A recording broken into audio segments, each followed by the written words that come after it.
What up? What up? What up? What up? What up? What up, though? What's popping? What's happening? What's going on? Man, somebody look at this. Look at this. Man, will you look at this? Somebody come look at this. Look at this. Oh, man. You already know what we're here for. You see the title. You see the thumbnail. I got a survey in the chat. Give me 5 minutes. Let's let this room populate. Shit, you might want to pour you a drink, man. We got some sad news in here today. Sad news, sad news. Cue the crying baby.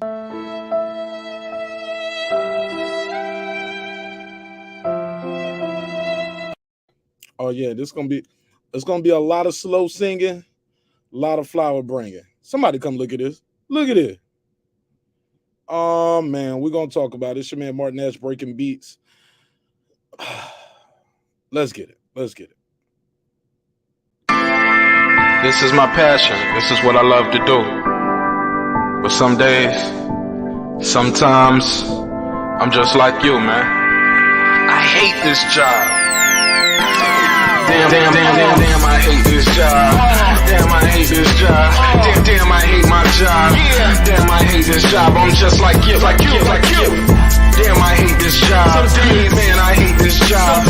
Man, I hate my job. From a good dream I wake, sun rays on my face, planning out my day, hoping this ain't the one that I catch a case. I feel so good, I feel so straight. My manager keep calling me saying, hurry up, you late. Hurry up, you lay off. Y'all, man, I hate this job. Man, I hate this job. Been trying to play it cool, but it's hard to play it off. I've been hanging on to this bullshit, cause my car still ain't paid off. I know I'm on my way up. My boy just got laid off, so y'all, man, I hate this job. Man, I hate this job. These hoes is so ratchet. These hoes is so sneaky. Y'all don't even really pay enough for y'all to only pay bi-weekly. I'm trying to double up my cash. Take this job, shove it up your ass. Yo, man, I hate this job. Sometimes I wanna say, walk in and slap my boss. This shit is getting hard. Damn, I hate this job. Gotta make it out of this struggle, bruh. And I don't really mean to take it out on you. You just a customer, but damn, I hate this job. Damn, I hate my job. Damn, I hate this job. Damn, I hate my job. Damn, I hate this job. Damn, I hate this job. Damn, I hate my job.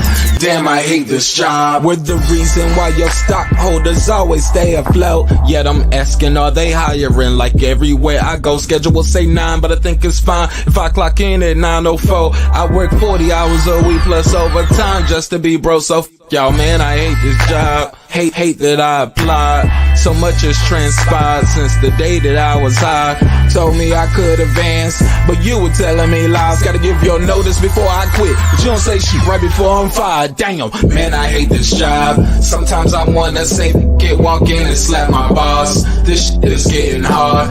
Damn, I hate this job. Gotta make it out of this struggle, bruh. And I don't really mean to take it out on you. You just a customer, but damn, I hate this job. Damn, I hate my job. Damn, I hate this job. Damn, I hate my job. Damn, I hate this job.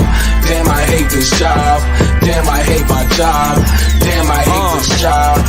You and your procedures, you and your protocol, you and your policies, none of that shit don't apply to me. You and your quotas, you and your standards, you and your 2 sick days a year. Y'all niggas bananas. Wonder why the postman's posted with hammers, going postal with Popo on camera. His wage got him enraged, stressed out, it's hard to maintain. He flips the middle, grabs his. He said, if you don't get the picture, I quit, you ain't shoot. Mother, man, I hate this job. Sometimes I wanna say, walk in and slap my boss. This shit is getting hard. Damn, I hate this job. Gotta make it out of this struggle, bruh. And I don't really mean to take it out on you. You just a customer, but damn, I hate this job. Damn, I hate my job. Damn, I hate this job. Damn, I hate my job. Damn, I hate this job. Damn, I hate this job. Damn, I hate my job. Damn, I hate this job. Look, man, I hate this job. I put my pants on one leg at a time, just like you. I'm out here trying to take care of my family. Damn, I hate this job. It's not always glamorous, for real, but I do what I gotta do for me and mine, you know? Damn, I hate this job. Damn, I hate my job. Damn, I hate this job. Damn, I hate my job. Damn, I hate this job. Damn, I hate this job. Damn, I hate my job.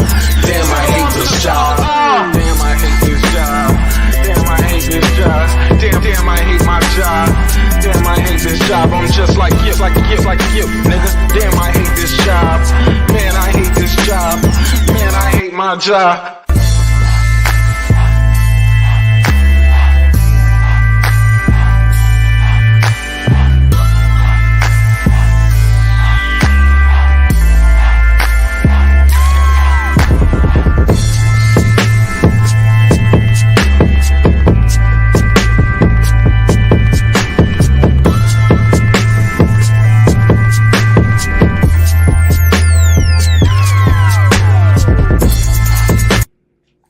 The views and opinions expressed in this program are those of the speakers, commentators, experts, and or the hosts.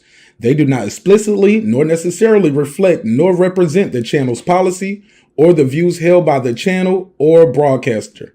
The broadcaster or its channel cannot be held accountable for all or any views expressed during the program. Basically, if I didn't say it, don't come for me. You come for the person who said it. And please don't sue me for somebody else's words. With that said, let's start the show, motherfucker. This that squad sound.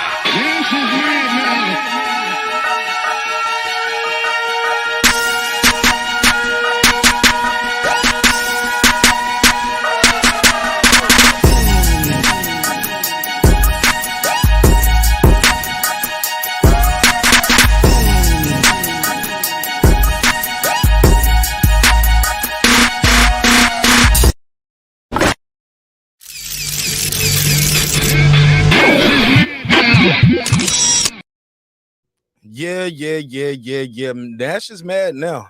Oh, yeah, Nash is really mad now. Nash is sad now.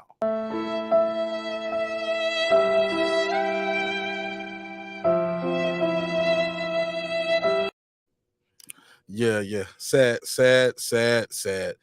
Sad news over here for the boxing community today. Just got the news. The fight is off. Terence Crawford, Errol Spence, the fight we all wanted to see. It looks like they hit a damn dead end in these negotiations. Truly unfortunate. The boxing game definitely wanted this, definitely needed this. I'm going to drop the link out there.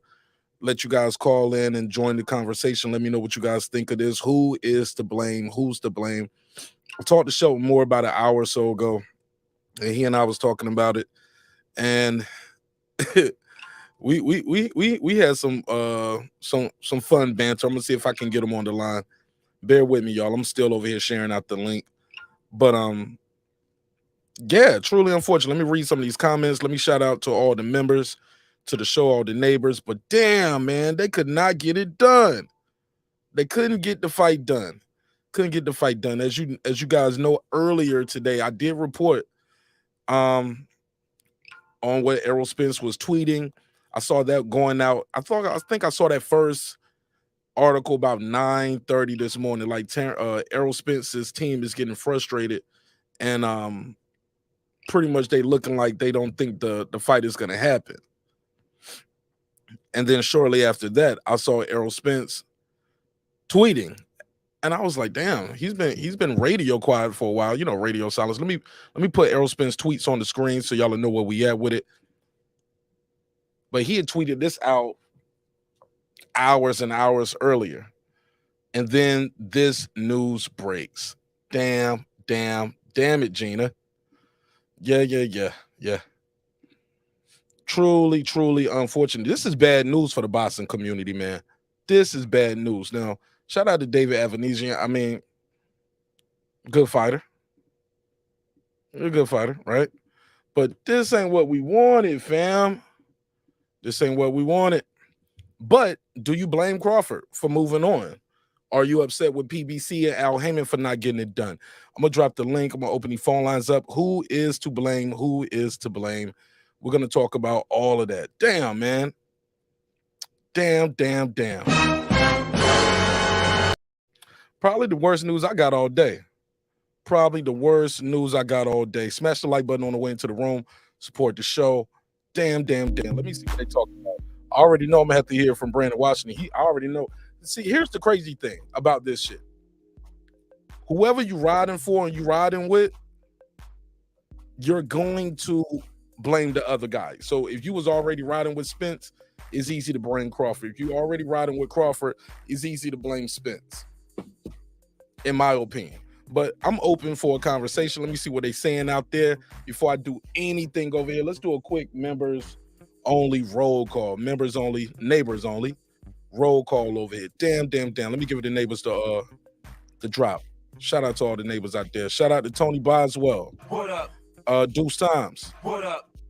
Boxing Lounge. What up? Toya the Tutor. What up? It's Mex. What up? Mike from Boston. What up? Ace Retro. What up? Rider of the Storm. What up? Here to There. What up? DJ. What up? Queen, aka Miss Sunkissed. What up? Godbody News. What up? Pittsburgh T. What up? Taylor Bell. What up? Maddie Yoel. What up? C. Jones 0224. What up? Cliff Bailey. What up? Con Shonery. What up? Lisa Bell. What up? That guy Eclipse 330.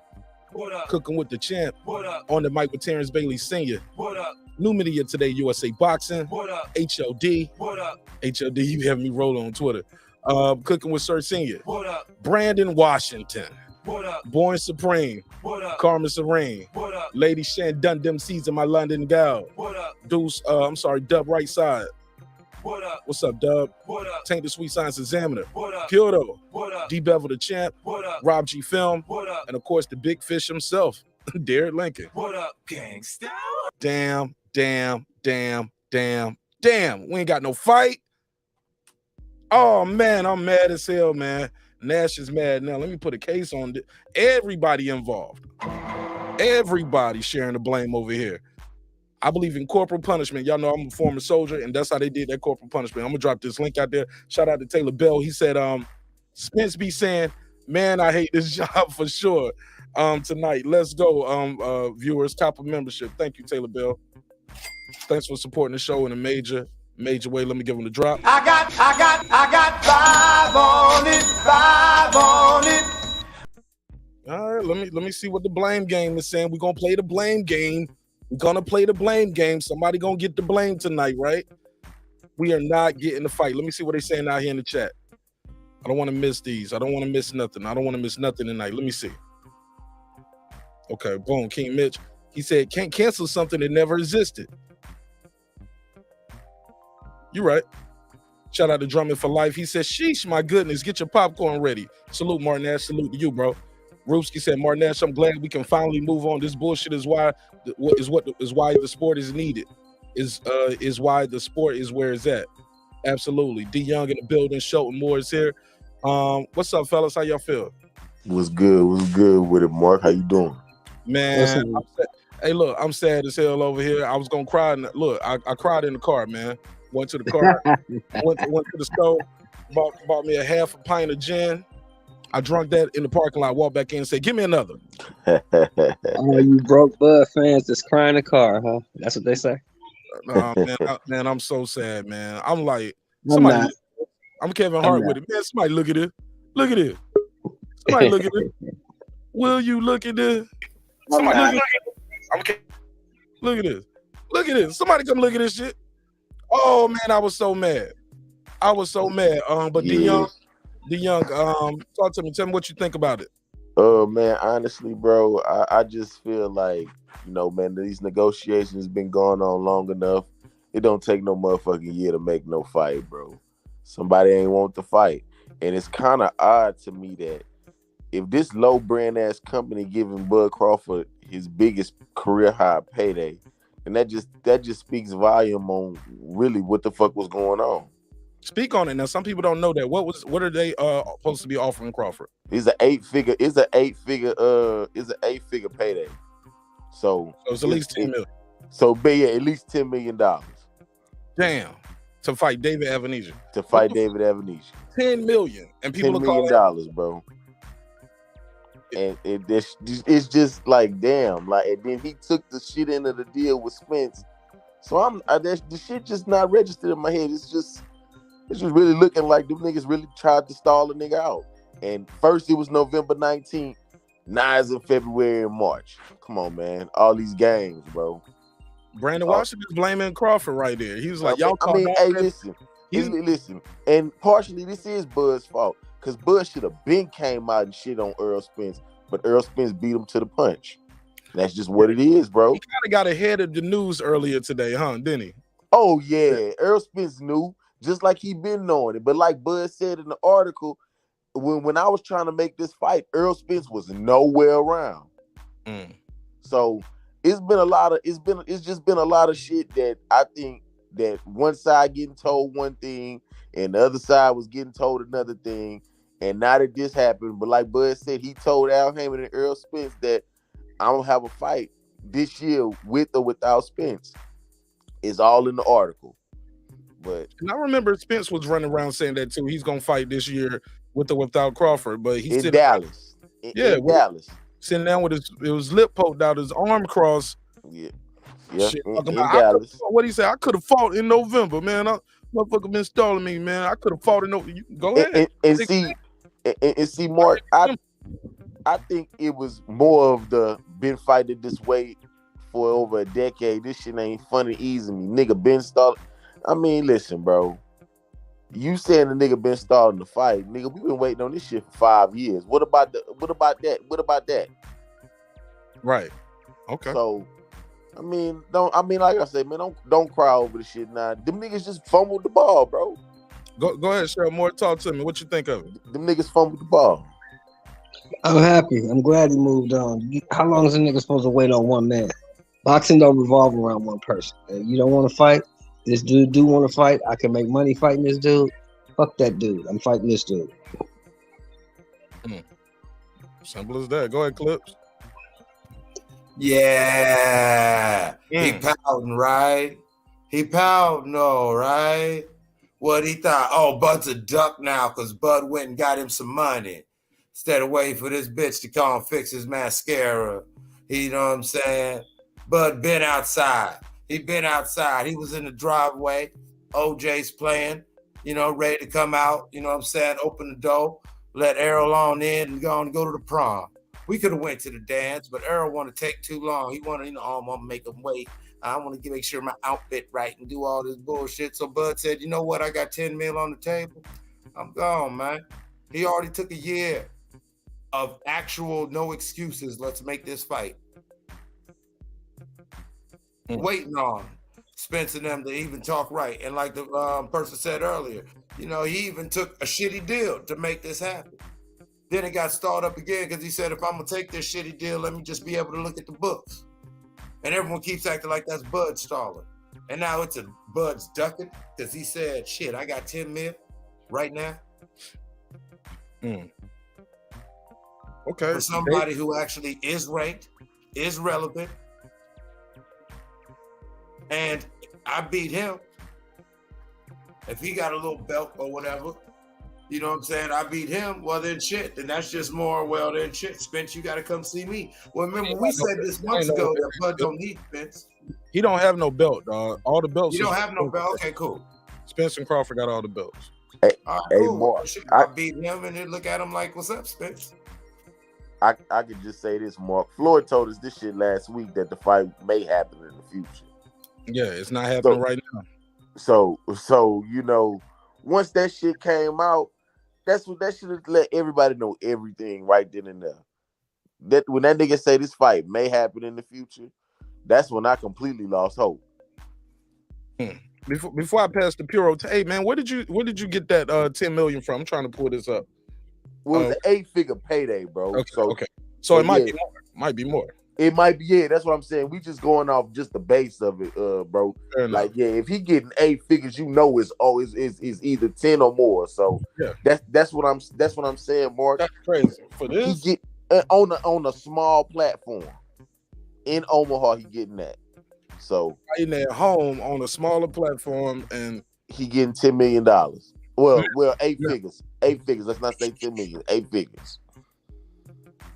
Well, good for Bud, man. Good Thank for Bud. you. Get him back, Bud. The man been out the ring for a year. I ain't mad at him. Yeah.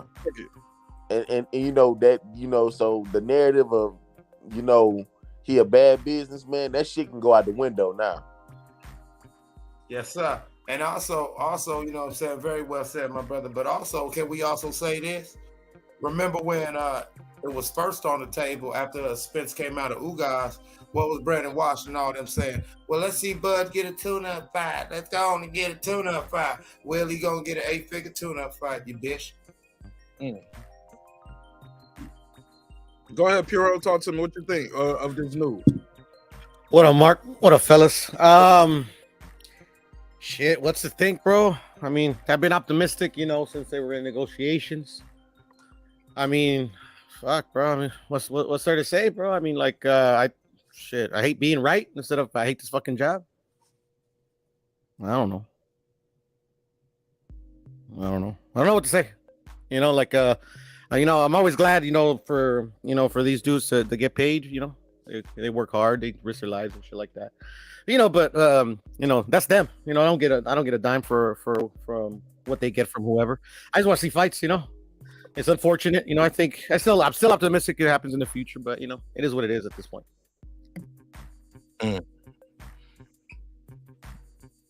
Yeah. Optimistic is a very generous word. Shout out to D Young. I think he got kicked off. Phone lines are open if you want to call in and talk about this topic. 446921766. Somebody said, yeah. He said, I ain't mad that he moving on, but what about a better opponent? Shit, if he getting 8 figures, shit, I ain't mad at it. But D made a good point with that. Like, Shelton Moore, it's kind of hard to. Well, I guess, like I said before, no matter who you riding with, if you riding with Spence, it's easy you're gonna blame Crawford for this. If you're riding with Crawford, you're gonna blame Spence. I just feel like nobody's fan base feel like their guy. Everybody, both guys, their fan base think their guy is the guy who wants to fight. Of course, that's what fandom is all about. I'm gonna say my guy wanted it. You gonna say your guy wanted it. But the bottom line, if you look at it in realistic terms, you got to think this man just turned 35 years old. This man been out of the ring for over a year. I need to fight. I need to stay active. This guy's bullshitting. His company's bullshitting. They sending me bullshit offers. These motherfuckers gonna give me $10 million, and I need to fight. I'm taking it. I need that. I can't wait on this dude forever. I'm getting older.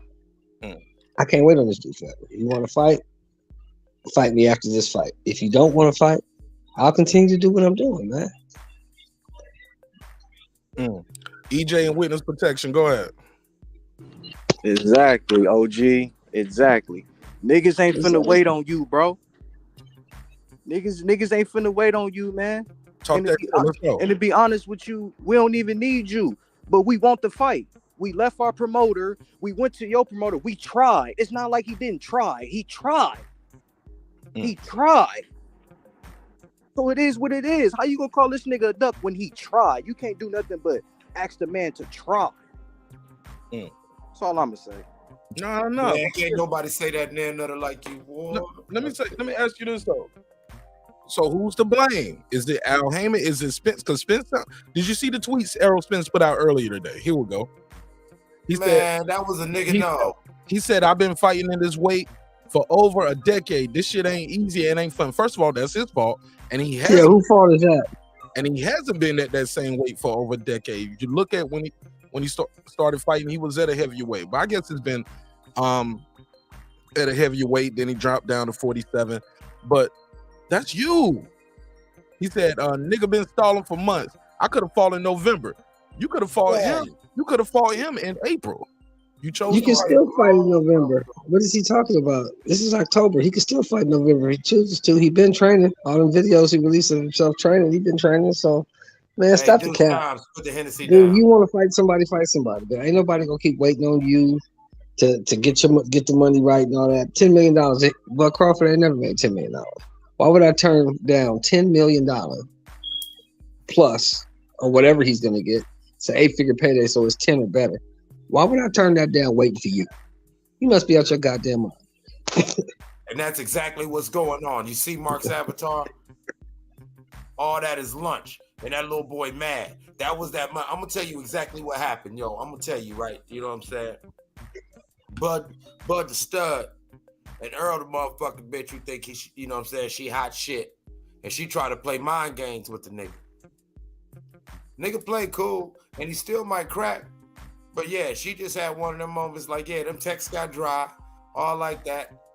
Nigga done moved on. Now she in the mall, seeing him with his new shit. And that nigga ran a social media man. Cause yeah, so why you just had it, and you had everything, motherfucking, in your goddamn all your eggs in one basket. Of we gonna play these mind games with Bud and break Bud down to fight us, where we make a fuck ton of money. But regardless if we lose, we gonna cash in off this one. Nah, ho. Shout out to the fight doctor in the building, Philip H, the all-time great. Appreciate y'all pulling up. He said breaking news. Clippers on pace for 82. Hello, bro. Go ahead, dude. Go ahead, Clips. No, I was just saying. I said earlier that hey, yeah, Deuce, put the Hennessy down. Oh, okay. Shout out to King Mitch. He said, who is we? YouTube is the greatest. Absolutely. Born Supreme. He said, it's funny how the YouTube community knows the negotiations. Right. I don't think anybody knows the negotiations. I don't know if anybody is saying they know the negotiations, Born Supreme, but we do know what has been released to us. We see what is not happening. We see that this guy is moving on. And Born Supreme, to you, we don't care about the negotiations. We want to see the fight. We don't care who negotiates what or what they get. We don't care nothing about that. We just want to see the fight. But if the man got an opportunity to make $10 million, what the fuck would you do? And as a fan of the fight, it's like Shelton is saying, it's reasons or results. So we want to see a fight. We want to see these fighters. We want to see these fighters fight each other, but we want to see these fighters. So at least we get a chance to see one of these fighters, and he gets a chance to have a very handsome payday for displaying his talents. That's why Errol mad. And who's to blame? I'm gonna say the PBC, obviously. The fans, all the fans, not just Bud fans and Errol, but Errol fans as well. Just the state of, how boxing is, how, especially on YouTube, how fans are kind of fickle. And I think, you hear a lot of the times like they're afraid to lose their O and stuff like that. And I think they're afraid to lose their O because sometimes some of the fans, I'm not saying anybody on the panel, but some of the fans would be like, oh, this guy, he's got 2 losses. Like, he shouldn't give this guy a fight. And I'm like, he has no chance of winning. Like to me, like I thought it was what was it, Much Keen, or I forgot. The shout out to the brother on the panel. I mean, excuse me, in the chat. But he was saying it could have been a better opponent. Mitch, bro. Oh, okay, Keen Mitch, you were saying? Yeah, Keen Mitch. Yeah, he was saying, we could have got a better opponent. But the thing is, in my head, how I think of it is that like he's gonna get an opponent. Obviously, he's got to get the bag, because like he's been waiting for a fucking year, so he's got to eat. His people got to eat. But also, like, this fight is still feasible down the line. I actually think the networks didn't want this fight. I think that's who's ultimately to blame. They just didn't want to purchase it. And unfortunately, down the line, if they try to make it, they're going to try to keep their O's intact so they can use that as a marketing tool to try to get as much, as much out of the fight as they can. All right, here we go. I'm reading this report right here. This is Sports Nation, ESPN. Everyone's reporting it. Terence Crawford doesn't look like he'll be fighting Errol Spence, but doesn't look like he'll be sitting out for the entire year of 2022. I am glad. This is Mike Coppinger. Is reporting this. He said the fight will be available for $39.99 streaming pay-per-view on Black Prime, with BLK Prime. I think that's Black Prime. I've never heard of Black Prime. Can I give it a big glass of Never Heard of It juice, please? Never heard of it. All right. Sources tell ESPN that Crawford will earn a career high 8-figure payday, which sounds pretty crazy for something like this, but boxing is a weird business. Maybe probably because let me finish this reading. Let me finish this reading real quick. Let me finish the reading. I promise I'll open it back up to everybody. Where was I at? Blah blah blah. Seemed pretty crazy, but boxing is a weird business. Crawford 39-0, 29 KOs. We already know his record. Spence, blah blah blah. We know his record.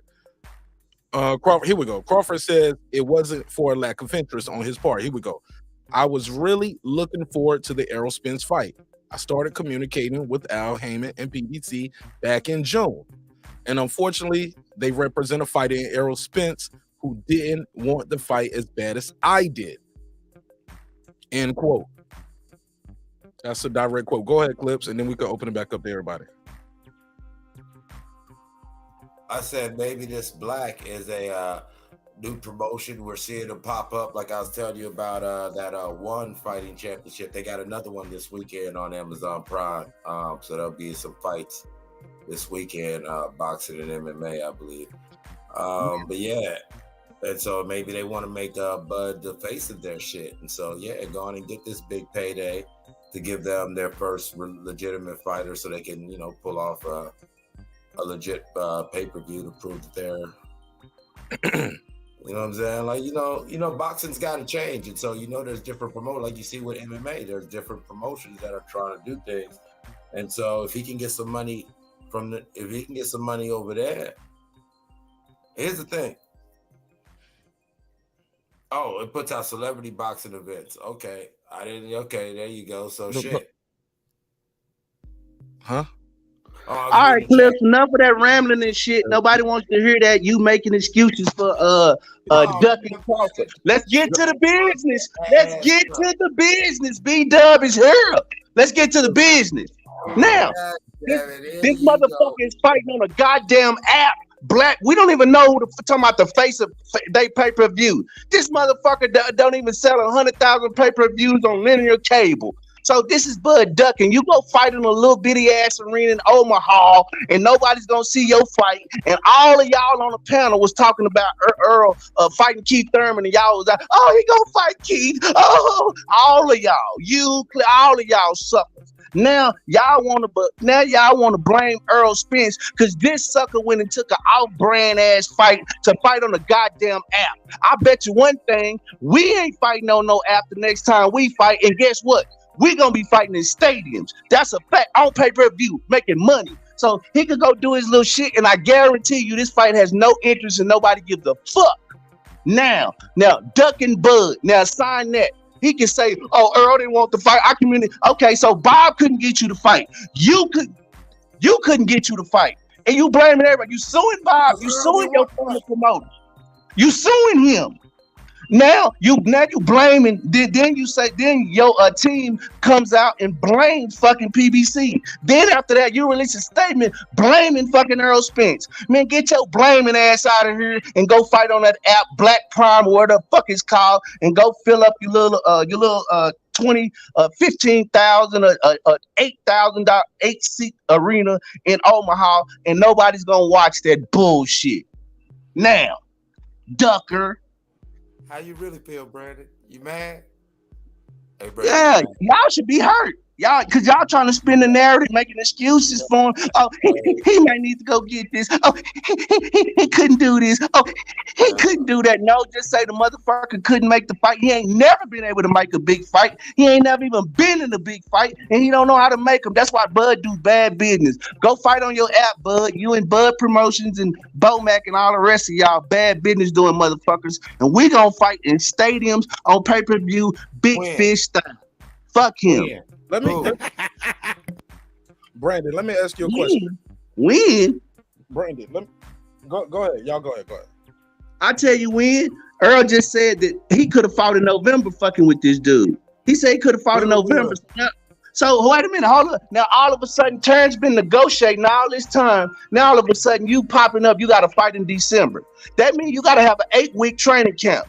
What's 2 months from December? Come on, man. This is good. This is bad faith argument. We got a dude that's an amateur that don't know business. We don't even know what the fuck representing this dude. So we're going to blame Al Heyman. Who is representing Terence Crawford? Who is his manager? Who is his accountant? Who is his lawyer? Daniel Canahan? Fuck out of here, man. I know his lawyer, accountant, manager, whoever you want to know, just got him an 8-figure deal. Man, he's a whore for sale. Go sell your ass for $10 million then. When you could have made more, you would have made more fighting Errol Spence for pay-per-view, and everybody know that. So you could justify the whore selling his ass. That's why they putting the 10 million out there. Bend over and sell your ass like you always did. You got 6 million to fight. You signed the contract with Bob Arum. After you signed the contract, you said it was the best deal. You was getting paid the most. You the highest paid welterweight. Then you turn around and sued the man. Bad Business Bud. That's his new name. Bad Business Bud. Brandon, let's have a real conversation now. Now you do know part of that lawsuit is he was supposed to get 2 fights a year and he didn't get 2 fights a year. That's bad business? Dude, I don't want to break down the lawsuit. I just know what the lawsuit entails. Him suing his former promoter. You break it down. I don't want to do that. I just listen to you do it though. Yeah, I listen to you before. Well, I just don't want. I want to give you the correct information, so we're not. I didn't say nothing wrong. I said he was suing his promoter for bad business, and that's true. Next. Not his bad business, the promoter. No, it's his bad business. It's both bad business on both parts. Well, sir, that's so. And when we go and when they go in front of the judge, we're gonna get a chance to see that.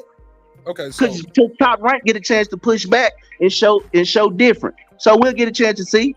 But so far we've seen Bud do bad business. We've never seen Bud in big fights get the fights he want. He blamed everybody else. He blamed Bob Arum because he didn't get the Errol Spence fight. Now that he's not with Bob Arum, why is he now he's blaming Errol Spence? Who else he gonna blame next? So do you have you sound like you have your mind made up and you're not receptive to new information. And that's what it is. I'm not gonna let you're being spin a narrative, and I'm telling facts. And you want to spin a narrative, but what I said is not true. Sir, I haven't even said more than 2 lines with you without you interrupting, sir. Now, when I asked you did you know about the lawsuit, you said you didn't know. Your words, not mine. Allow me to enlighten you a little bit, because we did break it down, my brother. Part of that lawsuit is he didn't get the fights he was supposed to get, 2 fights a year. He didn't get the fight 2 times a year. So he's suing them for those lost wages. And another part of the lawsuit, specifically, he blamed him for the Errol Spence fight. He blamed him for the Errol Spence fight. He publicly blamed him for the Errol Spence fight as well. But you said you don't know about the contract of the lawsuit. No, you said one part of the lawsuit. I'm talking about the other part of the lawsuit. Okay. Next.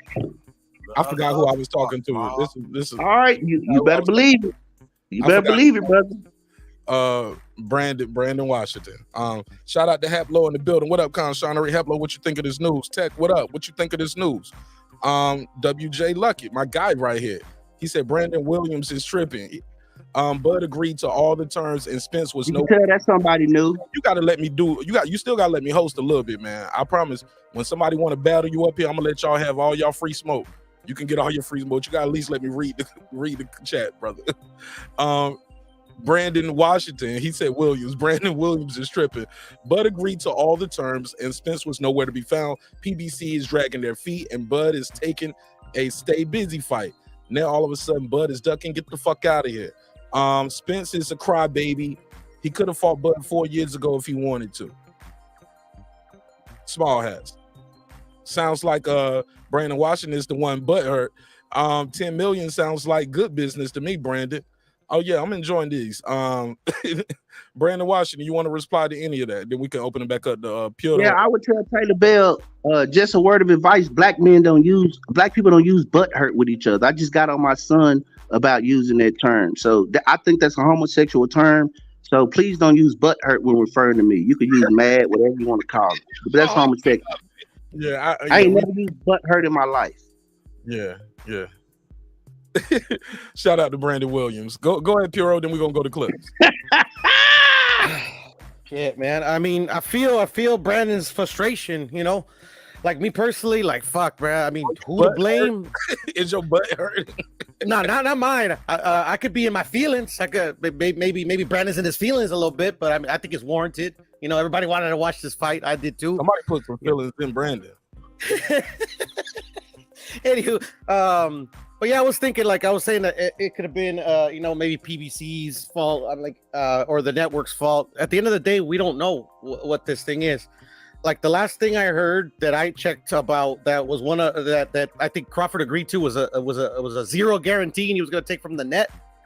And to me, that just doesn't make any sense. Like, one of the biggest, like pretty much the biggest fight of any relevance that could be made at this point. You can't offer Bud Crawford that has a belt and it's undisputed, like $1, like you can die from $1. I mean, like Ugas is not very popular. I mean, both Terence and Errol aren't big pay-per-view sellers, so I get it. You know, maybe they're seeing, okay, you know, we gotta be reasonable what we pay these dudes. But I mean, $0? Come on. Go ahead, Clips. I know Brandon want to jump right back in. Oh yeah, because he mad. I'm not mad, and I don't want to jump in. I'm cool. I said what I had to say. I'm straight. You straight, and you ain't butthurt because you straight. How do you really use? But I'm really serious. Let's have that conversation because I just had this conversation. No, we're not. Have you ever used that word before? Want to mute your mic? Seriously? No, I'm serious. I don't want to mute your mic, but we're not having no booty talk over here. Okay, come on then, because I don't use that language. Joke about it, and I kept moving. Look. Let's keep it moving. Go ahead, Clips. You got anything you want to say? Hey, listen. They say Bud ain't never made him a major fight. That man just negotiated 8 figures without Bob, by himself. Okay? That man acquiesced to everything. You are mad. And what is Spence going to do? What is on the horizon for Spence? Because you know what this also proves? As fans, Bud not only made sure that he was in the ring before the end of the year, but he's given us a top 10 contender. A top 10 contender at a reasonable price.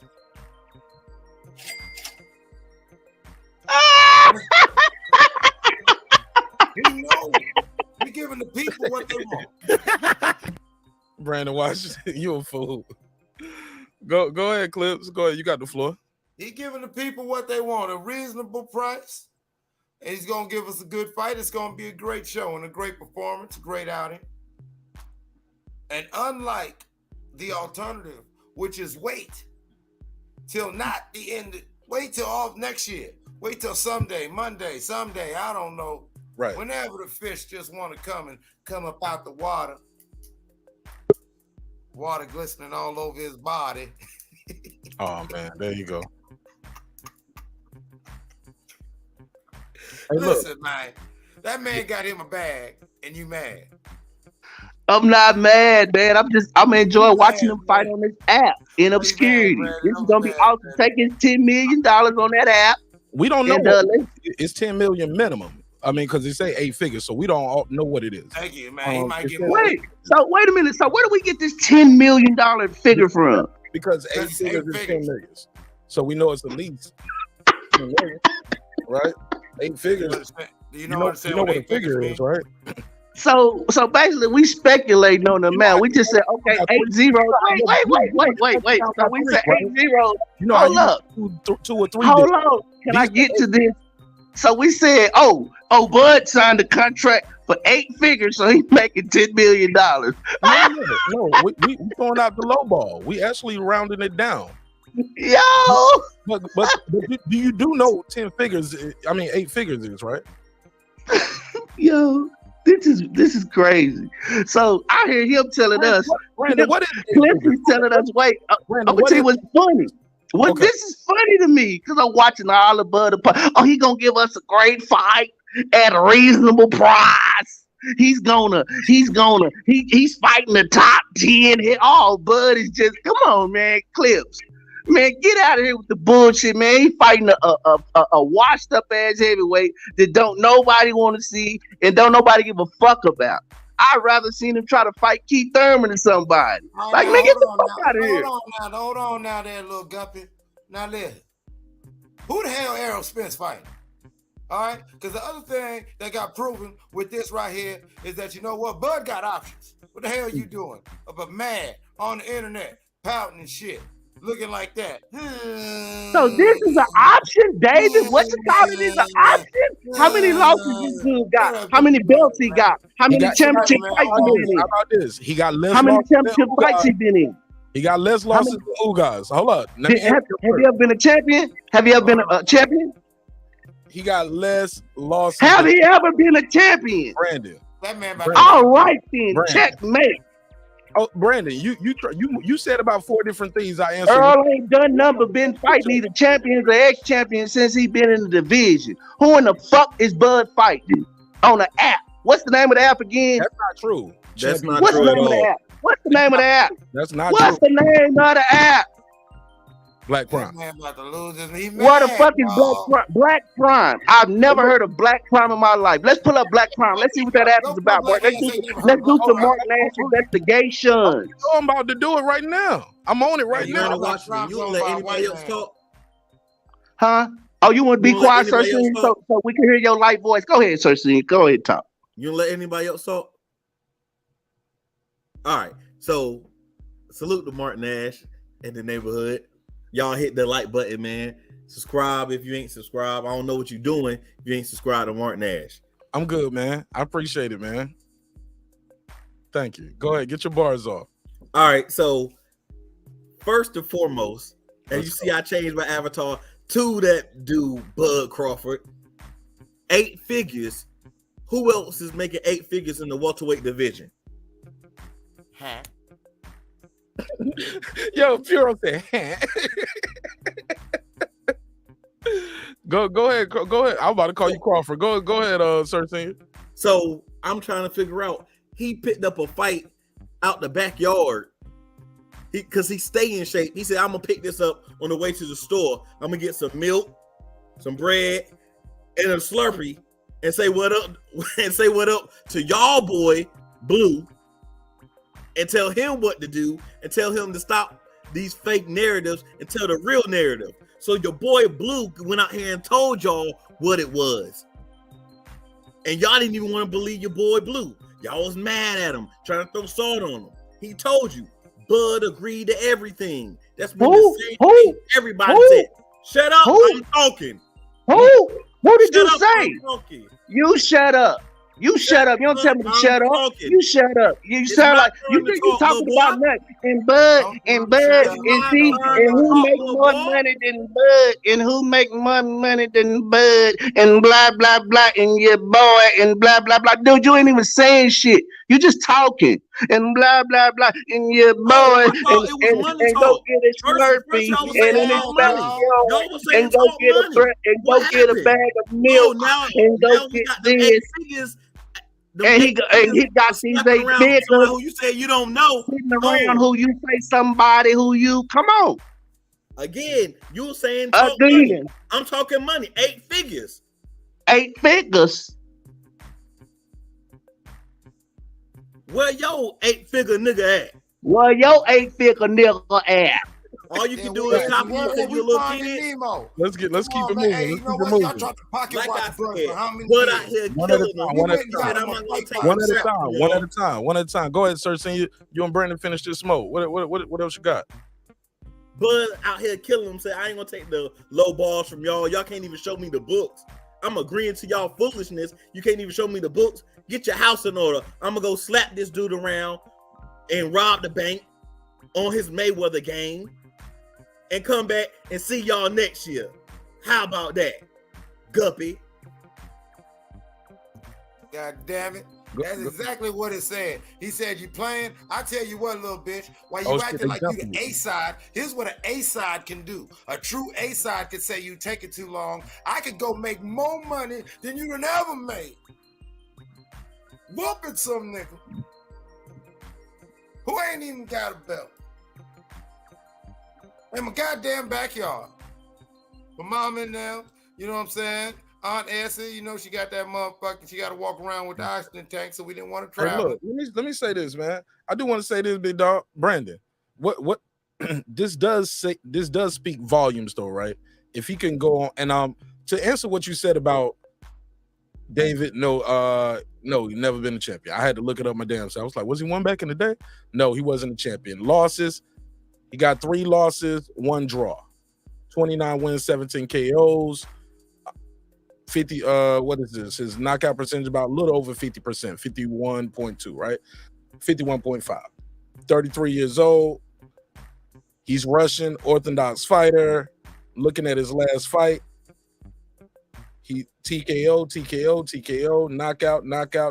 knockout. His last loss was to Kavalauskas, who Bud beat back in 2018. He lost to Kavalauskas by TKO. Other than that, he stopped dude. He beat him and Spence have a common opponent, Lamont Peterson. He fought Shane Mosley in 2016, unanimous decision. I remember that. That was a minute though. Damn. Yeah, Shane shouldn't have been in there. Yeah. The most notable win is Shane Mosley, though. Most notable win is Shane Mosley and Lamont Peterson. Not too bad names to have on your record, but Brandon, what I will say is this: for him to be able to, and that's my other point I wanted to make. Speak to your point that you said about he's fighting on an app. He's fighting on an app. DAZN is an app. ESPN Plus has an app. Showtime has an app. Triller is an app that people didn't even know about until they knew about it, and they was able to put on some big events and get fighters paid. We got to agree to that. Triller got fighters paid. FightTV.com got fighters paid. It's a website. It's an app. People got paid over there fighting over there. So I'm not really concerned with who is putting the money up for the fight. I wish PBC could have went outsourced and found an outside sponsor, use Black Prime or somebody like that, or the Saudis, whoever. I heard Stephen, I'm gonna keep it short, I'm gonna speed it up too. I heard Stephen Espinosa say not too long ago about what DAZN didn't want to do business with us before. Why should we do business with them now? And then we have to leverage. Terrible shows a lot about the mindset of the individuals who are the executives at top. It speaks volumes. So I'll pass the mic. I know you want to reply to Sir Senior and that guy Clips, and also Puro wants to jump. Puro, you want to get anything off before they smoke up the room? Because they about to smoke this shit out. Yeah. I wanted to add to your about he's fighting on an app. He's fighting on the app.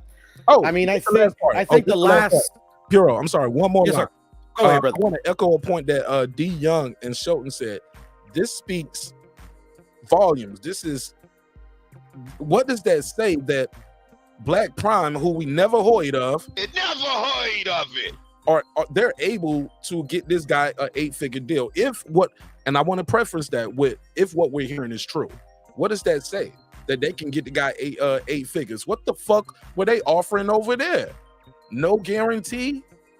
Like Brandon, that's not cool, bro. That's bad that he's getting 8 figures to fight David Avanesyan and he's leaving the Errol Spence shit because they can't even give him the guarantee, or maybe they chose not to open those books.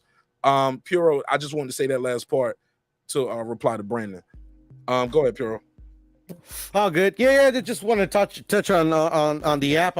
I mean, like me personally, I've seen like the last 3 Errol Spence fights on an app. You know, I don't have cable. You know, the Face of Boxing fights on an app. Has for like the last 10 fights. Caller, I'm gonna come to you in a second. Caller, 817. Mute your mic. Come right to you. He does pretty well, you know, and he's taking very low guarantees to make some of these fights happen, you know. But I mean that we ain't talking about him. But you know, I'm just saying that I just think fighters have been successful on apps. That's all I'm saying. All right, 817, and we'll go to Brandon Watch. 817. This 817 boxing. This is my new best friend. We squashed our beef. Oh no, sir. No, okay, sir. This is a different 817. Me and 817 boxing, man. I've been trying to support him. I've been going over there. I've been leaving comments on his video. I like his videos. I subscribe. I listen to the content.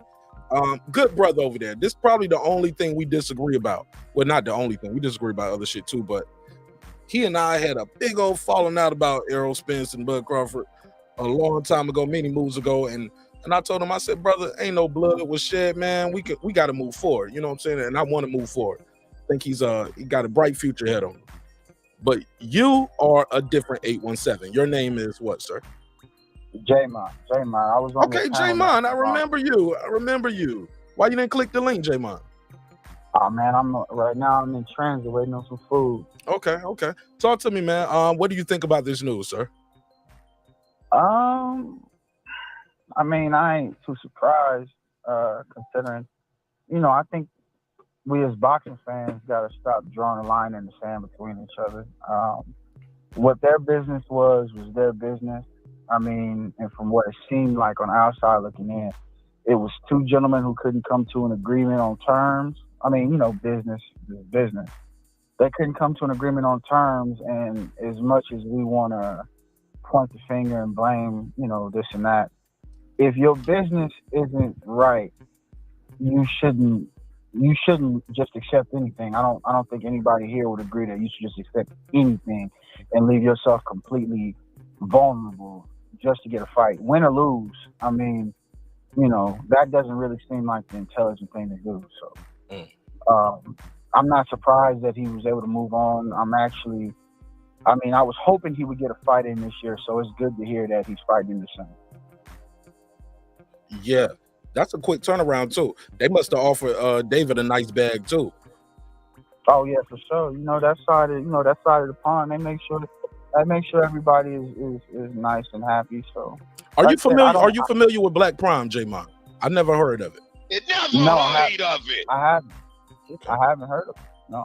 They got a damn bag over there for him, huh? Yeah, I mean, people want to make fun of it, but they paying them. So, you know, the money real. Yeah, if he's getting paid, you know what I'm saying? If he's getting paid, if they offer him something that he said yes to, then it sounds like they're doing good business. And we should reflect on that based on the fact that for the last 6-7 months, we've been speculating about what business has been going on between Bud Crawford and particularly the PBC, not Errol, because Errol doesn't handle the business. You know what I'm saying? So it's between Bud and the PBC, and the fact that they couldn't come to an agreement it sounded like it was business. I don't think anybody was ducking anybody. I don't think Errol is. These fighters ain't scared of each other. It's just the business of it. You know what I mean? You got to get paid. Okay.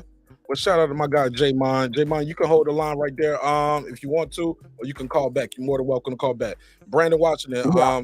All right, cool. I'll click the link when I get to the crib. All right, get straight. Go ahead, Brandon. All right, bro. Thanks for calling in, J-Mon. Shout out to J-Mon. Okay. As far as I see it, first call of the night. Good call. Go ahead, Brandon. As far as I see it, I'm gonna watch this fight. I'm interested in watching this fight. I always watch our Buzz fight. Hell, if I could go to it, I'd probably go to it. I'm gonna have my Errol Spence shirt on. I'm gonna come right back to you. Matter of fact, 757, mute your mic, let Brandon finish, and I'll come right back to you. Go ahead, Brandon. But there should be some backlash, and if y'all don't want to offer the backlash, I'll offer it for tonight. When y'all talk about 8 figures, I don't know who released that. I'm gonna have to do more research into Black Prime and all of these people, because that may just be a press statement. They don't have to back that up as a fact. So they can say we gave him an 8-figure deal. Is it an 8-figure deal for 1 fight? Is it for 2 fights? So if we want to get into the intricacies of it, like we tried to do with the Errol Spence Crawford fight, let's get into the background of this fight. Pull up Prime. Pull up all of what they worth. Let's see. Let's really get into the business like we did last time. Let's see if this shit is worth Bud wasting his time going over there fighting now. I know y'all want to see him fight, but I want to see what this is about. Maybe this is some bullshit Don King shit. Let's see. Okay. But I'm watching the fight. Long story short. Fair enough. 757. What's your name? Where you calling from, caller? That's Andre. I'm calling from Florida. Andre, what up, though? What up? Talk to me. Well, just from what he was just saying. But one thing is the bags, the purses, they public knowledge. Like at a certain point, they get released. So that 8-figure part, you know, if it is true, it's going to be out there. Whatever, you know, they get as far as the purses go, that has to be reported because of the commission, you know, and how you do business because of taxes and stuff like that. But the reason I called was because I think that Errol Spence thing was a sucker move, if you ask me. Because you came out and said this about November, but we didn't hear a peep from him about anything about this whole fight. And now you come out and talking about this whole we could have fought November and all of this and that.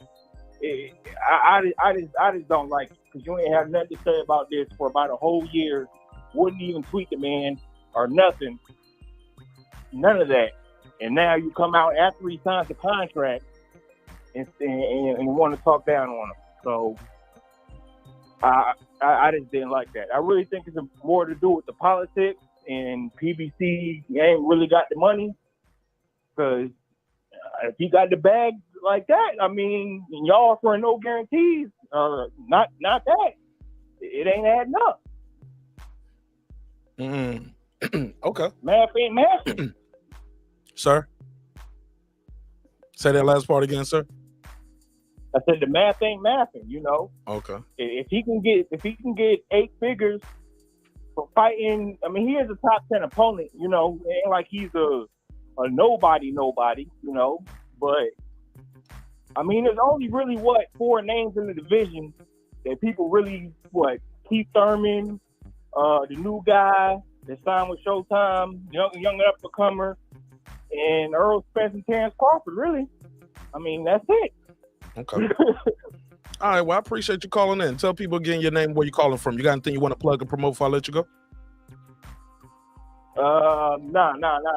It's Andre from Florida. Appreciate the call. Man, appreciate you for the call, and you're more than welcome to call back. All right. All right, my brother. All right, go ahead, Clips. You want to respond to anything? I'm sorry. I did, but go ahead. Of course you did. You mad? But it's okay. You know what, Brandon? You know what? I'm having so much fun. I'm gonna tell you right now, man. Oh man. Yeah. Go ahead, Brandon. You go ahead. Go ahead, Brandon. Yeah, I think even what he was saying, the caller was saying that Errol Spence tweet. Now, I mean, Errol Spence didn't tweet unless he had something to say. When it comes to blaming the PBC and all that, the PBC, the math ain't math, and that don't even make sense. The PBC just put on a goddamn pay-per-view. I don't know when the last time Top Rank or anybody put on a pay-per-view, but they just put on a pay-per-view with Deontay Wilder. I wish somebody could pull up Deontay Wilder's guaranteed purse. And they just offered Canelo 2 fights before this. They just offered Canelo like a 50 or 60 million, like a big, huge deal. So you could say that the money ain't there, that the math ain't math, and maybe they just don't want to pay Bud based on Bud's previous dealings on pay-per-view and stuff like that. Bob Arum already said that he was in the red, and I see that somebody posted an ESPN article. Really, unless it comes out more worldwide, I'm kind of leery about ESPN and Mike Coppinger. So if that's your source, I mean, could you please cite another source? Whoever posted that, thank you.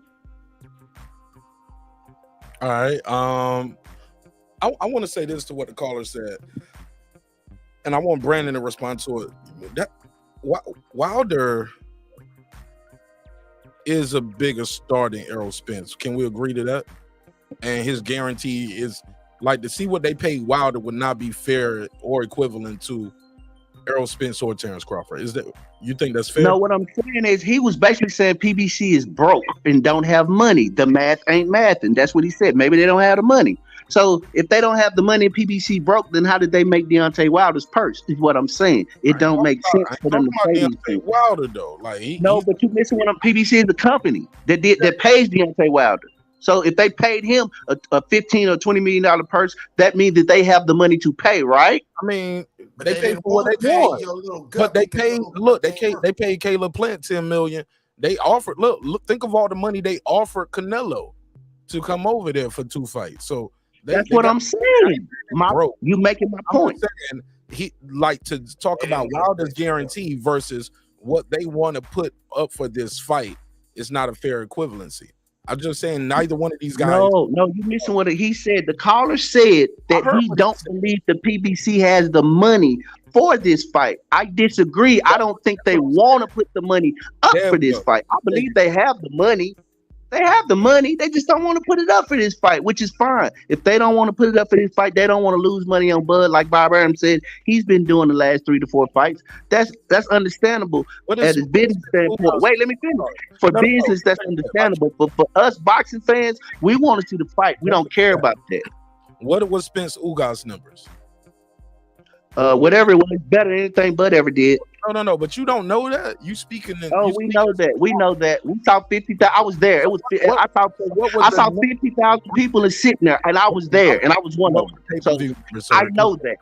Sir. Oh, so I know what he sold. so I know about what he Let's sold. pass the mic. He's deflecting. He's not gonna answer that. No, you was trying to make a narrative that I just beat, and I beat it to the ground before you could get to it. Sir, I didn't disrespect you, and I ain't trying to do no narratives. I'm asking you open, direct questions. Do you know? Share the information. If you don't know, I'ma Google it or somebody enlighten me. It's not. I'm not playing those gotcha games. I'm a big boy, homie. I ain't got to do that. I got you, Mark. Go for it, sir. 375. 375. That's pretty damn good. Oh shit! Oh, thank you, Puro. Better than what I thought. So what point? So what was you gonna make after that point? Let's see what his point was. 375. Now what? I wanted to know what he made. I mean, as far as the pay-per-view sales, I did not know that. Like I said, more than Bud ever did. I never heard that until tonight. That's the first time I ever heard that. So, thank you, Puro. And Puro, and who's your source for that? My source, give me 1 second. My source is give me a sec. Yeah. Let me look up the reference real quick. Brandon has created a character of himself. On the I'll be there for the night. Yeah, no. You was there last night in the last couple episodes. I'll be there for the next however long we need me to be. Long as this is exciting and interesting, and we holding the public's attention and they learning. Yes, and they learning. 509, you on the line. What's your name? Where you calling from, caller? Hey, Sam from Washington. What's happening? Sam from damn Washington. What's good, my brother? Hey, Sam, you usually only put up for our post-fights reactions. This shit right here, man. How do you feel about this? Are you excited about this? Hey, $39.99 to see Terence Crawford fight on Black Prime. I'm gonna pull up Black Prime's website and show you what's going on. I see they got Brian Norman Jr. has fought over there. Shout out to Brian Norman Jr. and his father. I met them through World Combat Sports. Shot a video for them as well, training video. So shout out. Knock that butt is sparring. The rumor, knock that butt is sparring. And then you disrespecting me, Brandon. Come on, man. Let me get my bars off and shout them people out. Shout out to Brian Norman Jr. But go ahead, caller. 509. This is my boy Sam from Washington. Go ahead. What's happening? Hey, check this out. I've been watching boxing probably longer than many of your followers have been alive. I was at Pacquiao. How old are you? That's my business. But I was at Pacquiao Thurman. And I don't know what the numbers were. So any man that sits there and says, because he was sitting in the crowd, he knows what the number is telling a lie. Get it. Nobody knows what those numbers are. Nobody. That's not what I said, caller. I said that I was sitting in the crowd and I knew how many people were sitting in the crowd. That's what I said. So don't call in if you don't know what you're talking about. No, you can call in even if you don't know, or if you do know. Yeah. Brandon can't tell you can't call in, man. Don't ignore that. Go ahead, man. I called the Mark Nash show, not the Brandon Washington show. Tell him again. Now, moving forward, listen. The minute Crawford asked for the books to be open, everything went sour. Think about that. More importantly, Spence and PBC didn't want the fight. Maybe Spence did, maybe, but he says he's his own boss. I guarantee you there are other promoters out there that would have promoted that fight and put the money up for that fight. And people confuse the fact that PBC offered money for Canelo and could put on Deontay Wilder.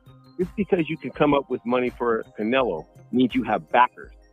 It doesn't mean you have the money. It means that you get the rights to fighters. You know what I'm saying? And so then you get people that were willing to put the money behind you if you have Canelo.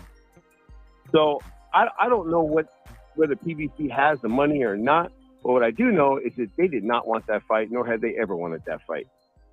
And Bud agreed to everything. He came out publicly and said that. Nobody disputed that. No, he didn't. Go ahead, Sam from Washington. Brandon, I don't want to mute your mic. You got to be a little patient with him, though. Go ahead, Sam from Washington. Well, from what I know, there you go. Bud came out publicly and said that he agreed to whatever they wanted to do. I didn't hear any different.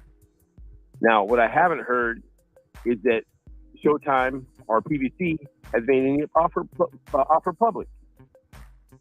Now, all I'm saying is this is the biggest fight in boxing. We all can agree in that, right? You agree with that, Mark? I'm here for it. Go ahead. Well, if this is the biggest fight that can be made in boxing, why isn't the money there? Think about it. Why isn't it? Because these guys don't talk, and Bud. Hey, look, according to Brandon, Bud ain't no star, and Bud gonna make it flop. That's what Bob Arum said. Yeah, and that, hey, look, and this the guy, and now he want to quote white man. After if you watch my show last night, that shit blows my mind that he's quoting here's the funny Bob thing. Arum. Bob didn't want Crawford to go though. If you believe Bob was losing money, you smoking out something. Bob was trying to kill. That's what he said. His credibility, so he wouldn't sign with nobody. But he still wanted him. He was up on stage when he got his heart broke when Bud told him to kiss his ass, and he was sitting there fidgeting. Then he came back and said, "Well, you know, what's the biggest fight we can make is Taylor and Crawford." When he wasn't even signed to him. If he wasn't making no money, why do you want him to fight Taylor? Thanks. And if you Hello, sir. Make money with Taylor. Hello, sir. Man. See, it's a knee-jerk reaction. If you jump in with facts, somebody else gonna jump in. Go ahead, finish your call, Sam, because I got 2 new people on the panel. Oh, okay. No, you good. Take your time, but go ahead, wrap it up. But my point is Bob Arum's been doing this for a long time, man. If you believe what a snake-ass lawyer says from they was promoting fights longer than your granny's been alive, you got a mistake, man. Bob is not. Bob is for Bob. He's going to say whatever he can to snake anybody out of anything. And so he was making. If he wasn't making it on Crawford, why did he sign him? Okay. So that's all I got to say, man. Shout out to my boy Sam from Washington. I was just listening and I keep hearing this, that, and the other. Got tired of the bullshit. You was like, man, let me call in and let these motherfuckers know what time it is. Pretty much, man. My brother, Sam from Washington. Hey, man, and look, and if they get on that bullshit again, you call right back. Nah, thanks for letting me vent, bro. Man, anytime, my brother. Sorry for the interruptions. Don't be a stranger, Sam. All right, thank you. All right, shout out from Sam from Washington. Before I go to Sean T and Reggie, I'm gonna give Brandon a chance to rebuttal because I know he is the Spence fan on the panel, and I'm a Spence fan as well. I just had Bud winning the fight. Puro got Spence winning the fight. So Brandon, you're not wrong. Okay, here's the thing. First of all, the caller was wrong again. He ain't never seen nowhere ever where Terence Crawford is on camera talking about he took this and they took that. That's a damn lie. What he saw was somebody reporting that said they talked some third-hand information. That's what he saw. And that's what we run with. And that's what's wrong with people. They don't have facts. First of all, he called in and said, the dude said he was sitting in the crowd, know the pay-per-view numbers. I didn't say that. I talked about the people that I saw there and how many people were there. Next, he said that he don't know that. He said that the guy said that everything he said was not true. Terence never came on camera and said he accepted 35% or percentage or nothing like that. And then he said that Errol Spence, the Showtime, Espinoza came out on behalf of Showtime and has been telling us every time Showtime has a fight, they interview him. He talks about they still negotiating the fight and give us an update as minimal as he can. So once again, Sam from Washington, you don't know what you're talking about, but keep listening and learning. That's what you're here for. Keep tuning in to the Mark Nash Show. Shout out. And Mark, for impartiality, the numbers were reported by Dan Rayfield. So, I mean, take it with a grain of salt. All right. Fair enough. Shit. I'll go with what Dan said.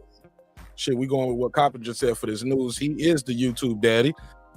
Shout out to Reggie. Sean T, you was next on the mic. Sean T, I remember you vaguely. I haven't seen you in a while. Where you from again, Sean? Sean T, where you from, family? Unmute your mic, Sean. Sean was like, shit, I thought I had more time. I'm in the bed. Hello? Can you hear me? Yeah, Sean T, what's good, Joe? I'm from Chicago, man. All right, Chi-Town in the building. What up, though? South side. All right, man. I noticed a pro Crawford channel, man, but you know, absolutely not.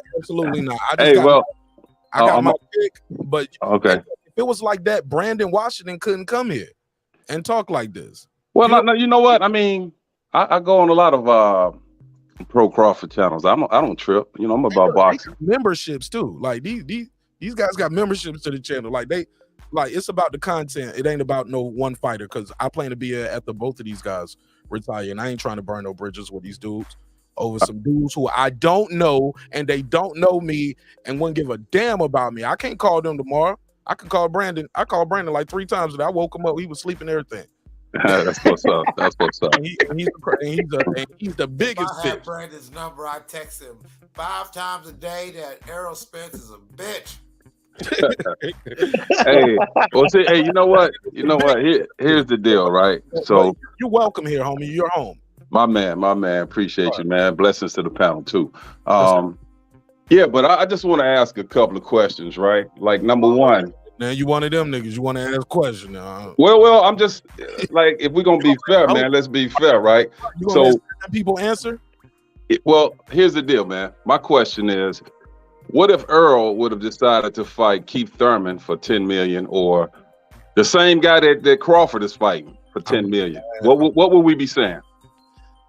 The difference, my only difference is he has all the leverage in negotiations.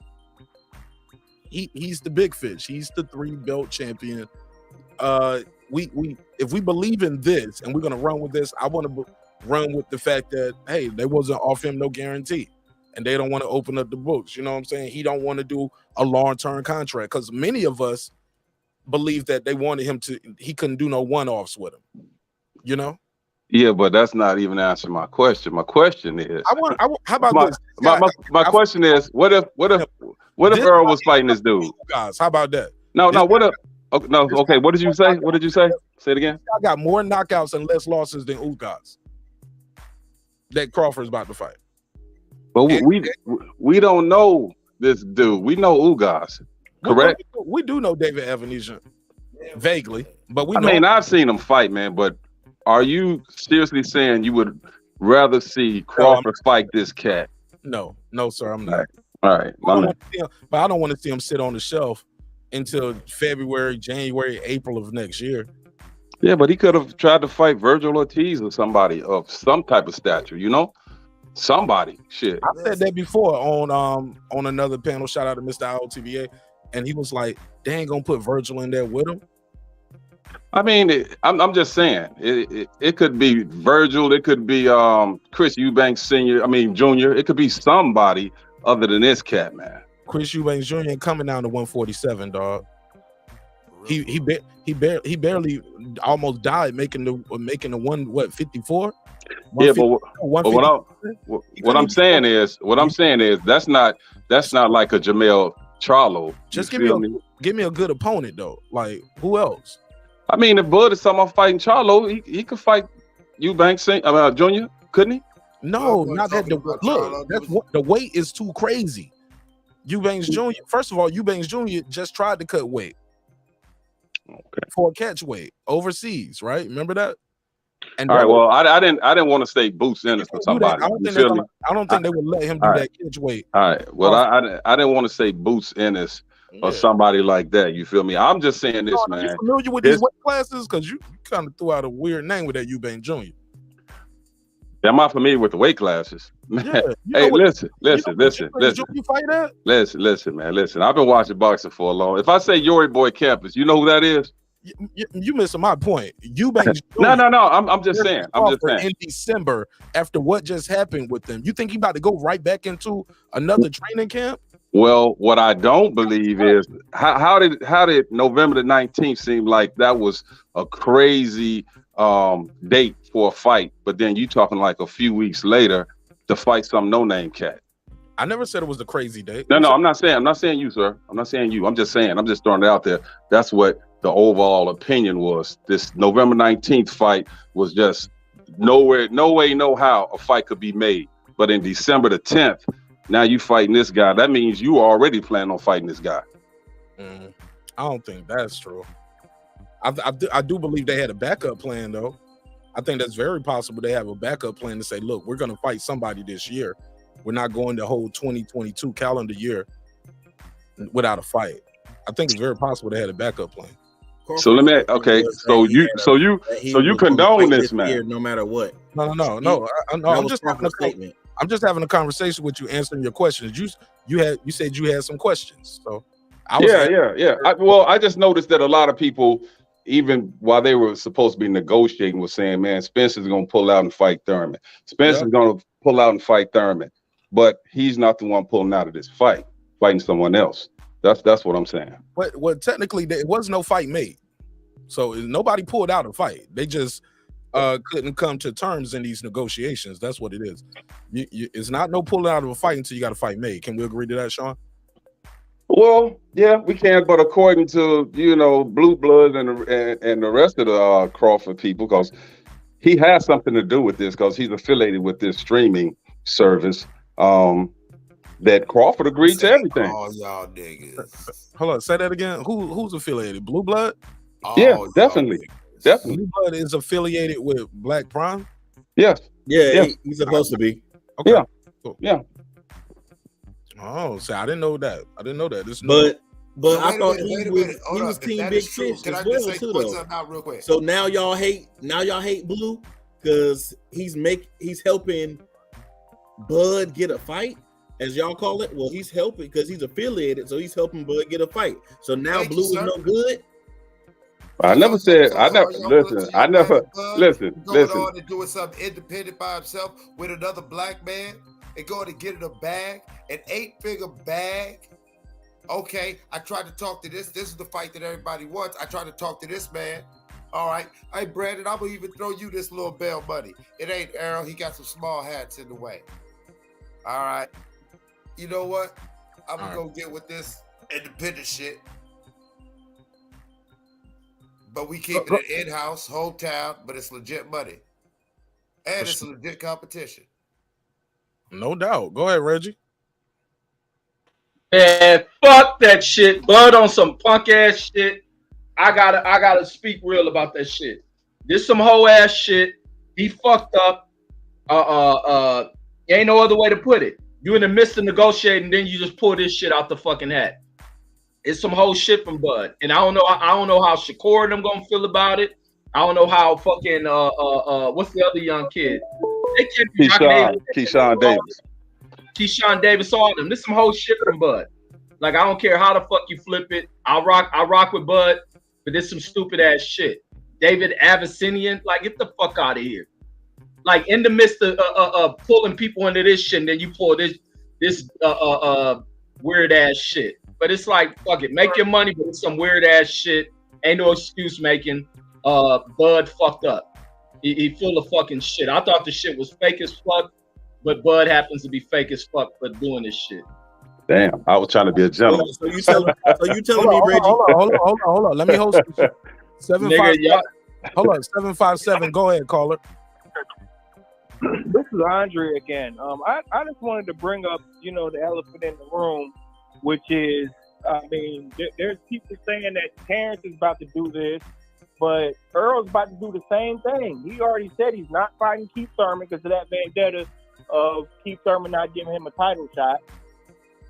He's about to go fight in his hometown in Dallas. He's probably going to fight sometime this year, get a bag against somebody who we probably don't know, or it's not going to be that relevant because there's only Ennis and Keith Thurman other relevant really in the division. So he's about to go do the same exact thing. Virgil. I don't think they're going to let Virgil go because he hasn't built up his name into being a superstar. So why would Boots ain't no superstar. Oh yeah, but yes, there is a superstar. Boots ain't no superstar. But go ahead, caller. No, I don't think they're gonna let him fight Boots yet. But that is a possibility. But I'm just saying, more than 9 times out of 10, Earl's about to do the same exact thing Terence did and fight a top 10 opponent, kind of a no name, a bag in his hometown. About to go do the same thing. All right. Tell him your name again, caller. Oh, Andre from Florida. All right, Andre from Florida. Stay on hold right there. Go ahead. Who want to reply to the caller? Okay, well, yeah, I will. I'll reply real quick to him. Like, here, that's a part of deflecting, man. How the hell is he gonna bring up what Earl is supposed to be doing when it's Terence Crawford who pulled out of negotiations? What the hell does Earl have to do with who he can't fight Crawford next, so he's gonna have to fight someone. You feel me? And 9 times out of 10, it's gonna be someone with a name. It's not gonna be a tune-up. I want to And reply. Crawford can't fight Errol because they won't show him the books. So how did he pull out of the negotiation when he acquiesced to everything, but just said, "Let me see the books"? If you telling me, man, stop being an overboard fan of this nigga Crawford. He did some bitch. You gonna let me go, Reggie? Somebody bleeding in twice. Somebody bleeding in twice. Somebody, I don't want to mute mics, but go ahead. Or somebody bleeding in. I think that's Sean T. Or it's either the caller. Caller, mute your mic if you're not talking, and I'll come right back to you. Yeah, Sir, I was muted. Yeah, go ahead, sir. Senior, finish your line, bro. You good? Yeah, I'm saying like if you ain't gonna let him, if he's determined, no. Caller. I wasn't talking to you. I said his name is Sir Senior. Go ahead, Sir Senior. Go ahead. Yeah, if you're not going to open the books, and that's all he's asking for, you're telling him he gets 35% after all the bills paid. I need to know who we paying. If you're not going to open the books, I need to move on. I told you that I'm going to fight by the end of the year. Either I'm going to knock out Earl and be undisputed, or I'm going to knock out somebody else. So he going to knock out somebody else, and then he get to knock out Earl next year. Okay, go ahead, Reggie. Man, y'all niggas go overboard with this fanboy shit. Like, no, you niggas like this nigga. I'm a Bud fan, but that's just some whole shit. Like, ain't no excuse looking in books. Nigga, you gonna fight the nigga, make the fight happen. They gonna pay you. It's some whole shit. If Earl would have did the same shit, he would have been drugged through the mud. Everybody thought Earl was trying to get out the fight. People was giving him a lot of flack. Now, fucking the person has done it. It's Terence fucking Crawford. You negotiating, got another deal on the fucking side. This shit didn't happen because shit fell apart. You've been doing this shit behind everybody's fucking back. You've been double playing this shit. Like that shit some whole shit. They been having saying ain't even in the 147 conversation. Please stop. Nobody talks about that nigga. And I understand niggas been defending fucking Crawford. It's time to hold that nigga under the flame. He did some bitch ass shit. Okay, 647. What's your name? Where you calling from? Hey, what's up, panel? What's going on? This is Patrick calling from Toronto. How y'all doing? Patrick from Toronto. Go ahead, family. Okay, somebody said something about Bud wants to look at the books. There's no way, listen, there's money that's going to be exchanged. I'll give you an example. There's money that's going to be exchanged between PBC and Showtime. Even if you were to look at PBC's books, which no corporation is going to let you look at their ledger, even if you were to do it, in order to verify the payments, you would also have to look at Showtime's books. You really think they're going to let some local yokels from Omaha look at a $1 billion company's books? You're crazy. Like, that's no lawyer, no corporate lawyer. There's no way you're looking at a $1 billion company's books. There's no way. So this whole, we need to look at your book stuff, because the only way to verify would be to look at who you're paying and who's paying you to verify. Would never happen. So that stuff is just dead. That didn't even make sense when I heard it. Okay. As far as the rest of it, I just think, Terence had to have been working on this for a little while. For the $10 million to come up and for somebody to raise $10 million, that's not something you do in a week. That's not something you do in 2 weeks. That's something that's negotiated over a period of time. Yeah, he said, I'm thinking, he said he'd been in negotiation for at least a month to 6 weeks for that much money to be on the table. Because not only do you have to pay him, you have to pay the other boxer, and you have to pay for all the expenses. So somebody's opening up a nice bag for this fight. I don't know how they're doing it. I don't know why they're doing it. But so I just think Errol needs to move on. Now, Errol has already said he has one fight at 147. That's Terence Crawford. And does anybody have any reason to not believe him when he said that? He said that on multiple occasions. Okay. He's also said he's not fighting Keith Thurman. So even when Al tried to push that fight, he said, I told you I'm not fighting Keith Thurman. When he says something, he means it. Okay. I think that it's very possible that Errol's just going to move up. All right. There's really no need for him to stay down at 147 at this point. All right, Canada. I'm sorry, you had something else you want to add before I go back? No, I just also wanted to say that, he also tweeted out that it's very difficult to make 147. If you see Errol the day before his fight, I mean, his eyes are popping out of his head, his cheeks are all drawn in. I mean, right. He looks pretty bad. I mean, so I just think he should move up, man, and we should all move on from this fight and let Bud do what he's gonna do. I don't know where Bud's gonna go from here, but maybe they can go back and negotiate. What's that? Maybe they can go back and try to negotiate if they still both. Well, still see, here's the difficulty. And because Floyd already told us, look, it's not happening now. You know what I'm saying? J-Mont, you got to mute your mic, J-Mont. If you're not talking, please. Go ahead, caller. Here's the difficulty. That if you're supposing that somewhere down the line that this fight can happen at 147, you have to also say that Errol Spence doesn't mean what he says. Because both can't be true. I mean, shit, he ain't Jesus. Shit happens. No. It's not that he's Jesus. It's just that if he's adamant about this is where I'm taking my career and this is what I'm doing, then if you're saying that the fight is going to happen somewhere down the line, and you have to say, well, Errol doesn't mean it. All right, fair enough. All right, right. Parker from Canada, we have right? any evidence to show that he doesn't mean what he says. And I think he should just move up. I think he should move up and just continue on. I think Terence should just continue on at 147. And that's it. All right, Parker is Parker from Canada. Wrap it up, B. Parker from Canada, right? Yeah. Appreciate you, man. Thanks for pulling up. More than welcome to call back anytime. Thanks for pulling up. J-Mont, talk to me. J-Mont, talk to me. What's going on, folks? Can y'all hear me clearly? Yes, sir. Talk to me. You sound like you're standing right here. Go ahead. I mean, I think it's interesting that Brandon, I'm gonna address some of the things you said. No disrespect. We just having a conversation, but you brought up that Wilder was just put on pay-per-view, and when's the last time ESPN put on a pay-per-view and things of that nature.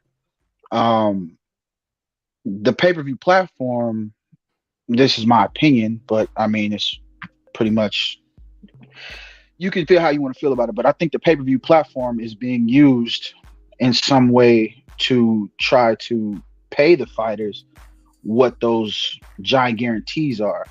Now, I don't know what Wilder got guaranteed for the Helenius fight, but it's been something that they've been doing for a couple of years now, where they're guaranteeing these fighters these purses and then trying to pay them the guarantee with the back end. That's the whole point of, that's not the whole point of pay-per-view, but that's how they've been using papper-view. That's why every fight is on pay-per-view. That if you could guarantee fighters, we know that for a fact, though, J-Mont. I didn't call it a fact. I said that was my opinion. I called it my opinion off top. So, broad, but when you offer Canelo, like you said, you offer Canelo $40 million, right, to fight Caleb Plant, and they gave Caleb 10. They offered him $40 million because they know what kind of back end money he's going to bring in. I mean, can we agree on that? I don't know their books, homie. I take your word for it. Look, I'm building off of your all of these are your assumptions. None of us are privy to the boardroom. None of us are privy to their accounts, homie. This is all correct. It's all assumptions. Correct. Meanwhile, they can't offer Bud a contract that would satisfy him. They didn't even try to offer Andrade a contract to support him. They didn't try to offer Tevin a contract. I mean, we're talking about unification fights. We're not talking about basic he's my mandatory. No, we're talking about unifications. They didn't offer other fighters with belts opportunities to unify, but they brought Canelo over and gave him $40 million, and they offered him a $100 million contract for 2 fights. Right. That's what Brandon was talking about earlier. Like, they got some money over there, bitch. It's just they don't look. Steven Espinosa went on camera and said, "Look, these guys should not be expecting no Mayweather Pacquiao type money. We ain't spending." I agree, but then when, like you said, when somebody does agree to the contract, and they're supposed to be paid based on net proceeds when they get asked to co-promote the fight. We don't know that neither. We're that's a rumor. We don't know that for a fact neither, sir. All right, so what do we know about the contract dispute Not a between? goddamn thing. We don't know a goddamn thing about nobody's contract because we ain't got it on the screen. Can't nobody pull up nobody contract. All of this is assumptions. You feel me? Go ahead, Clips. Pass it around. Let's pass it around. It's open though. It's open. Y'all jump in, get in how you feel. It's open. Go ahead. Oh, it's open smoke. You know what I'm saying? Fuck goddamn motherfucking fish and all them goddamn guppies who mad because Bud getting the bag. You mad because Bud getting the bag. Mark, change the goddamn headline. That's to make new banner. Is they mad because Bud getting the bag? That's what's going on right now. These motherfuckers all in their feelings. These motherfuckers them flopping out the water. Couple of them flopped out and landed in the boat, and they just on there on dry land, just acting crazy and having spasms. You know what I'm saying? And shit, calm your ass down. You know what I'm saying? Calm your little ass down, goddamn it. Bud gonna get in what Reggie said. He's gonna whoop on your ass in 24 and 23. Look, I want to say something about what Reggie said. No jokes aside, some real shit. Hey, Reg was like, "Oh, that's some whole shit." Blah blah blah. You've been playing this the whole time. I think somebody else. I think it was Sean T. or either the caller was like, "Oh, he was negotiation in bad faith." But I recall Spence talking about, "I'm gonna fight somebody." He had a backup plan. We don't know what it is yet. That's yet to be revealed. But I've heard him talk about a backup plan more than I never heard Crawford say anything about it. Spence put that out there. Ain't you supposed to? I'm just saying it's business though. Like you can't, and I get it. I remember. Look, Crawford been one of these guys. Like we've been hearing it for a long time. Even Sean Porter said, "Look, he's one of those guys. If you're not being respectful to him, he'll walk out the room. He's not gonna go back and forth with you on some shit. You disrespect him. He's a pride. Look, Tim Smith, PBC. He's a prideful champion. He's a very prideful guy. We don't want to disrespect him and insult him with a number. Then later on, that whole shit, we found out they didn't. Never made an offer. I don't want to say the guy is scared. I don't want to say he is ducking. I don't want to say that they doing bad business. But something is wrong here. Because we do know the guy is suing his last promoter for not fulfilling everything in the contract. We know he wanted to do one-offs. That's something he said out in the public. But when you have this situation right here, all of us know this part, right? Or we all believe this, to keep it 100, J-Mont. We don't know, but we all believe that PBC ain't going to let Crawford come in and just with a 1-1 fight. That's what I said last time we was on. Everybody knows, like, nah, man, you got to do a rematch or something, or you got to fight some. Like, you're not just going to get these belts and leave. My whole point is this. How long is too long to do wrong? Brandon Washington, every episode, he'll tell me white folks are the worst. But then in this conversation, you know what he tell me? Well, Bob Arum said this. Bob Arum, I'm like, but you told me yesterday the white man. What he tell? Let me play the drop. Where to drop it? Hold on, where to drop it? I got it. No. That's selected. Hold on. That's selected. Everything that a black man ever created. Hold on, one more time. The goddamn white man is the motherfucking devil. He kills everything that a black man ever created. Yeah, but when we talk about this topic, he'd be like, what Bob said this. My whole point is this. We are not privy to the boardrooms. We are not privy to what was the breaking point in this conversation. Obviously, Reggie, something is the deal breaker. Like, oh, you're not going to do this, or we can't do this. Okay, well, I got to move on then. Something is the deal breaker. Look, if you watch this whole show so far, I've been very respectful to both parties on this. I ain't never said, oh, this is great for Bud, or this is great for Spence, this is bad. I don't like it. I'm upset. I'm not making no excuses for nobody. I haven't blamed anybody yet. All I'm saying is something went on in that boardroom. Something was the deal breaker, and we'll talk about more of that after this break. Cause we lick. Let me pay some bills. Attention Apple users, do you have a locked iOS device that was activated with a specific carrier and you want to go to a different company? TabTechUnlockSim.com can help bring your iOS device over to the carrier you want. With simple, fast, and easy instructions, you can unlock your iOS device without going to an overpriced phone repair store. Go to TabTechUnlockSim.com, unlock your next device in the safety of your home for the fraction of the price. And it's easy as 1, 2, 3. TabTechUnlockSim.com. That's TabTechUnlockSim.com. TabTech, your next device. All right, and we are back. Reggie, you want to reply to my comment I made before we went to commercial break, and then we can open it back up. I think Sean T trying to get back in as well. Yeah, that comment was full of shit. Bud did some whole shit. It wasn't nothing that went on in the back room. This nigga had some other deal working out. You know, Reggie, you weren't there. Nigga, don't nobody pull no shit like this. You know this is the big fight they working on. And all of a sudden, definitely like that, Reggie. You don't stop protecting this nigga, Mark. You sound worse than these damn niggas who protect Wilder. No, I'm being everybody else out here. You sound no different than these niggas. Nah, homie. Protecting this nigga. He sounds just like him. That's right, Reg. Tell him. That's right. Reggie, some people gonna get up and walk out the room. Some people ain't got to walk out the room, nigga, not make another fight with some nigga nobody ever heard of. Hey, I'm gonna get me a bag. Come on, Reg. Reg, my point is this. That guy He's supposed to be negotiating the fight in good faith, but he in the background negotiating another fight. Get the fuck out of here. No. Hey, Brandon had to be gone. Brandon wasn't even by this show before. He had to. I know he just wasn't on mute, patiently waiting. Brandon is moving and shaking around, and now he's back talking that shit. Hey yo, Brandon punching the air like Trey and motherfucking Boys in the Hood. Oh, let me go and get that drop. Let me go and download it. Hey, look, but hey, Reggie, but you feel me, man? I'm not trying to disrespect nobody, bro. I don't know if you noticed. I've been on the campaign the last 2 months. I don't feel you, bro. I don't. Showing Errol Spence nothing but respect. Been wearing the Errol Spence hat on camera. Yeah, me, Martin Ash. What I'm saying. That's called pandering. Stop pandering. No, get the fuck out of it. It's called showing respect. It's called building bridges instead of burning them, homie. My point is this. Reggie, you cannot say with a definite answer, ain't nothing going on. Won't no roadblock in the negotiation, nigga. Nigga, you won't dare.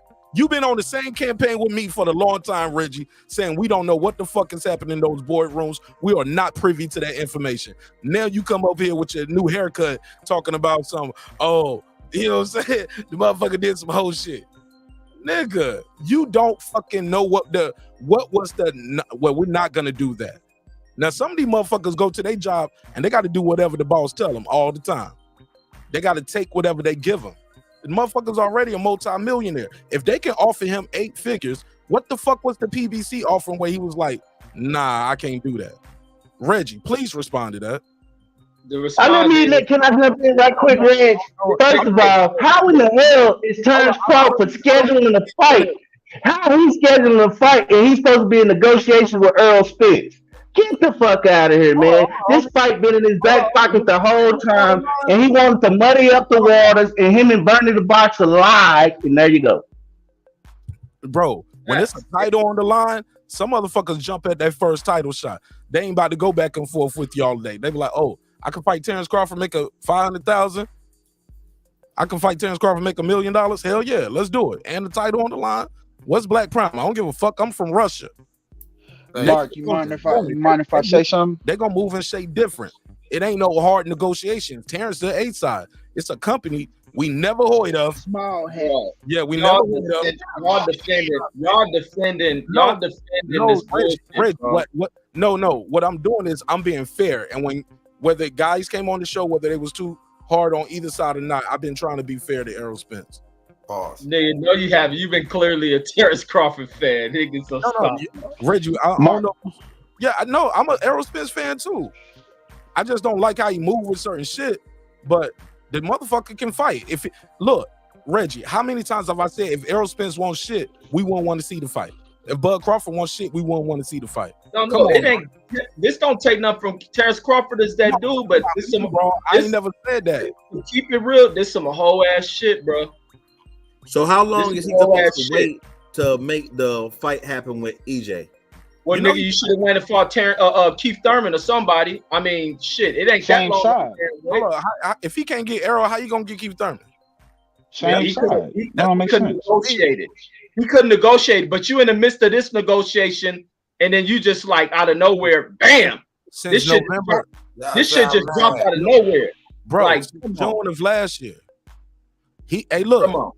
Look, they sent back the revision copy, the copies of. You're wrong. Not June of last year, June of this year, Mark. That's only a few months. Stop it.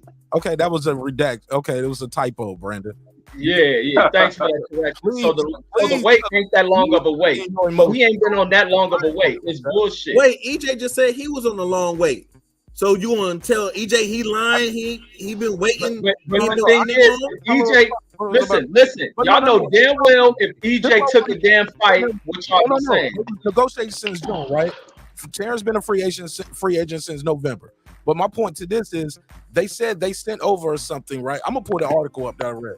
They said, he said, yo, Spence team is getting antsy, like, yo, they're not blah blah blah. Let me go back. But my whole point to that is, I think they sent over the shit to Crawford. Crawford and them had it for about a month or so, and in the process, they trying to get the shit done with the lawyers. Remember, that was the Mike Coppinger shit that came out a while ago. That was the. You just got mad at Reggie for speculating, and you doing all the goddamn speculating in the world. Reggie, you don't know, you weren't there, and here you is. Brandon, that's crazy. Brandon, I preface everything though with if what we're saying, if what we're hearing is true. I'm not speaking in definites. I ain't calling nobody no hoe. Nigga, this shit true than a motherfucker, nigga. And if it's true, it's true. But look, this shit ain't nigga walked away, bro. Reggie, the same motherfucker who told us November 19th told us this. Bro, this date and everything else is real, man. That's why I'm pissed the fuck off. That shit real as fuck. You know why? Because you got to have an 8-week training camp, which is 2 months. So if he was negotiating Errol Spence fight 2 months ago, how long is that? So how long did it take to put this fight together? He still got to be in the training camp. This sounds fishy to me. Bud stay in training camp. Bud stay in shape. Bud ain't the one out here training camp. You said 2 months. This is a tough Everybody month. don't need 8 That's weeks. 12 months. Hold on. Everybody don't need 8 weeks. Shakur even said, hey, look, I stay in shape. But granted, he did miss weight. He said, look, I don't need to do 13 and 10 week training camps. I do 6 weeks. If you count maybe he do, Mark. It ain't even like he pulled away from the negotiation tables. He got these niggas, he got all these big platforms still at the negotiation table. Please let me respond to this one part. If you count the weeks from today, how many weeks is that? 7 weeks and 3 days? If you count it from today, 7 weeks. To what day? To the day of the fight, December the 10th. Ain't it like 6 weeks and 3 days, 7 weeks, 3 days? That's a training camp, dog, for a guy who's already in shape. So how long did it take them to negotiate the purses, the venue? They had to negotiate the venue to lock it down early. This is a bad faith argument. What we do know is Bud was never, if that's the case, how long does it take to lock down the venue? How long does it take for the ticket? You gotta turn your mic down or you gotta stop yelling. Brandon, you distorted and you're clipping. Yeah, it's 7 weeks with no promotion to it. Yeah. The promotions just started today. How about that? We do the promotion. They're gonna do a press tour. They're gonna go on their tour and all that other shit. It never heard of it. I don't know Black Prime like that. Shit, don't ask me. Nigga, I ain't caping and capping for nobody, homie. I'm a realist, homie. Hey, I got a question, man. I got a question. Calling that. I ain't about to be able to call him no hoe. I got a question. I heard you say you had a question. Oh, my bad. I didn't know if I was muted or not. I can hear you. All right, go ahead. I got a question. I got a question. I got a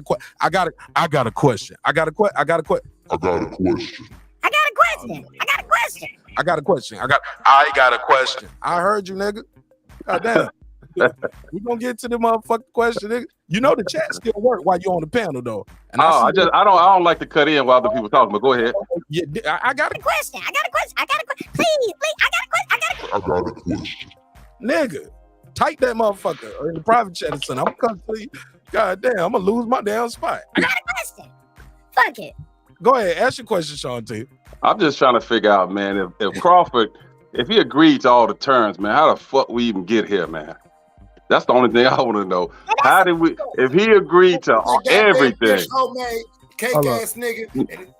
man, bro. Hey, bro, you way wherever you at. You talking crazy, but I'm just asking a simple question. Nigga, relax, man. I'm talking that nigga that fish, the fish, that goddamn fish. If you're an Errol fan, you know who I'm talking about. That fish, a whole ass nigga. And was motherfucking kept moving the dice, doing the fuckery, arguing about 80-20, blah, blah, blah, and stretching out the negotiations for this shit. And Bud had options. Bro, I promise, man. This ain't crazy. I promise if I wanted to, man, we could have a whole different type of show. Like I said, this is a sad day for me over here. Like, Reggie, I'm going to let you know something, homie. Brandon Washington, y'all there? I'm listening.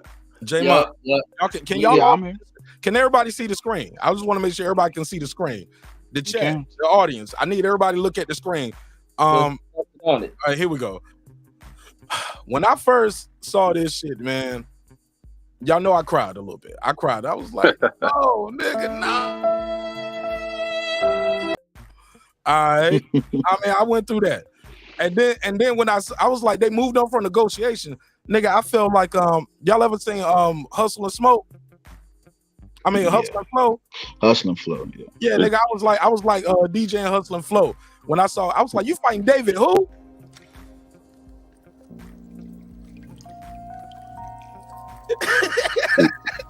These are boxing fans when we realized Terence Crawford is not fighting Spence. We like, Bud, tell me this shit fell out your pocket, man.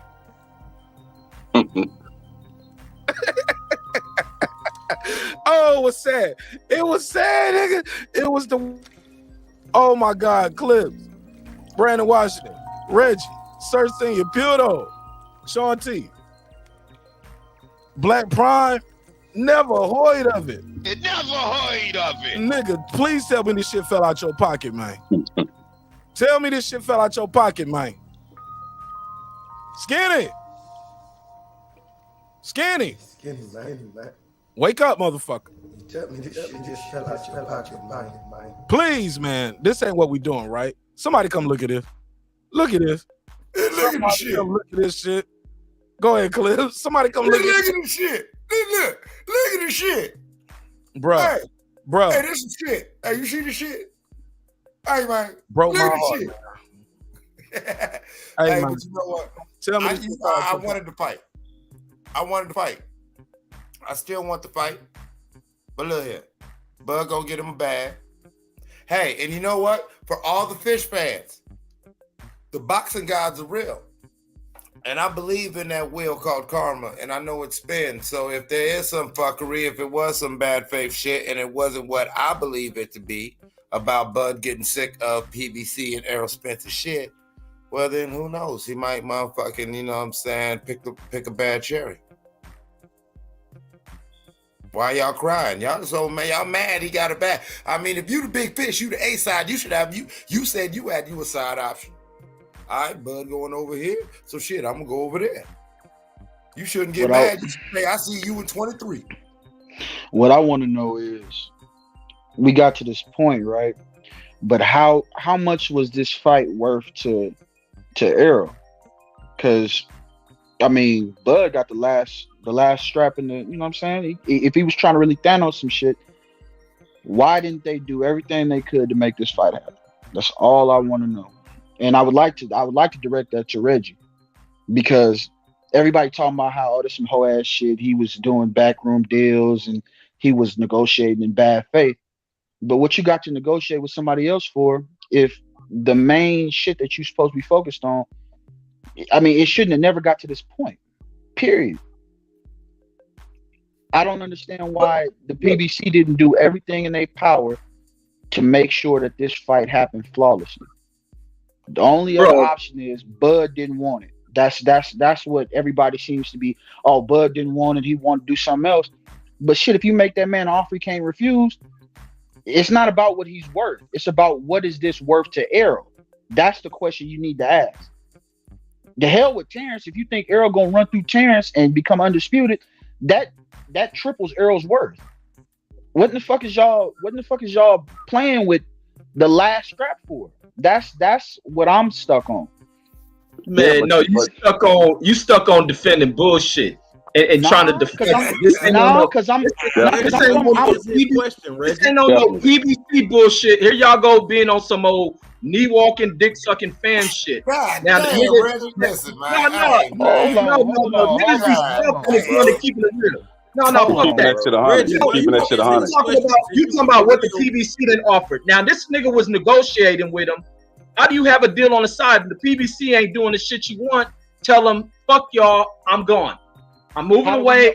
How do we know he didn't? Like you said, how do we know he didn't? Because everybody been talking about they still working on the fight. Hold on. Who is everybody that wasn't in that room? Have you seen Terence Crawford in interviews? He done a lot of recent interviews, and when asked about this, the fight gonna happen. He can't say too much about it. Oh, you can't say too much about it. What else is going on? Hey, he even said down the road too. He said down the road it's gonna happen. Down the road. Down the road. So that means he got another fight. Yep. That means he wasn't planning on fighting right away. He wasn't planning on fighting Earl right away. That means maybe he had some other shit going. So he was negotiating on good faith. That means he always had this in his back. Brandon, you got to fix your audio, bro. It's chopping real No, bad. I don't believe that it was a negotiation in bad faith. Like I said, it's not even about bad faith. If this ain't bad faith to you, then what the hell is bad faith? Hold on. It's not even about Bud. The PBC is supposed to be about Errol. So if Bud got the last piece to triple your worth, damn near, you become undisputed welterweight champion. You can do whatever the fuck you want to do. If you become the undisputed champion of the world at welterweight, you can write your own ticket. How could you not do everything in your power to make this fight happen? And just, like I said, it ain't about just giving him what he wants. Give him something. Speculating. You just talking. How do you know they did? Brandon, watch. Hold on. I was a PBC. I would not fuck with no Terence Crawford for next year. The year after that, I wouldn't do no business with that nigga moving forward. If I'm the PBC, Earl, let's move up to 154. We got a lot of in-house shit. Fuck him. Let him figure it out for his own career. He shouldn't have did no shit like that. He should have let us know, blase blah. We're taking too long. I got this other shit. I got this other opportunity. I'm gonna go take this. We can come back to this. So you basically telling me Bud Crawford was supposed to check in. If you at the table, yes. Okay, President Jafar said, so let me get this straight. PBC can't outbid 10 million guarantee for this fight? Let me give him a drop. I got 5 on it. No, let me answer that, President Jafar. That's not what they saying. They saying Bud ducked. Bud didn't want the fight. Bud was scared. He shook. He booty me. Bud see Errol Spence come around the corner and he like, who the hell? Somebody look at this. Look at that. That big fish. Oh, man, that's the big fish. I don't want nothing with that motherfucker, man. Yeah, that's what he's saying. They said Bud saw that undisputed at welterweight, and Errol Spence had it, and it was like DJ's tape in the toilet. They said Bud just didn't want it. He was like, undisputed. But I gotta get it from Bud. Yeah, that's what they saying. And then it's like, how the fuck David Avanesyan gonna prepare you for Earl? It's like, what? You gonna get a good payday? They ain't gotta pay Avanesyan shit. It's like, what is he preparing you for? Didn't Mean Machine beat the same dude? Yeah. God damn. Mean Machine beat the dude. You can say that I just made. To be fair, I just made 8 figures beating a known body. So you telling me I'm gonna make more beating EJ? But hold up, that's the biggest problem and argument with. First of all, I don't give a fuck about what they make it. But that's the biggest argument that Spence fans have for Crawford. Like, he takes the big money to fight the lesser opposition. That's their argument. He had the highest guaranteed in the welterweight division, but he didn't give the fans the opponents that we wanted to see. Now, granted, we did get to see him do what he do. Some say I've heard people comparing to Tank Davis or the. He said he's Tank Davis of the welterweight. He ain't fought nobody. Blah, blah, blah, blah. Man, I've heard it all on this show. Can't sell tickets. And this shit is damaging as fuck to Bud's career, dude. He can get the money. I'm happy for that. Is it damaging? This hell yeah. How is that damaging? No, hold up. But what do you mean how is damaging? No, this is more dangerous than Ugas was, right? You know, he has. Please. Ugas was the champion. Ugas was a champion. Ugas did have a belt, and he was a champion. But Ugas was you guys worked his way. You guys worked his way around this division. You guys fought great competition. He worked his way through this division. Abyssinian ain't done only know shit. 2 fights Ugas fought. Yeah, right. He said great competition. He fought one of them. Y'all only know. He sold more pay-per-views than Bud ever have. He sold more pay-per-views than Bennett. He sold more pay-per-views than Bud ever have. This dude didn't sell. He didn't sell. Ugas didn't sell. You got suffer losses, work his way back up through the division. Suffer losses, work his way back through the division. Like he's put his work in. So what the fuck is different? And he been in bigger fights than Terence Crawford ever had. Look, in all this shit I hear people talk about boxing, I ain't never in my fucking life heard of David Avanesyan. And never I heard of this nigga. Ugas neither until he looked like a fucking meth head. Motherfucker like a meth head. I see walking around with the personal attacks on how a nigga look. I don't give that a fuck nigga like a meth head, and y'all know it. He like how he look. I ain't trying to Vegas fuck meth heads from out of Turkey and shit. Like this nigga, ain't nobody heard this. He gonna go out and get knocked out. He gonna go be one of Terence Crawford's victims. They're gonna be like, "Oh, did you see Terence Crawford knock out David? He on a knockout streak. Terence on a knockout streak in the welterweight division. Did you see him knock him out? Brandon, the difference is David. He knocked out American. Why? He knocked out Kell Brook. Why? He knocked out Why? Because niggas ain't gonna let me talk on my own show. So I gotta turn my mic up. Let me tell you some real shit. He got more knockouts than Ugas. He's on a longer knockout streak than Ugas. Have he ever been a champion? Has he ever been a champion? If you want to play the knockout game, Brandon. No, I'm playing the champion game. The fighters who is elite worth seeing. Who in the fuck is David Avanesyan, and why in the fuck is Terence Crawford getting $10 million to fight him on an app?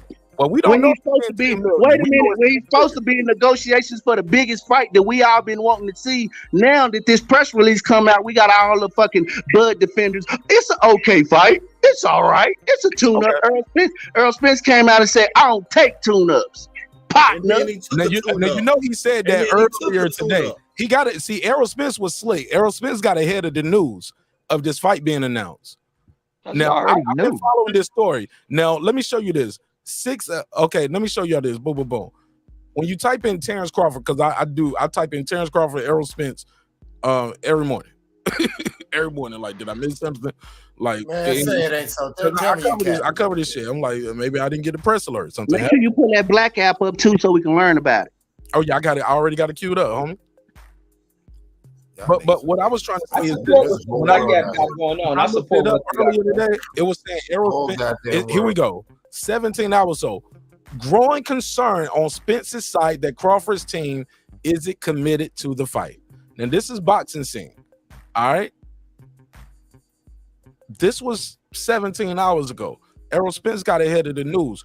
Errol Spence been quiet about all of this shit. He knew this shit was coming out.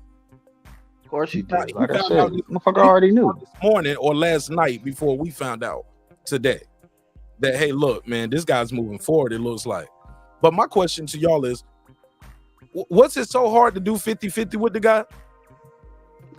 Mark, stop speculating. See, you just threw out a straw man argument. How the hell do you know if the fight wasn't 50 and 50 or not? I never know. All we know is... So stop speculating. Don't do Bud doing 50-50 with David Avanesyan? Like is David Avanesyan getting 50-50? Is he getting 50-50? Yeah, let's see if he getting 50-50. Come on, man. It's pronounced Avanesyan. Put some respect on his name. Right. So since Avanesyan, what should Avanesyan get? 10%? Avanesyan should only get 10%, right? So therefore, it's a career fuck up Who says opponent. that he should only get 10% or what he's getting? How much would you give him? We've been playing the negotiation. Reggie, you can't speak with wholeheartedly saying, yo, it won't no roadblocks in negotiation. I'm saying this to you. I'm saying this to you. If Avanesyan come to the table, can he say with that with all of y'all? It's the same shit. We don't know, but if we want to go by what you guys are saying, come on, man. What's good for the goose? All right, Mark. I know you're gonna run from the question, but can I ask you this question? Let me get my Dub right side on. So Reggie, answer the damn question. I answer every question, sir. You up here defending fucking Bud with no, like he ain't done no. Just mad he getting the bag. Nobody's talking about his money. You mad he talking about his money. You're talking about his money. What is this dude talking about? He just sat here. Who's mad about his money, sir? He just knocked out nobody and made 8 figures. You can't give that nigga less than 8 figures now. You care about his money, man. Go ask him for a fucking $1. Nobody cares about his fucking money. You talking about the damn damn need to ask him for $1. I make my own Nobody cares about the money. In my pocket, unlike the EJ fans who gotta pay people to change their opinion. Man, I'm a fan of both of these fighters, man. I'm a fan of both of them, but this is some bullshit. And I'm not gonna. And if Earl did, I did the same shit. I'm fair when it comes to boxing. Ain't none of these fighters my favorite boxers. I like a lot of them, but I'm gonna keep shit honest with them. Bud doing this shit. If Earl had done it, the conversations y'all wouldn't be defending Earl. Y'all be going going in on him the same way I'll be going in on him. Exactly. Now it's Bud because y'all been rocking with Bud for this fight. Y'all making him all type of defense. You got sirs in here talking about he making 8 figures. Oh, he getting the bag. He just like David Avanesyan. He ain't gotta do nothing. Fuck Earl, he getting the bag. Like, get the hell out of here. Wasn't that the same crap that EJ fans were saying? Oh, well, what about that money? That money that now. What money? What are you talking about? Bro, don't do that. Don't do that. Don't do that no more. You just mad I sound like you, but I sound better at it. Y'all do sound alike. Y'all do sound alike. I swear y'all sound alike. Hey, it was a guy on the panel who said something about EJ needing that last belt from Bud, but that's the thing, man. Okay, well, but shouldn't that door swing both ways? Shouldn't Crawford be looking for those 3 belts that EJ has? Absolutely. Exactly. Now, what the fuck if Avanesyan fuck around and take this belt? Woo! I'm fucking around putting money on Avanesyan. Anything can happen. Anytime you pull shit like this in boxing, no, I'm just saying this out of historics. And sometimes when you get the fucking boxing gods, I gotta put money on Avanesyan. I got to. Yeah, because goddamn it, guess what? This happened with Buster Douglas and Mike Tyson. Same shit. With Tommy Morrison and David Bent when he wouldn't fight Lennox Lewis. Exactly. Y'all was playing around. Y'all playing around. So should Bud have gone the whole 2022 without. You can't do this shit. Teofimo not fighting the fight he's supposed to fight. He lost the belt. Lomachenko not fighting the motherfucker he should have fought. Lost the belt. Like this shit happens. Charlo. Should Bud have fought the whole 2022 without? Should he have gone the whole 2022 without fighting? Reggie. Bruh, these fighters go on year layoffs. This wasn't gonna be no long hiatus. He would have got the fight. Then look. This wasn't gonna be no one fight deal. You'd have multiple fights with this nigga. And then you talking about fighting. Then you talking about fighting Charlo. Your best bet would have been over here. Canelo does the same shit. Doesn't go fight the fight he's supposed to fight. He want to move up, get the fuck beat out of him. This shit happens in boxing. Real quick, we don't know the rematch particulars. Like we don't know anything about that situation. The Clarissa rematch shit. Like they were asking Clarissa about a rematch. She said that was only if it was going to be controversial. See, it be little shit like that. See, Reggie already thinking of some shit to be argumentative without saying, you know what, Mark, that is a good point. We don't know the particulars. Some shit that you said with me on this same show and you said on your show weeks ago. We don't know, but you just so on your square that this some hoe shit, nigga. It's some hoe shit. This some hoes. Like, read the money comment. Read the money comment, Mark, so we can change the subject when you read this comment. I just looked at Boxing Red. And David is set to fight John Maguez November 19th in the UK officially. You dudes need to relax. Silence. I got five on it. So that means they must have pulled Avanesyan out of that fight. Shit. That could very well be true. I would absolutely they pulled pull him Avanesyan out of a hell yeah, for a fight with a If for a you belt. David fighting for a title, Yeah, for sure. This title shot. For sure. Get another month of training. Yeah, for sure. No different from Ugas had a fight. Bud looking in the trash can for scraps. Bud in the trash can looking for fight. Money to fight Ugas. Come on, y'all ain't even being fair on both sides. Bud in the trash can looking for fights. He pulling dudes out of other fights. He pulling dudes who already got a fight schedule out of a fight. Get out of the trash can, Bud. Nah, you But what part is not being fair though?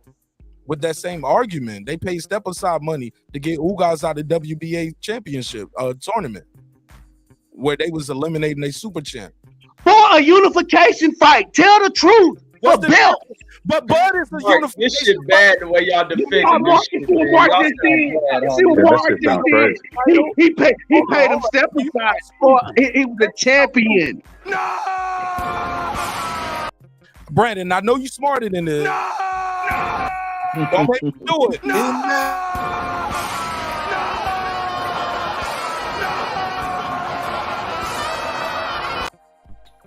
What's the bigger undisputed, Ugas or Terence Crawford? Stop playing with me, dog. No, that's not what you said. This is what you tried to say. Silence. Yeah. We've been calling for 4 or 5 years. He could have fought Bud then. Free agent, nobody on the line. He could have fought Bud in April. He chose Ugas for unification. Could have fought Bud for the unification. Get the fuck out of here. He fought Ugas instead for leverage in negotiations. That's what it was. It's an easier fight and it's leverage. 4-loss Ugas. 4-loss Ugas with only 12 knockouts. That's the champion who just beat. That's the facts. And it ain't no way around. No, that's hyperbole. No, this is the fact. that's not Ugas just beat a champion. He got 4 losses. Fight. Brandon, he got 4 losses. And Manny Pacquiao. Let's talk about Ugas. Let's talk about Ugas' run up to the Manny Pacquiao. I want to hear that. Now we're gonna tell the truth tonight. He had a split decision with Sean Porter. He had a split decision with Sean Porter. After the Sean Porter fight, he beat Manny Pacquiao. After the Manny Pacquiao fight, he fought Errol Spence. Now, No. Brandon, you missing the fight, bro. Step aside money to Stanley owners so Ugas can fight Spence. He could have fought Bud head up right there. How? No, he was suing Bob. He was with Bob then. No, he wasn't. But he was a free agent. He was a free agent soon as the Sean Porter fight ended. And when was that fight? When was that fight? When was that fight? Brandon. So No, that was in November. That was in November.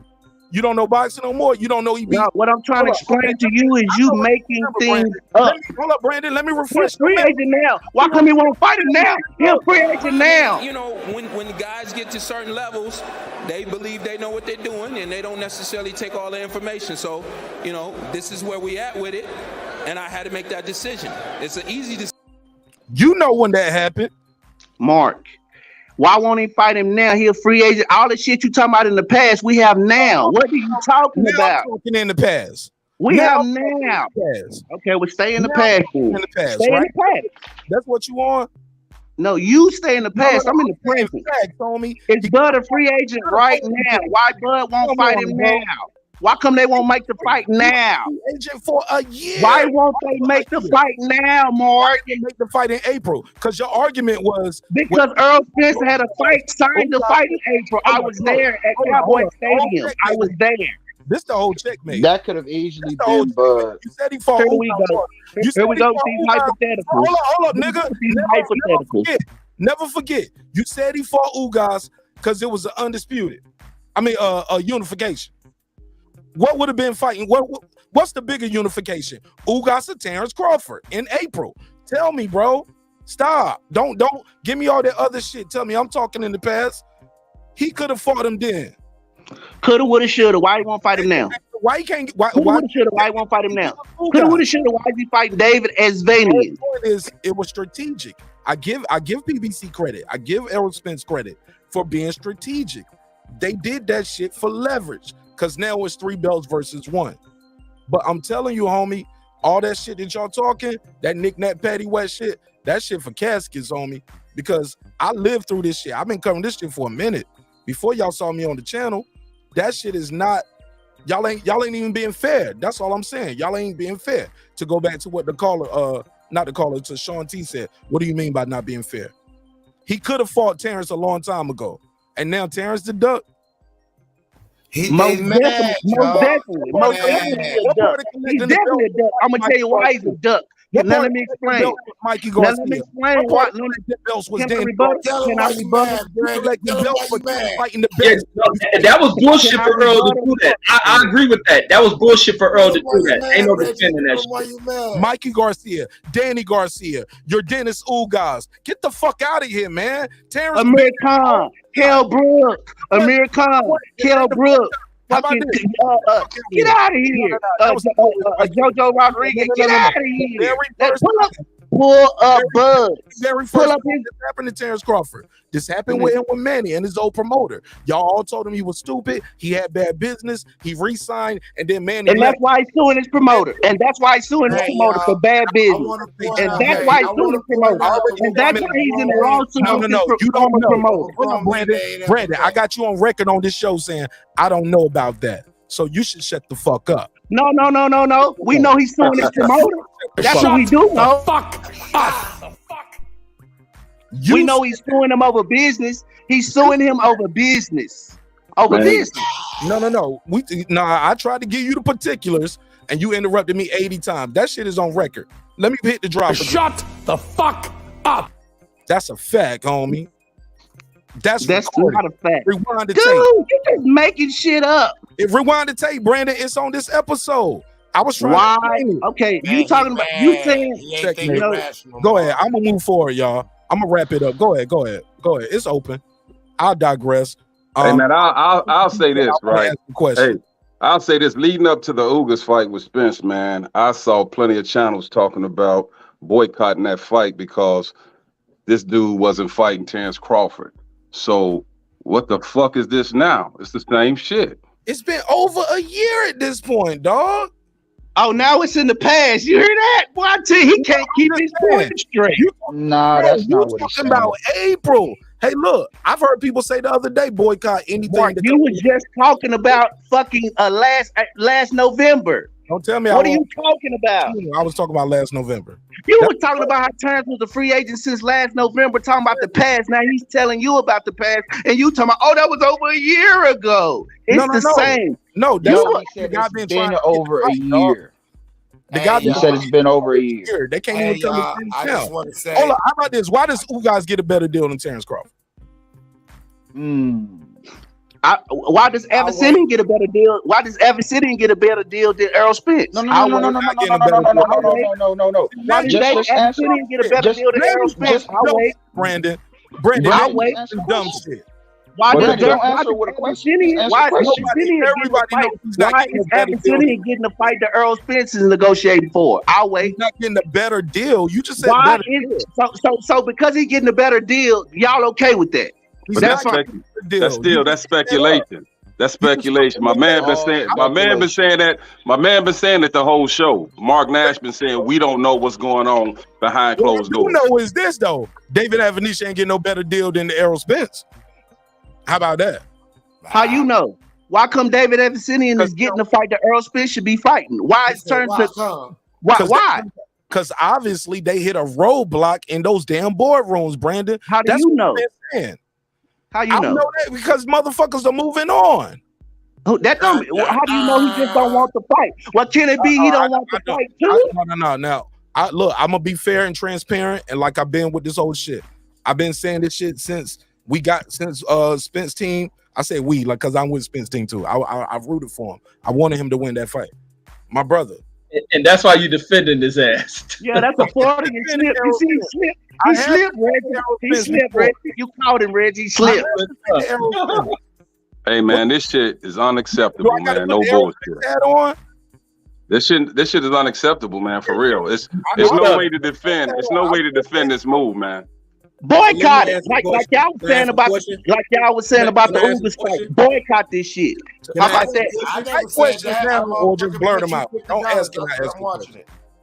Yeah. Just so my question is this. Blurt them out. So why is it okay that the big fish, big guppy, get to take fights for leverage, but now that Bud take one fight for leverage? Man, that shit ain't no leverage. Leverage. This is leverage. Wow. Mark, help him out, Mark. You better help him, Mark. I'm not about to Mark. Let him talk, though. Let him talk. I can't ride with that. Hey, look. I can't ride with it, but I'm gonna start the car for him, though. I'm gonna make sure the tires are good. I'm gonna make sure ain't no obstacles in the driveway. Let the nigga pull off the block. God damn, let him pull off the block. Go ahead, sir, senior. 8-figure nigga. That's what I'm saying. He's showing you that he can make. I ain't riding, but shit, let me out of the corner. Nobody, in y'all words. So he needs to make 8 figures or better fighting EJ. Y'all always want to talk money, so give the man his money. Brandon Washington definitely always talking money. The big fish gonna sell out at Dallas Stadium. Mark, ride with your boy. Stay in the car with Sir Senior. No. I never got in the car. I need to put on a 50. I did a PMC. Oh, that nigga crazy, man. Hey, Reggie, all the Army niggas know I did PMCS. I made sure his vehicle was okay, but I didn't ride with him though. He got insurance, he got tags, he got license, the tires, the go oil, everything good. He driving on his own on that one. I don't see the leverage, but I do see the attitude, as in you gonna move on. You keep talking about, well, I can move on.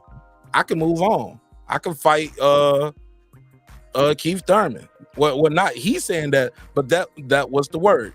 He can fight. He got a whole stable of PBC guys he can fight. So if that's not leverage showing that he could fight even a nobody and make that 8 figures, leverage. What is? No. It's a negotiation. You need to make your biggest payday. Your leverage is once you push the button and you do it. I can't say you keep acting like this, I'm gonna whip your ass and then I whip your ass. Oh well, you ain't got no leverage no more. You already don't whip my ass. No. When he get in this fight and the numbers don't fucking turn profits or drive, even when when the venue and shit, it's gonna ruin him. It doesn't give him leverage. This is David Avanesyan. Is it gonna ruin him if he still got the title? It's gonna at negotiation, they're gonna go right back to the table and say, let's pull up your last numbers. You want us to pay you this amount of money, but we're looking at this trend and what you're able to pull in, because networks are tripping that's what about. They're already doing to him now, Reggie. Allegedly. But that's what networks are doing. Networks don't want to feature a lot of some type of boxing fights because of what happens with the numbers. Numbers are steady dipping. You need certain dance partners. Buzz the proper dance part, but he can't come to the table like this when they're gonna pull up the numbers. This is what the trends are showing. It's no different than Andy Rory. It's no different than a music artist. They're gonna bring you in, look at the trends in your record sales. Yeah, we're gonna factor in some of this shit on what we negotiate your pay. It's gonna be the same shit. Now they didn't give you $8 million. They've been unable to recoup. You didn't cost them and put them in a hole for this much. If that fight don't have good pay-per-view sale numbers, because now look at the atmosphere. Nobody's happy about this. Who is running to go watch this nigga possibly beat the fuck out of David Avanesyan? I'm watch it for $40. I watch. You do a survey? Look, we pay 80 for. We look. 100 people. It's 100 people, and can we do a survey? Are you scared to do it? Oh, nigga, I'm all for it. Nigga, I'm streaming it. I will stream it. I'm gonna say this though. Hold on. Let me say this. Okay, let me. Oh damn. Let me. You said earlier you was gonna pay for it. No. There's a chance this fight doesn't even happen. You double-minded. Say that again, Pioto. There's a chance this fight doesn't happen. Yeah, let the Latinos speak. Yeah, I don't want people to think this black power, like, because some of them channels don't let you on. I was wondering where Pearl is. I seen that black ass dude up there. Hold on. That's Puro. Hey, Puro, we had a good show last night with Jerry. I hate you missed it. Go back to your country, white power. I saw a little bit of it. But I was busy cooking some people, so it's all good. I had fun. Oh yeah, man. Yeah, it was a lot of smoke over here as well. My brother, go ahead. You said the fight might not happen. Why is that? What you Yeah, say? because you got cooked a couple times last night. He said he was cooking some people, man. He sounded like Jeffrey Dahmer with that shit. Who was Jeffrey Dahmer? No, Piro said I was cooking some people. I'm like, what the fuck? I don't put it past him either. If you ever see Puro, yeah, I won't put it past him. He on the serial killer side of the game, respectfully. But go ahead, Puro. Yeah, there's a chance that this fight doesn't happen, though, Mark. A big chance, actually. Because Avanesyan has a history of pulling out of fights. Oh, wow. Look at this shit. Damn. Wow. Hey, hit the button. Dun, put a case on him. This is good development. Keep cooking, Puro. Cook some more people. Look, hey, Puro. Hey, Brandon Washington, Terry Silver, and the Karate Kid. Look at him. He like this. Look at Bud over there hitting the damn wood blocks, thinking he gonna get to the EJ fight. Look at him.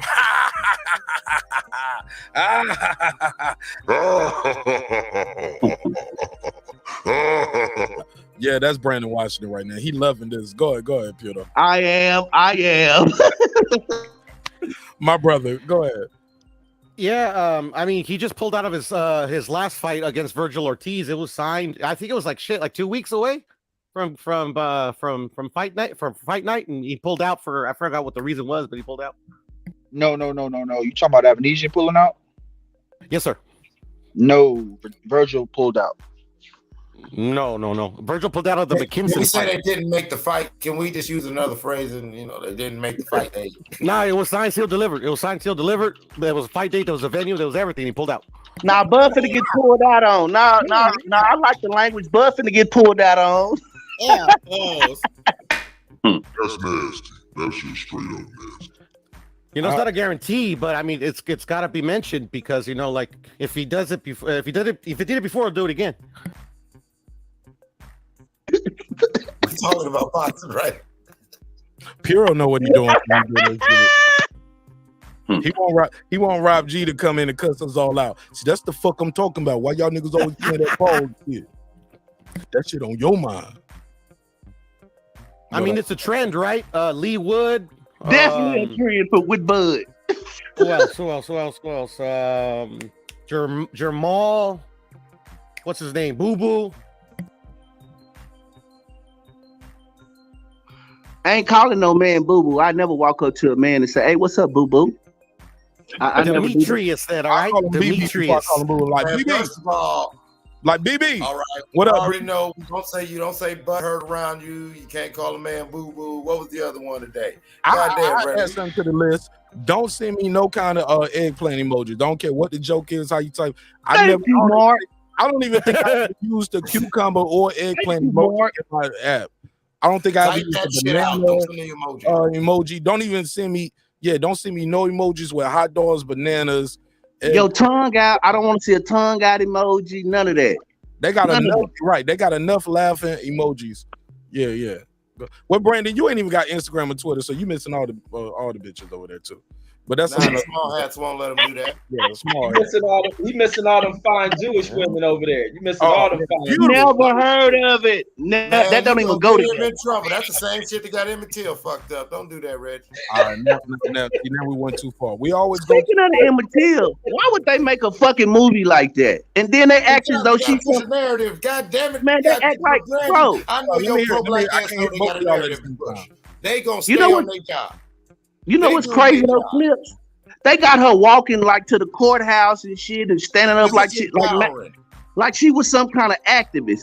Dude, they beat the case. They got acquitted and walked free and nothing fucking happened. It depicts a strong black woman who sent her baby unprepared out in the world. Man. This wicked world that had no mercy on that poor boy. We need to tell the Jewish people we don't want these movies. She did have the courage to say, keep that casket open. I ain't gonna go ahead. I ain't gonna knock her. But they love nothing happened. Nothing happened though. Hollywood telling Negro actors of Hollywood. Negro actors in Hollywood stopped making that bullshit. Facts, And the Reg. Negro money spenders to stop going to the theaters to watch that shit. I'm Nobody just wanna see saying, we Emmett got all Till. these Negro billionaires who do movies and everything, and we haven't still got a black. What do we go? What's the closest we got? What, fucking Wakanda, Black Panther? Like, nah, man, we got we got 2 white bitches who put out a motherfucking Woman King movie with their narrative and their spin on the Great Tribe of Dahomey. You know what I'm saying? Tyler Perry got all that motherfucking land and all them goddamn niggas in Georgia. More niggas than he got motherfucking 3/4 of niggerdom in goddamn Georgia. Mark, no, he in Georgia right now. And he got enough niggas He called you a nigga, Mark. He called you a nigga. Tarzan movie. Hold on, hold on. Hold on. All I heard was he called you a nigga, Mark, and then I heard Reggie say Tarzan movie, and I felt defended. I don't even know what Reggie said before that, but I felt I defended. said he got enough niggas in Atlanta to make a Tarzan movie. Oh, Niggas then gonna I got to put a case on you. I'm disappointed at you, Reggie. You know better. Hey, nah, man, come on. You know we what got niggas company like around here. Reggie, you are talking around company. Come on. Oh no, company and get it too. Talk about their ass too. Yeah, but we got to tell somebody in Hollywood. We got to tell, like Kanye say, we got to tell the Hollywood J people that we don't want to keep seeing these movies, like the Emmett Till movie. So we got to watch them get hanged and beat and hung, and or they gonna tell the real story about how they knocked on the door. Brandon, what needs to happen? What needs to happen is we need to go to the movie theater dressed in black, all black, leather coats, everything. And the minute the movie get filed, we just start stealing on everything non-melanated in our site, and we tell them, No, we can't do that. You cannot. I'm not going to jail. I don't want to go to jail. Hold on. Stop. I want to go to jail. I'm joking. No. We can't even joke like that. That is called hate speech. And No, I don't know. Yeah, I'm not saying. No, that's what I'm saying. No, I'm just saying for the record. Movies. No. Let's not even joke like that. I just want to clear the air. No more jokes like that. I see it. Yeah, it was. That's what I'm saying. What are you going to do? No more jokes like that. Let's move forward. Yeah. All right. Well, what you do, Clips, is you ignore the movie. You ignore it. You trash it and you ignore it. That's what you do. You trash it and you ignore it. But my thing is, who in the fuck is sitting down pitching these movies like, hell yeah, we're going to make the Emmett Till movie. We're going to show where they crush his skull and they bury him. And we're going to show them going to trial and them beating the murder case. We're going to show all of that. Brandon, These stupid ass actors and directors. It goes back to also the useful idiot. You have somebody who might want to mean well. I want to get this story out. I want, I want people to never forget the story of Emmett Till and whatever of it. And they pitch it. Now it gets to, the higher ups, so they're like, this is good money and it's a good look. Because they're so detached from how triggering and how whatever it is. Bro, we took a major L from that. If you're a struggling black actor and you get this check and you know this is going to be a big movie that's going to get pushed, you're not going to say no. Right. Like, so that's what I'm saying. Like, I was joking about the other shit, but I was serious about, they're doing their job. Come on, that's low-hanging fruit. An Emmett Till movie. It's pretty much about time.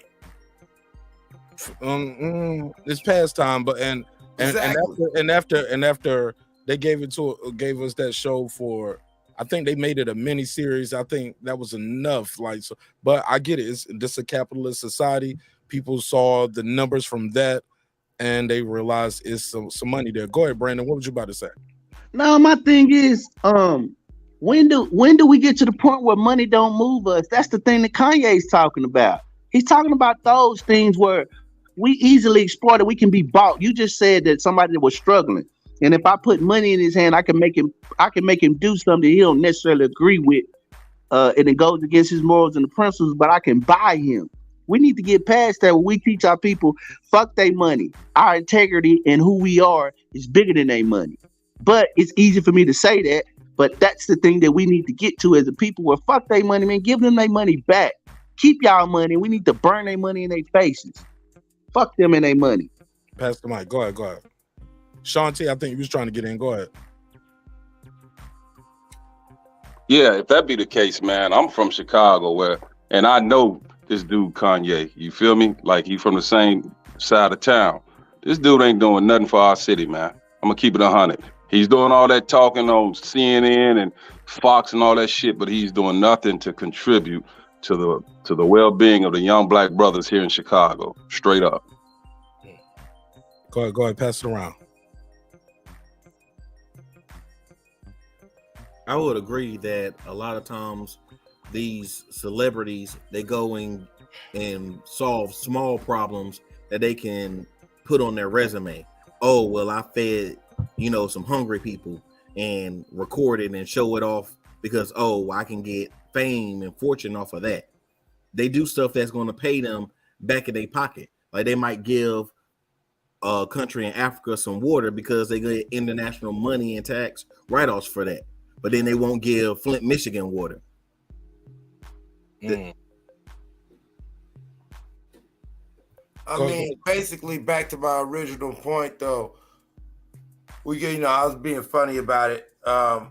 We got too many black billionaires. Kanye West don't need to be acting about nobody. Kanye West probably needs to calm his ass down, learn to talk to people, and sit down with some of these other black 100 millionaires and other, believe it or not, that he's not the only black close to billionaire and billionaire out there to where, and we should have our own, if it really bothers you like that, to where just like Shanti's implying to, like, you could personally be more hands-on. JP Morgan Chase, we just spent a good time talking about it, just gave you all your money back. So as of November 24th, Kanye West, my good brother, you feel what I'm saying? You got XYZ dollars, was 130-something million, something like that you could put anywhere you want to, and you got to have a place for it. All right, pass it around. I'll say this, Clips, I disagree with you. That's false. We don't have too many black billionaires. I'm looking right here. 100 millionaires. I'm sorry? 100 millionaires. I was like, not billionaires, but we said we have too many black billionaires. And I'm telling you, it's 15 in the world. That's not a lot. So I definitely think we can put our billionaires in a 15-passenger van. All the black billionaires can fit in a 15-passenger van. And go to the moon with Elon when he go. Insane. Or Bezos with his 11%. Yeah. How many total billionaires do we have in the world?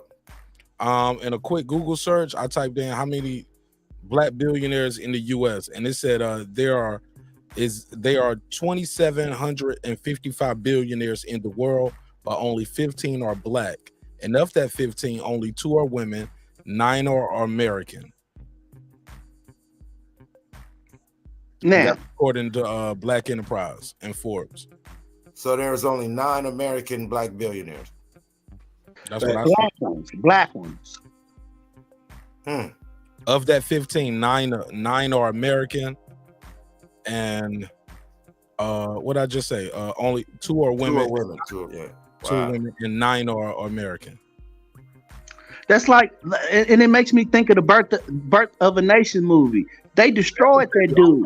And that's as of February the 18th, 2022. Forbes tallies a list of world's billionaires annually using a snapshot of financial information, including stock prices, exchange rates, and more. So that's of February 18, 2022. Go ahead. Go ahead, Brian. Oh, okay. Yeah, I was about that. You were just making me think about, because I was talking about I was thinking about movies, and we don't get to see the kind of movies that we want. I did get to see the kind of movie that I want. They just blackballed the dude, and they told him if he basically made this movie, his career was gonna be over, and it was. But my favorite part of that movie was, boy, I was just hoping they would make that part. But Birth of a Nation by Nate Parker, that's one of my favorite movies. And that Turner movie, what part of the movie were you hoping that they made? Oh, when the big slave come out, he said, "Can I kill him?" And he go in and he cut his fucking head off, and he come out with his head. I was like, hell yeah, that's me. Sorry, Mark, you asked. Yeah, I'm all for it. I'm gonna tell you what part I like that they showed. And it was the part where, and I know some people gonna like, oh, Mark, you're wrong for that. but I liked it because they show how graphic slavery was. They walked in, they killed one of the masters, and it was a wide shot, and then they tell the little boy, get out the bed, come on, you free now. I'm paraphrasing, of course, but that was one of the parts I like, because that's one part of the movie when you see all these slave movies that they don't show, how those guys took little boys and little girls to their bed at night. It was just grown, like the movies that show you that they just raping grown women. No, it was girls, young girls. It was little boys as well. So they use them as footstools and feet warmers. Not even just that. The rapes too. Real talk. Yeah, like mating farms. Some dudes they have no land, but they got So I ain't got a whole bunch of land for a bunch of slaves, but I got a mating farm. That's what they. It's disgusting, but that's a whole nother. Well, I guess we're here now. Go ahead. I pass the mic. Well, That's where the term MF come from. I mean, even if you take into consideration with Jim Crow, how many children were kidnapped and used as alligator bait just for belts and shoes and shit, Yeah. Yeah. It's a story I saw online not too long ago. It's a couch where it was a chair that some people had, and the cushion was hair of slaves. It was the hair of slaves, and how many slaves had to go bald for them to stuff this couch, and the couch was still puffy all these years later. And it was black people who got the couch at the auction. So the atrocities are crazy. That's why when I hear people say, "Oh, he signed a slave contract," or they offer him a slave deal, I was like, man, that shit disgusting to him as a millionaire, a fighter, because Bob Arum ain't coming in his house taking his kids. Nobody, no execs from Showtime are going into Errol Spence house and taking his kids and saying, we're gonna do whatever we want to with your kids and your wife. Or they come from this good fighting bloodline. These Mandingo babies right here. We're gonna do what we want. Nobody's doing that to these dudes. It's not no slave contract. Also, but more importantly, it's disrespectful to the atrocities of slavery, homie. And I can't ride with that shit. That shit is goofy. And hey Mark, I'll push back on that a little bit because Barry Hearn called it slave contract too. Barry Hearn said that we can't. Hey, let me say this. Barry Hearn said we can't sign on the slave contracts no more like we used to. Let me say this while y'all was talking about. I think that's funny. Let me say this while y'all was talking about birth of the But nation. he said it. You guys are talking about the Birth of a Nation movie. The best part to me, and it's unfortunate it happened to be on Coonthorne's show, but the best part of that movie was when he brought Nate Parker on there, and it was about the history, because there's the family, there's still that family, but for like hundreds of years, that family had no history of who they were, and they hid that shit. The elders hid that shit because the families who became victims still lived in this town, and the black folks who were part of Nat Turner's family and the other ones who went about the rebellion and stuff lived there. But also shared in that was these white folks kept the skins of these people that they end up killing off. They kept the skulls of them, and they're barely returning that stuff. So there's a lot of people who were like not privy to that history because so many of the other blacks decided to appease the white people. They would not go about teaching their youth that, because they didn't want the youth to become rebellious and stand up and militant. And I was like, that's some ill ass shit right there. And the one lady who was on the show was like in her 50s. She didn't find out that she was a descendant of Nat Turner's until her 40s when old dude came to get the history and was doing the movie and shit. And it's like that's the atrocities of a lot of that shit, is when families hide who they are. It's like, nah, you teach this shit.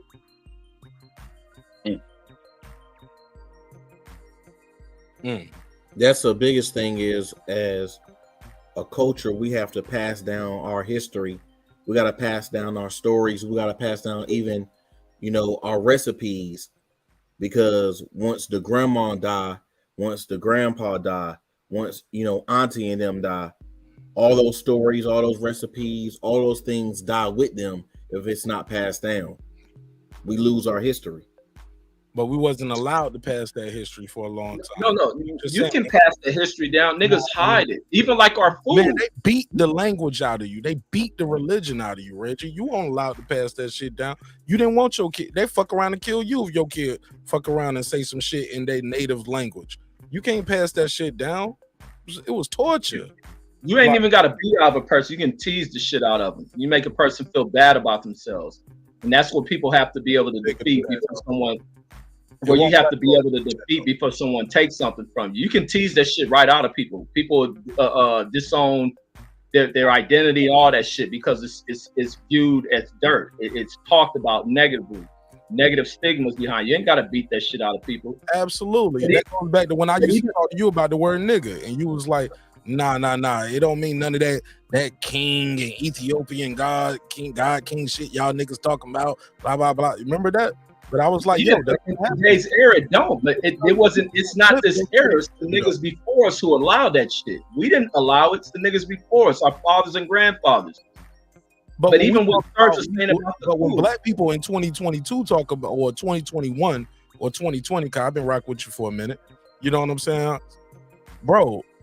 Motherfuckers was talking about taking control and power of the conversation, the narrative, the word. And people was like, nah, you can't take no power of it. You can't take no. She said, that's learned helplessness, Mark. Shut up, Karma. I have hopes and dreams for my people, right? And as the globe, as people as a whole, because I only feel, look, y'all heard me on the show say it several times. We ain't gonna get together and come together as a human race until the aliens come, dog. Or it's gonna be a whole nother world war. They already here, man. I'm with that. Unfortunately, I feel like all hope is lost, man. I don't want to be that type of guy, because I do know I believe in mankind. I'm a dreamer. Look, you shouldn't. You was in the military. You know about the destruction that shit brings. I know where I came from though, and I know I ain't, bro. I'm on my 5th second chance right now on some Cat Williams shit.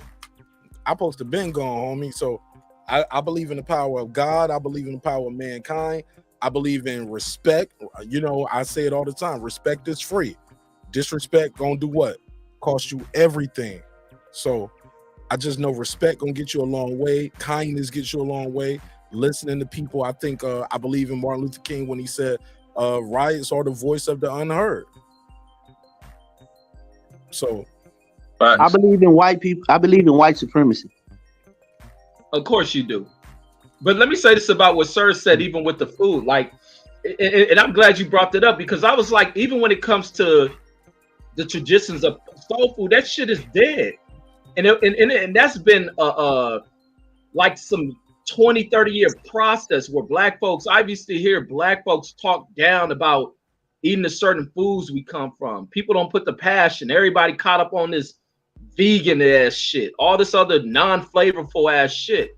So we don't even know how to cook. Yeah, all this bullshit. Like, everybody on bullshit and shit. Like, nigga, we ain't eating this shit for Thanksgiving. Reg said non-flavorful shit. Reg was like, and all this other non-flavorful shit.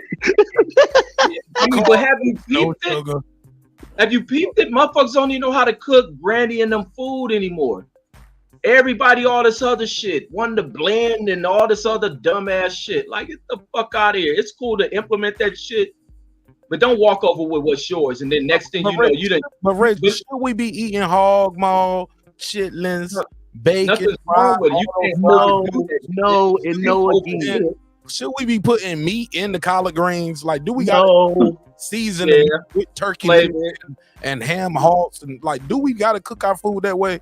Come on. Yeah, you can cook it without the ham hocks. You can put some turkey in it. We can cook it without the we got to eat the turkey neck though. Do we got to cook the season the greens with the meat though? We can't just you can. We got to. That's what that. Man, we gotta cook how we always. Reg ain't never read how to eat the liver. I see. Reggie, man, I ain't with the Muslim no pork shit. I like ribs, I like pork chops, and I just won't overdo it. Oh yeah, you gonna die fast. Oh my God, Brandon, why did you say that? Because Man, if he eating stop all being this, sensitive, if he eating Mark. all this, Fuck all this I'm gonna tell you why. You know why. Brandon, If you eating all this bullshit, you gonna die listen. fast. Brandon, There's you a got Reggie's swine phone ate number. my fine. You got his email and his phone number. That please don't. And look, power and life and death in the tongue. Don't put that on that man. Man, we ain't following that soft shit, man. He here. said I may die before him. Now we got to bet. Shit. I love it. I love it. I want in on it. I want in on the bet. Well, I'm gonna tell Brandon, don't play with me like that, cause nigga, I'm gonna go DEFCON 3 on you like Kanye did with the small. I don't want no problems, Mark. I'm gonna show it to Brandon Firo like, hey, fuck this nigga, give me my money. Look, man, I don't like What this you game. say this so good? What you say this so good eating, dude? He ate all healthy and look at him. Yeah, y'all ain't starting shit. Pastor, give me my money. This nigga dead. I won my bet. Fuck that, man. That shit ain't funny, dog. Rest in peace, D. Hodges. God knows something happened to either one of y'all brothers. I'm gonna be the first one up here, crying like a little bitch. Right here on Breaking Beats. I'm gonna be up here crying like the little mean. I don't want to see nothing happen to y'all, man. Hey, just play my most controversial episodes and laugh and trip out. That's what I want to hear when I die. If I beat y'all out of here, play my episodes. I don't want to play you getting smoked after you get smoked, nigga. Why can't just die in my sleep? Why I gotta get smoked? You be up here talking crazy. You don't think Jerry from Baltimore gonna catch you at the Spence fight? Man, he sound like he got a frog in his throat. I'll push him down. I know you ain't talking. Hey, brothers. Hey, man, I just want to say thanks right, for letting me be on the panel. Yeah, thanks for letting me be on the panel. No, we good. I was enjoying this, man, but I gotta get up out of here, man. Peace and blessings to my people, man, and man, I'll catch y'all again. You hear me? Sean said, let me leave for one of these niggas say I'm gonna die. Right, Sean, I'm right behind you, dog. Nah, we good. I'm gonna go to members only and let these niggas talk on their own. I can't. Sean, you got anything you want to plug and promote before I let you go, bro? Nah, man, I'm just gonna catch y'all again, man. I had a good time, for real. You hear me? I appreciate you pulling up. Don't be a stranger, brother. My man, peace and love. All right, God bless. God bless. Mark, you don't remember the episode, Mark? No, Brandon. Mark, you remember the episode of the Boondocks with the itis and he pulled out How to Eat to Live? You remember that? I don't want to talk about this with you, Brandon. Okay, all right. We ain't got to talk about it. But don't get the itis, Reggie. You see what happened in the Boondocks. That's because niggas be making them place to go home and stuff and shit. Niggas is greedy. Like, you can't be greedy with that kind of food. You eat it mildly. That's why we so gifted and athletic and strong. There's a lot of health to the foods we eat. We get played out by other people saying, you shouldn't do this. You shouldn't eat that. The niggas don't eat it no more. Don't know how to cook it. Then white folks come along. Gotcha, nigga. Now they making macaroni restaurants and fucking selling macaroni and shit. Reggie, hold up, Reggie. I know you didn't blame white people for anything. Hold up, Reggie. I know you didn't say the white people were powerful. Hold up, Reggie. No, it wasn't powerful. They just Brandon, did you hear that? He said, and now the white people take your power. No, they're not powerful. They just I got you. I got you. No, that wasn't the got me. You got. That's how they got the niggas. You heard him. Checkmate. Thank you. That ain't no checkmate. I ain't the one doing it. That's like you get a lot of women who don't know how to cook. They bought in that shit. I don't even know how to cook. Ain't no use to knowing how to cook. I'm just cook. Reggie, you giving too much power to these white motherfuckers, man. No, I'm giving power. I'm taking the power from these stupid motherfuckers that brought into this. What they want to eat, and white people, they got the money. They went to culinary school, and they got the business acumen, and they created a restaurant. Stop giving power to these motherfuckers. Right. And the reason why we big black folks who have lost their way to cook gave power to these white folks. Brandon. Reg, and the reason we big and strong is not checkmate. And the reason we big and strong is not because of the food they fed us. It's because of how they bred us. Man, stop it. It's the food. You gain a lot of nutrition from the Dude, food. you take the big slave with the big slave. Have you seen Africans, Brandon? And Reggie ain't never lived on no fucking farm. He from LA. He always let us know he's from the city. Oh, that's right. So he don't know how you breed animals to make big strong. You know what LA is? LA is You full don't of know. country ass motherfuckers, dude. Like all it's what LA is. LA is a melting pot of niggas from the South and niggas from the Midwest. Reggie, So we what did you blended. pick? What did you pick out the field, Reggie, as a kid growing up? Because you my age. What did you pick? I ain't to pick none of that shit. All right, cool. But what's in the genetics of niggas? No. But what's in the genetics of niggas who picked out the field is in the genetics of niggas in LA. You didn't They made us like that. Breeding. They made. That's what That's what I'm trying to say. Reggie ain't never bred a pit bull, motherfucker. Let's Oh stop. no, we bred dogs. Yeah, we right. breed dogs, horses. We do all that down here, Reg. I take two, Reg. We did I that take in LA two. too. You didn't though. Why didn't we had dogs? Why not? We had dogs with bread. Reg, I take two big dogs. Reg, I take two big strong dogs and I made them together and I get big strong puppies. And then I take those big strong puppies and made them again, and then they get stronger and stronger because I work them out. I put them in the field. So their bodies start to get acclimated genetically, and that's how you get big strong people like you, Reggie, not the food. Have you ever been to Africa? Have you looked at Africans? They're big and strong too.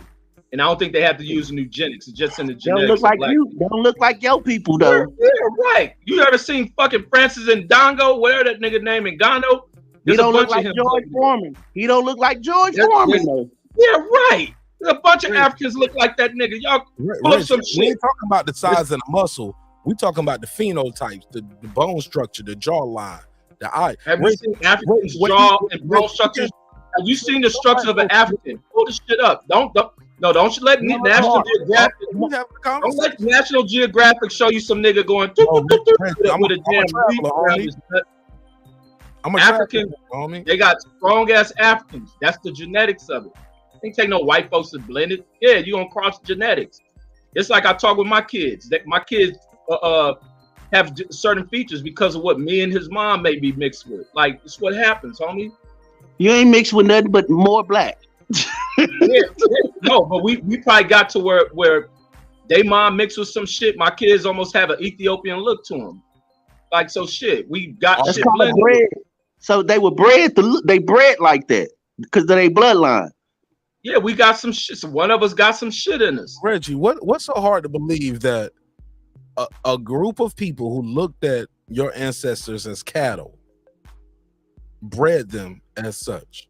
You get a big strong bull and you put his seed in other big strong dames, I guess, whatever you want to call No, it. I mean, people What's gonna so hard cross to breed, believe but about it wasn't just no white man say, "Hey, you're gonna stick your dick in her." Them niggas. Well, fucking who was it? Who was it? Why not? They Them had niggas breeding fuck, forms. Brandon.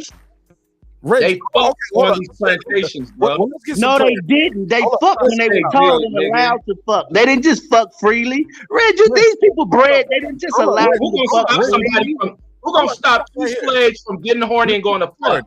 Yeah, you can read a story where they gonna say, "Yeah, we bred these niggas and told them when they can fuck." Like, stop it. They fucked the white women.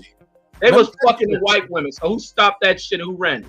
Oh yeah, Show me a report where it was slaves on mad fucking white women. It was slaves fucking white bitches. Hold up. Reggie, I just want some clarity right here, homie, and I just want your honest opinion, and you speak to the best of your knowledge. Fuck your opinion. I want your knowledge when you tell me your answer to this question. Are mating farms a myth? Is that what you're saying? They're not true. They didn't have mating. It's true, but that wasn't 100% of what African slaves went through. The niggas fucking bred their own families. Okay, Reggie. No, Cannot, they didn't create their own family. Reggie's tripping. Reggie tripping. Reggie, you were tripping. They fucking had kids. Yeah, but did they sell them? That's possible. Yeah. So they didn't create their own family. What are you talking about? Reggie, they got females pregnant, bro. Hold up, Reggie. I'm just asking you. You do believe do you think slavery was nice and motherfuckers had choices of who they fucked and who they made it with? They made them fuck their mamas and their sisters. Reggie, man, in some plantations, listen, in some plantations, yeah, that probably went down. That probably went down in some 400 or 500 years, Reggie. So at what that probably went down on some plantations, no doubt about it. At what mark? Reggie, many slaves, 5-year mark, the 10-year mark, 20, 30, 100. 200, 300. At what mark did they get to do what you're saying? Mark, at all times people fucked That's each not other. true. Nobody controlled that shit. Like, stop. They did control it. Y'all They niggas controlled it. hear- It was controlled Y'all niggas breeding. hear, They y'all did. niggas hear a story. Y'all hear specific stories and run with that shit. Reggie. I went to college and we studied this shit. No, They you hear controlled stories, the breeding. nigga, they didn't control no breeders. Slaves sat out there and fuck. Who stopped the slaves from fucking little white bitches in the That's house? why it's called breeding control. They had forms. Man, That's control them niggas breeding. seen a female, they would sneak Reggie out and tripping. fuck her. Reggie Like, tripping. stop it.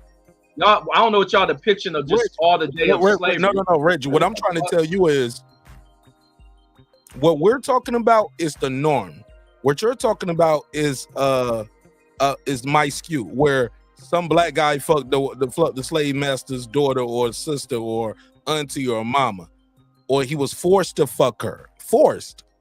That's not I the don't think norm. you will ever get forced. I don't think The no norm, black though, the plantation norm, owner would have forced a black the man to norm fuck his black is daughter. you were controlled. That's why it's called chattel slavery. It's not indentured servitude. Like my brother, like you were not considered a person. You did not have those rights. Reggie, if you fucked too many hoes and we told you not to fuck them, but you was big and strong, you know what they do, Reggie? Castrate you. They'll castrate you, dog. In front of everybody and send a message. You don't fuck unless I tell you to fuck. Or you gonna happen like him. And you know I love him. So it hurts me to do this to him. But I'm gonna do this in front of everybody. You do not fuck unless Reggie, are you kidding me, bro? No, are you kidding me, nigga, that you think every slave went through that? Y'all niggas gotta be some gullible motherfuckers. It don't gotta be every slave. Damn, nigga, we know that shit went on, but that shit ain't the life of every slave. Y'all some of the most gullible niggas. I'ma write history and teach it to you fool ass niggas. You gonna what? I'ma write the history and teach it to y'all fool asses. Y'all gullible as fuck. Reggie, you don't have the data. You don't have to. You don't got the data neither. You taking it off of your interpretation of some bullshit. That interpretation comes from a book and everybody's story. Yeah, it's some of the most. If my knowledge come from a book, where's your knowledge gonna come from? Because it can't come from. Not all books are the same. Not everyone's story is the same. I can't tell you a story and then make it the story of every person of my race. Like, stop that, Reggie. shit. I never said it was every story, but what you're making it saying like every black man had no choice and he couldn't go fuck a chick and get her. All I'm trying to say, if what you're saying is true, all of us would be looking like Barack Obama. All of us would be light skinned, light bright next to white. If what you're saying, you would have damn near eliminated the white race. If what you're saying is the norm, but it's not the norm. No. Who said it was the norm? I said it happened. No, my brother, I never said it didn't happen. But you speak of it as that's the norm. The norm is y'all speak that every black man in America, Reggie, the norm is this. Transatlantic was told that he had to be born by this black man. Brother, give me the norm. Because here's the norm, as far as I know it. We make motherfuckers how we want to make them, and we sell them how we want to sell them. That's the norm.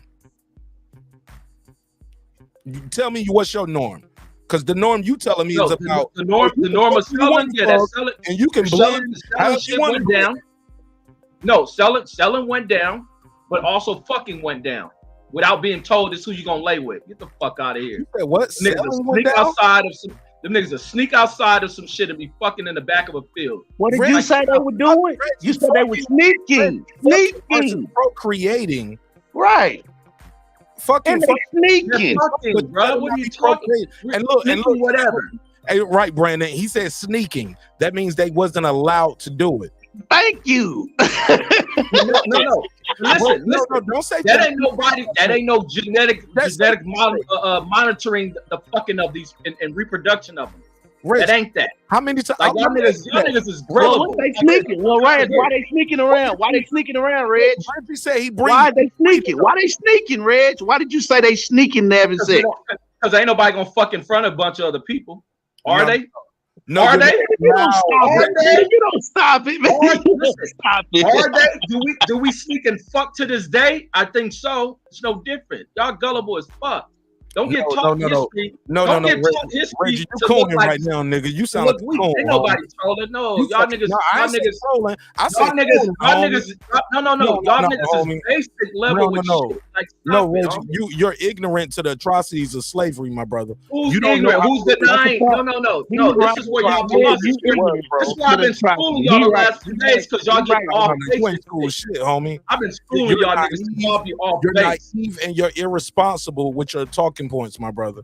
No, And you niggas be off base on a lot of shit. Nobody said they didn't have no I like fucking that cut though, Reg. Huh?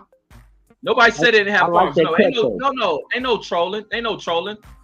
These niggas, y'all believe that white folks just control everywhere niggas stuck his dick. Y'all niggas gotta be the most gullible motherfuckers on this Hold on, planet. go back. All I heard was suck dick. What you say? No. Y'all think white folks control everywhere black niggas stuck his dick.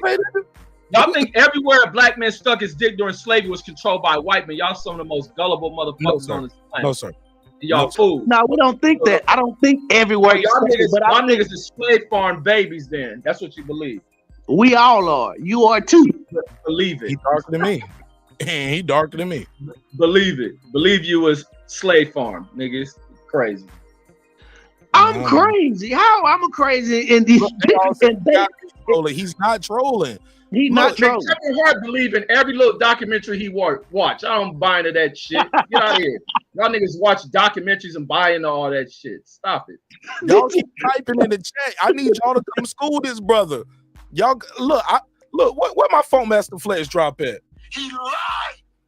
Y'all niggas worship him. I love Reggie, but come on, man, this nigga's wrong right now, man, and y'all know it. And y'all in the chat giving him an alibi, talking about, well, he just joking, he trolling. No, ain't no trolling. This ain't no trolling. I'm speaking. Y'all gullible as fuck. Y'all watch too many of these Hollywood movies. That's why they keep making them. They make them for y'all. You need an intervention, my brother. Hollywood keep making these slave movies for y'all. No, Reggie. You went to college like myself, and you went further than me. You got a master's degree. Reggie, you guys didn't study like what where did you get your I ain't master's studied from? no black studies when I went to school. I studied business, homie. So please. But you got your bachelor's. What did you didn't take? I didn't study none of that old African slave history shit. I studied business. But you have to have electives. What was your electives? There wasn't no black study. I studied fucking management, business shit. Not no black that's why. studies. That's why you didn't learn a goddamn thing about black people in college. Nigga, I'm black. Nigga, what the fuck? I need to go read books. Should I watch Roots too? Learning from that. That's Yep, I show Roots. Yes, I'm about to show Roots. I show Roots to my children when they were little. I'm about to show Roots again to my 13. I have it on DVD. It's a history. Reggie, let me teach you. It's not the sole history, homie. So no, but that's a part of it. Yes. Read what DJ said. Who's denying that, buddy? Nobody's denying that. But y'all want to paint it like it's the every history and all that went down. Reggie. Like y'all gullible. Nobody's speaking in absolute. Nobody's speaking in absolute. No, Reggie, I think you're naive. I'm not speaking absolute. No, Reggie, you're naive about how brutal. No, you're naive and you don't listen to shit. No. You call me gullible. So you're gullible as fuck. And I'm telling you, you're naive. This shit was brutal. It was brutal, Reggie. Reggie, like you said, motherfucker sneak out and fuck. Who's saying it's not brutal, homie?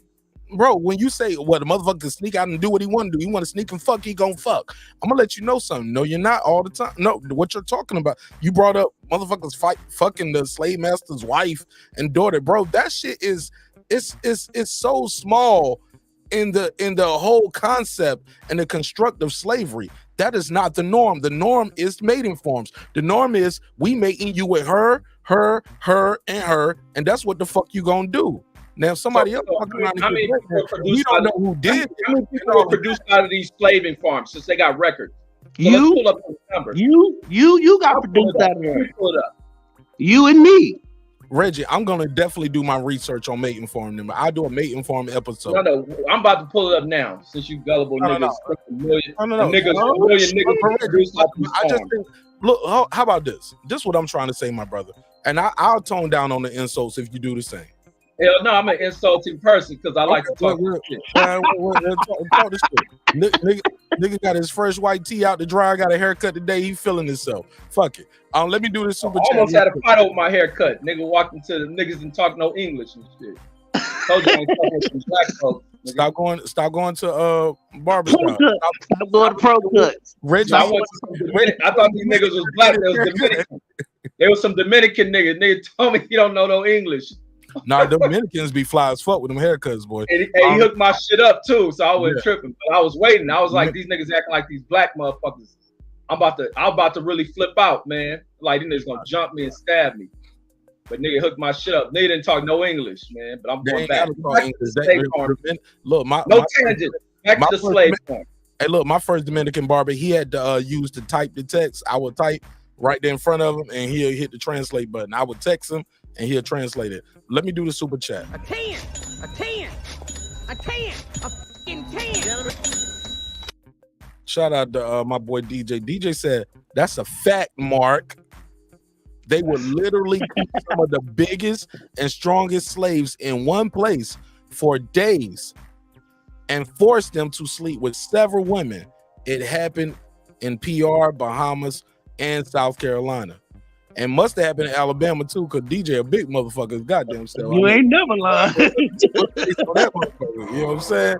This is ancestors. This nigga know. Hey, me and you, we like average size niggas. We didn't go. Our ancestors didn't go through that torture, but DJ a big Shaq size motherfucker. Like yeah, his ancestors went to it respectfully, and all praise to Allah. You know what I'm saying? Let me tie it all together, Brandon Washington. Shit. Might as well. Fuck it. Pull my Devin Haney. I'm doing a lot in this motherfucker. Let's tell the truth. Yeah, but Reg. See, these are subjects that you should go back and pick up, because I know that they had you learning about statistics and business management and how to be nice to white people in the business. But you have to learn something about. Right. Y'all see D Bevel the channel super chat. He said Reggie got a slave master's degree. I'll give you the $2. You give him the $2. All right, pay him the $2. Oh, pay the $2. These niggas know you. You're supposed to be serious, man. They know you. Oh my God. This nigga Deuce Time said slavery was a choice equals Reggie Owens. Nah, y'all niggas some misinterpreted niggas. Get out of here, bro. Man. Oh my God. I never thought you went to Whittier U. I never thought it. You went to Whittier U. My brother, that shit is a. That's why you call it Fred his brother. No, I ain't mad at Fred. Fred low key my brother. That's my brother. That's my brother. He can't let it go. He won't let it go. He's trying to get back in the house. Just give me my wrench back, bro. Give my seat back. Give my seat back. You gotta give me a wrench. Just let me talk my shit every now and then. You know I love you. Man, one day Fred gonna pull up a screenshot of all the text messages Reggie don't send him. That's gonna. Nah, you would have been done that shit. No. He waiting. You waiting for the Tesla talk. Yeah. as bad as I be talking about that nigga should have been did that He shit. gonna do an end of the year review. He gonna do all my best and worst moments from Reggie Owens. And he can't do nothing to me because it's all my footage on his channel. What he gonna do? Yeah, man, he gonna use all your footage against you one day, bro. Or he just gonna hit a button and strike all them shits at one time. Let me shut up. He's doing research. You know what he's doing. He's doing research. I'm researching the numbers. See what he's doing. I see you. Right, let me shut up. That's why I'm on camera. Let y'all niggas know. No, you on camera because you got that fresh cut, nigga. And the motherfucker. I got the Dominican Suave. Fresh. Go ahead, Red. Show the lining in that motherfucker. That motherfucker is fresh. Let me see the fade though. You ain't show the fade, though. Show the side. Where the fade at? Oh yeah, he blended that motherfucker. No, I ain't got no waves because I had that afro. Yeah. I was shocked, man. Like these niggas used to cutting Julio hair, man. First nigga walking, but no, them Dominican motherfuckers. They look like you got the same grain of hair that you do, Red. Because you don't brush your hair, put grease and wear a do-rag on the regular. That's why you ain't got no waves, nigga. Don't blame it on the Dominican barber. You don't wear your do-rag and brush your hair and put grease in your hair on the regular. No, I was shocked because nigga, we should see what this nigga was doing. I went there, this nigga didn't know no English. I'm like, I called the niggas like, hey, y'all cut? Oh yes, we cut. You come in. I was like, all right, go in there. These niggas playing reggaeton and everything in Spanish. I'm like, oh, maybe these niggas just jamming to this shit. Then I get in the chair. He's like, oh, hold up, Red. You didn't know they wasn't black. Hold up, Red. You didn't know they weren't black. He was like, Red didn't know. Reggie thought he was going to a damn a massage parlor. Red say, hey, maybe these Red, you heard it. He say, maybe these niggas just listen to this shit.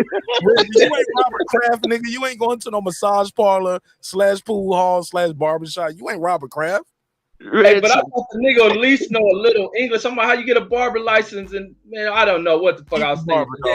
That motherfucker. I'm like, these niggas had to know something, man. Then the nigga was like, I say, I want to all even fade. Then he asked another nigga who don't know, barely know English.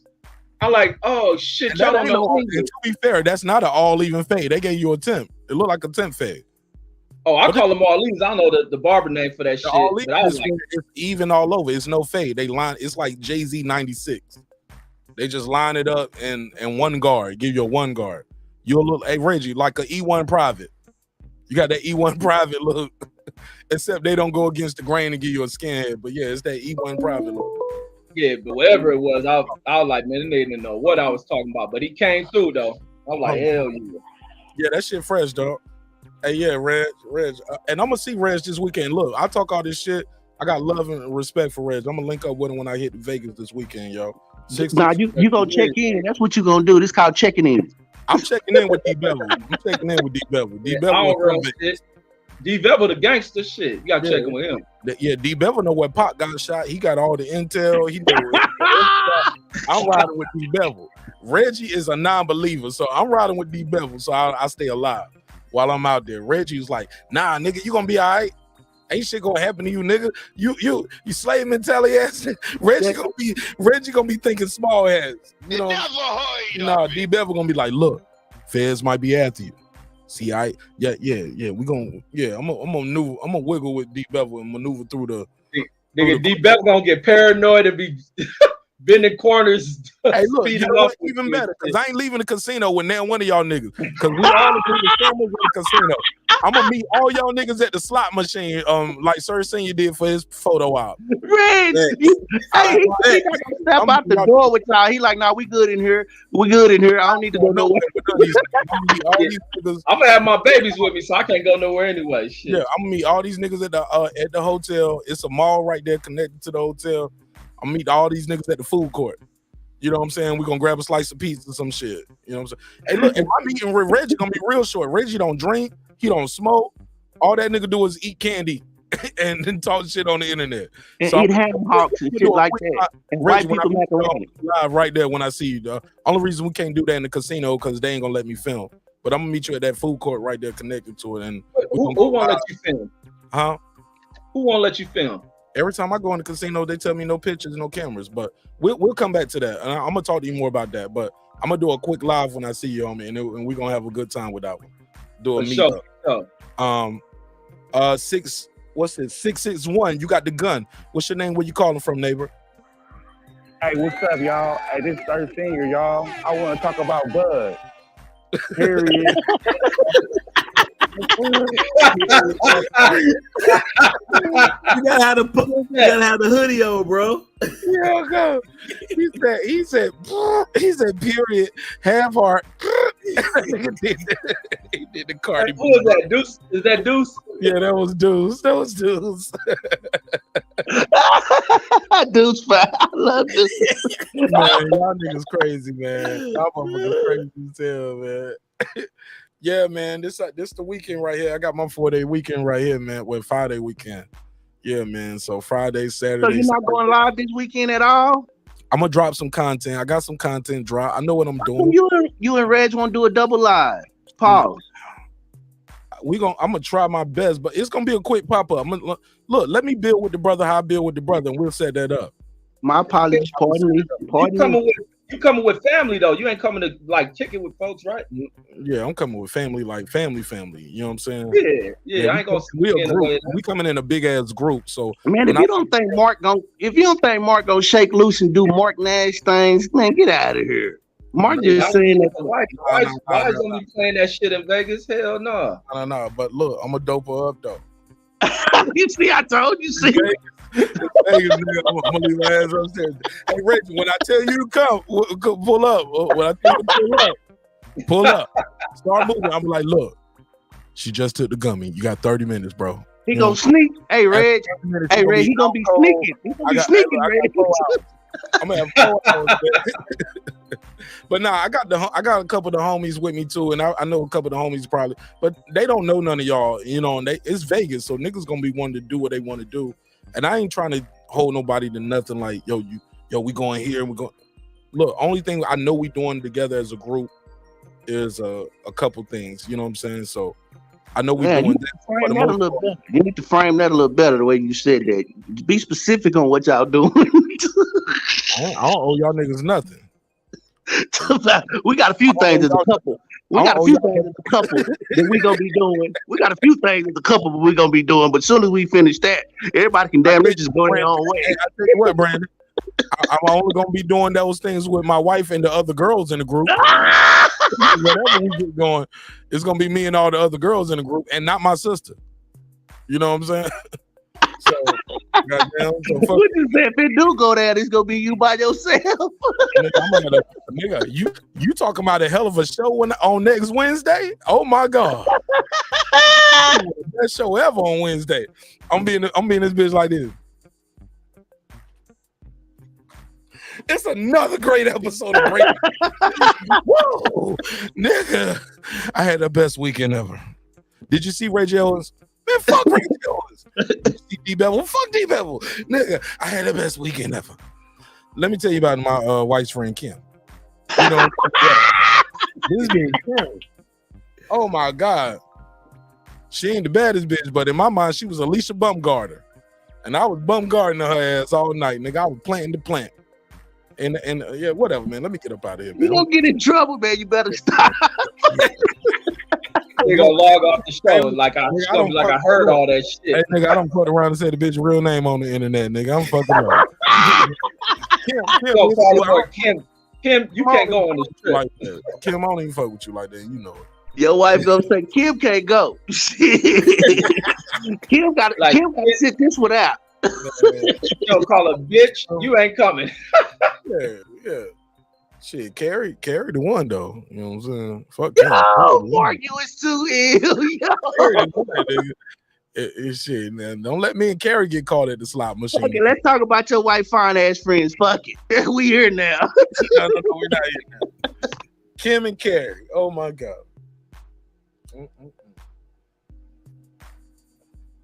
Oh, you serious? You trying to get me canceled for real? He really is. We need to. Somebody get canceled. Hey, Reggie, I'm about to get canceled by the bonnets, nigga. The bonnets and the do-rags about to cancel my ass, nigga. Bonnets, no small heads. Bonnets. Yo, Martin, chill, brother. Your wife, brother. Your respect. Yeah. It's all entertainment. It's all entertainment. Yeah, that's what you better say. Right. I think Kim and Carrie on their period this weekend anyway, so yeah. You is too ill, yo. She's on the goddamn rag. Yeah, I'm about to say that. Like Jerry was asking. But nah, man, it's gonna be a good weekend, man. I'm going to get my Reggie Owens fade tomorrow. Going to get my Reggie Owens fade. Man, yeah, I hooked y'all up with the Dominicans, man. They cutting like a motherfucker. They are, bro. They are. Right, and they don't complain about your hairline. Niggas be complaining. They be like, well, you know you got this little dip in right here. You know what I'm saying? That's why I had to. I'm like, nigga, my shit don't supposed to look like go-go gadget LeBron on the side of the game. Like, niggas will be reaching. Like, black folks always want to complain to you about your hairline when they cut your hair. Dominicans, they make that shit work. Man. I swear, every time you go to some black motherfucker to try to steal you from a bar, be like, man, yo, he fucking your hairline. Did that motherfucker get your shit and really fuck it up? Like, God damn. Well, you know you got that little dip right here, and you got that little dip. So I had to put this right here, and I sprayed it to make it even. I was like, nigga, I got shit to do today, and I got hair on my neck. So I'm about to take a bath, and now my hairline just. Oh man, don't make me do the visuals. Hold on. I'll be right back. Yeah, motherfucker be having a nigga hairline way back here and shit. That's the Stephen A. Smith joint. I got the bald head, so I'm easy. They just hit me, boom, boom, boom. I'm done. I lost all my hair in my early 30s, so I'm good. Right, niggas the fuck. Niggas being basic training, saluting way back here. Yo, saluting where my hairline start, Drill. Get it wrong, barber. The nigga had your whole hairline looking like a Nike slide or some shit. You know what I'm saying? Damn, Mark, you make me want to meet y'all in Vegas now. You know what I mean? Hey, look, you get it right, nigga. Cut your hair. Your shit be looking like this. so nigga be holding the mirror. So what you think? I was like, bro, this shit ain't gonna work. Well, you know your hairline got that little dip right here, so I had to swerve it around. I'm like, nigga, cut this shit off. Like, yo, put somebody else up here, man. Just give me a bald head, nigga. I'm about to go Michael Jordan. Mark, we remember when your barber got you that day with the Beijing and all that. They did you bad. Nah, nigga, I remember my cousin used to talk about he knew how to cut. They niggas laced me up. Stop capping. Y'all ain't never seen no bad haircut up here. Stop. Man, I had a cousin. Come on. Look, my cousin used to act like.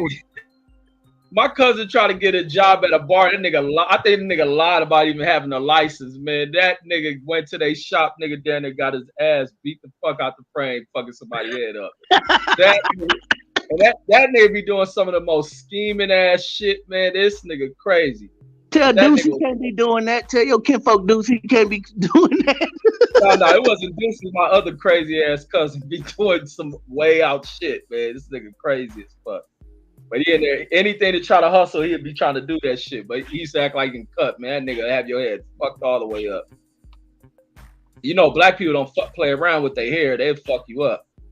Hell no, we'll walk around without a haircut before we do that. We'll be like, fuck it, this is what it is. They ain't let nobody touch my shit. Yeah. Because even at my job, I was going to be, if somebody's going to ask it, oh, you letting your hair grow? I was like, no, I can't find a barber. Well, you can go. No, I go to black barbers. You don't go to know any barber. Like, white person, like, well, there's a super cut up the street. Why you just quick? No. What you mean you can't find a barber? There's a barber right here, Jimmy. Like, no, we don't do that. No. I'm black. We go black barbers. But this time I went to they got some black enemy and shit, but they talk fucking Christopher Columbus and shit. Them niggas talking the fuck out that. They probably was talking about my black ass in that motherfucker. Almost, and Brandon, I ain't gonna lie, man. I was thinking like, man, what would this nigga Brandon say if he seen me in this motherfucker? I ain't gonna lie. And Brandon be like, this sellout ass nigga giving his money to these people. Niggas ain't even black. They don't even want to claim that they black. Shit, but they get treated like that in their country. They know they black. They know. Yeah, but no, I think I'm gonna keep going to these motherfuckers, man. And then plus I ain't gotta talk to these motherfuckers. Sometimes I can't stand them old awkward ass barber conversations, especially when you don't know them motherfuckers. And I don't like a barber with stinky breath. I can't stand a barber with stinky breath. Yeah, or the motherfuckers sit too close to the side of the chair, like, God damn, motherfucker. Yeah, I don't like that. And most of the time when I let a woman cut my hair, a black woman. So usually I'm good, you know. She leans over, nuzzles up. You know, I like that better. I didn't know how I was gonna like it, but she been cutting my hair about the last 4 years. I'm always let a black woman cut my hair. It just feels better when they spinning you around in the chair, when they close to your ear doing stuff. I don't feel weird. You know what I mean? With a man, I feel weird when he in my face and lining me up. I gotta close my eyes and shit. You know, you don't want to be looking at it. Why? You know what I mean? Like, it's just weird. It be some weird shit, man. I look at the ground, niggas staring straight at you, like, God damn. Hey, I ain't gonna lie, me and this other motherfucker was mad dogging each other. This nigga's another chair, the nigga spun me, and I see this nigga look at me, man. I'm mad dogging that nigga. Like, getting mad, like, what the fuck you looking at? Because I was mad for one, the nigga walk in, he get in the chair, like, what the fuck? And he's staring over at me. I'm looking at him all mean mugging and shit. What the fuck you looking at? And they talking that Spanish shit. I'm like, man, turn this chair, man, before we be in this motherfucker fighting. See, they don't realize the subtleties in going to the barbershop. Like it's a whole experience. Like it ain't just sitting down in the chair. It's other stuff going on. So yeah, I'm particular when it comes to that myself. My personal space is what gets me when men start, and I don't like no man rubbing his hand across my head. Like when he cutting it, trying to smooth it down, I don't like that. Don't rub your hand on my head, homie. Like don't do that. No, it'd be a lot of like shit. Hold on, I went to the bathroom and came back, and all I heard was, "Don't be rubbing your hand on my head, homie." Now, it'd be a lot of like weird ass shit that happen in barbers, man. It's a lot of the awkward experiences that you have. I got I got a real awkward experience, and I want to go for it. No. Well, I don't know if it is a real awkward experience, but I heard about this. Reggie said, "Let me cam off." I don't know what the fuck this nigga Mark. Reggie, I ain't got no files on you, homie. I ain't got no files on you. Deuce told me y'all still cool. He said he gonna send them to me if y'all ever fall out. No, because I have to walk away from the camera. That's why. Well, go walk then, nigga. Hey, look, let me ask y'all some shit. I'm fucking with you. Hey, look, y'all ever heard this shit called Royal Honey? Yeah. No. Reggie, you ever heard of Royal Honey? No, what's that? Okay. Before I say that, chat, neighbors, anybody in the neighborhood, y'all ever heard of Royal Honey? Okay, let me say Royal Honey. Let me share the screen. This shit is like a phenomenon that's going on right now. And motherfucker was telling. Let me share the link. Let me drop the link real quick if anybody want to pull up. Do I still got the phone lines open? Oh yeah, everybody left when we started talking about boxing. It was like, hey, Brandon brought up that race shit, and you proved Jerry right last night. Jerry's like, every time I go, hold up, let me do my Jerry. let me do the Jerry voice. Shout out to Uncle Jerry. I used to have Uncle Kenny up here. Uncle Kenny was like, I heard Uncle Kenny feelings the son. We ran him off the block, didn't we? Shout out to the winning team. I see you. Reggie did that. Reggie ran Uncle Kenny off that night. We ran Uncle Kenny off, bro. He don't even pull up no more. But I still see him on YouTube. Wait, who was Kenny? Case Savoy. No, I never said nothing to Case Savoy. Case Savoy don't pull up no more. I think we ran him off. He in a YouTube gang. No, I'm joking. They ain't no gang. But shout out to the winning team, TWT. I fuck with all of y'all heavy. But well, not all of y'all, but most of y'all. But that's a whole nother conversation. But look, yo, Case Savoy used to pull up, and he was like Uncle Jerry. You know what I'm saying? Like, hey, Mark, what's going on with this honey shit? So, long story, I forgot where I was going with that, so I'll leave it alone. You were talking about Royal Honey, though. Yeah, I got that part. I was giving people time in the chat to say if they heard it about. Centos said, yes, click the link, Centos. He said, is that a lubricant? No, it's not a lubricant. Rob G said, no. Okay, let's share the screen. Oh, hey, is it that shit where bitches like simulate like they pussy wet? They got a girl version of it. It's called Per something. It's a girl version, but it's like a honey for them. But the Royal Honey is for the dudes. Let me share the screen. And Case Savoy, I think I ran Case Savoy off because I used to crack jokes. First of all, I used to call him Uncle Kenny, and he was like, I'm not that old, Mark. But I'm using the Jerry voice for him. But Jerry be like, man, I'm in my 50s. I ain't old like that. I'm like, nigga, you're older than me. All right, so this shit right here is called the Royal Honey. Let's change the subject to this. I want to see what is Royal Honey? Y'all ever seen these packs? No, sir. Man, if you go to the certain hood store, they got these motherfuckers sitting on the counter like they Black and Miles and Lucy cigarettes. Motherfuckers in there buying up all the Royal Honey. And I was like, what the fuck is this? This shit is not, hold on. Okay, there we go. We got Centos here. Centos said he's a Royal Honey expert. Centos, welcome home. And we're gonna jump right back into it. What up? What up, though? What up? What's poppin'? Go ahead, Toast.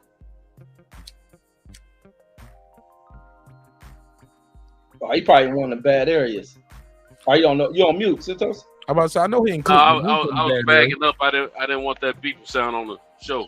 Oh, man. I respect that. You got show me way more respect than Brandon Washington ever have. But go ahead. Hey, speaking of Royal Honey, a partner of mine turned me on to it last year, and I didn't think it worked at first, but my last 2 doses, it worked. What do you mean work? What do you mean work? Hold on. Explain it. What do you mean work? You gotta explain it. What do you mean work? Yeah, it's an enhancer, man. And Like ginseng? Like Blue Chew. Damn, no, I don't believe you. I don't believe it. Yeah, I don't believe it. I'm taking me a tube of it tomorrow. I got to pick up my little honey, right? He about to dip some honey with his honey dip. You hear that? She wants some body blows. You know what I'm saying? So I gotta spray.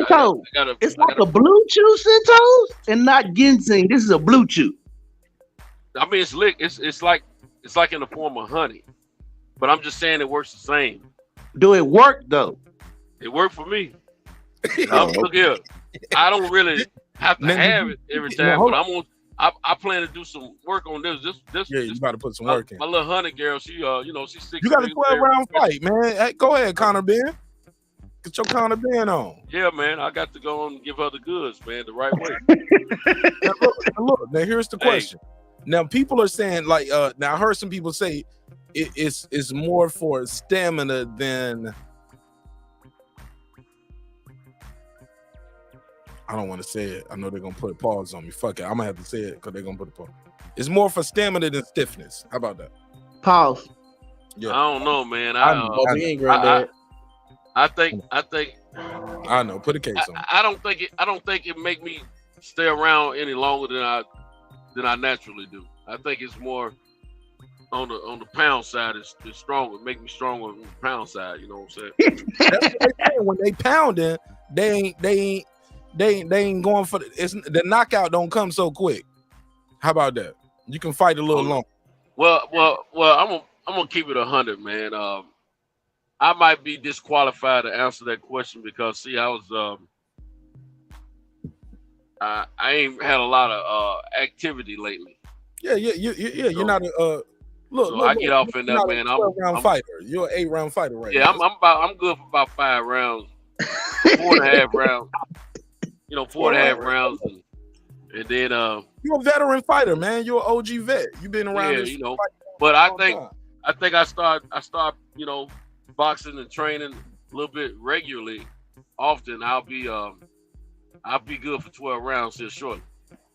And to be fair, you're not out here looking for a title shot, right?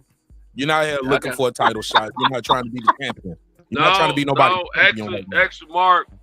You're the number one contender. I'm looking for a title. Yeah, I'm trying to be on the street, man. You back in title contention? Let me tell you something. I'm good at capturing a woman's mind. I'm good at capturing a woman's mind, but she also wants some physical stimulation. You know what I'm saying? But I thought you vacated your last belt.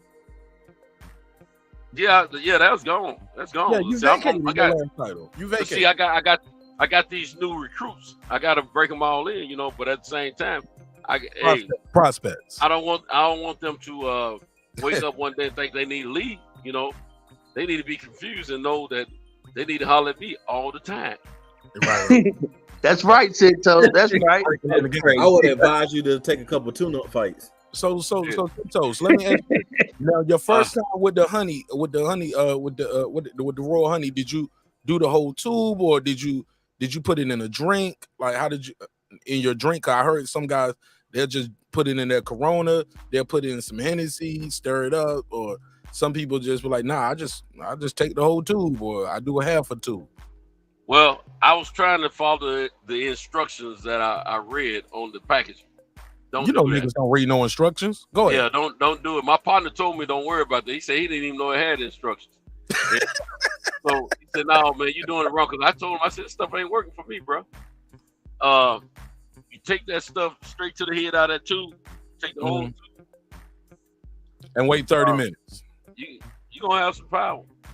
Take 30. Hey, look, somebody told me they was like, Marnez, while she in the shower, take the tube, Right, you take your right. shower, get out, and just go through your regular routine. But You're check gonna see this the out. difference. I gotta pick my little hunt up in the morning when I get finished running my route, right? Cinto said, I'm gonna Cinto's go like, this is home. my topic, man. I should have Yeah. been because You y'all already know. could've You already run know. this I'm shit. glad you put that link in there because I couldn't get on it, bro. I appreciate you.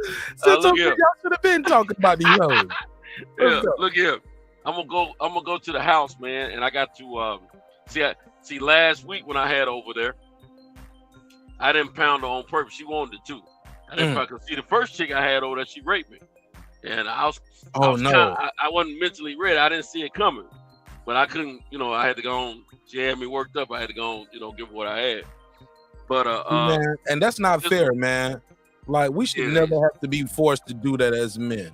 Yeah, like, she raped. There's so much pressure on men, like, to perform.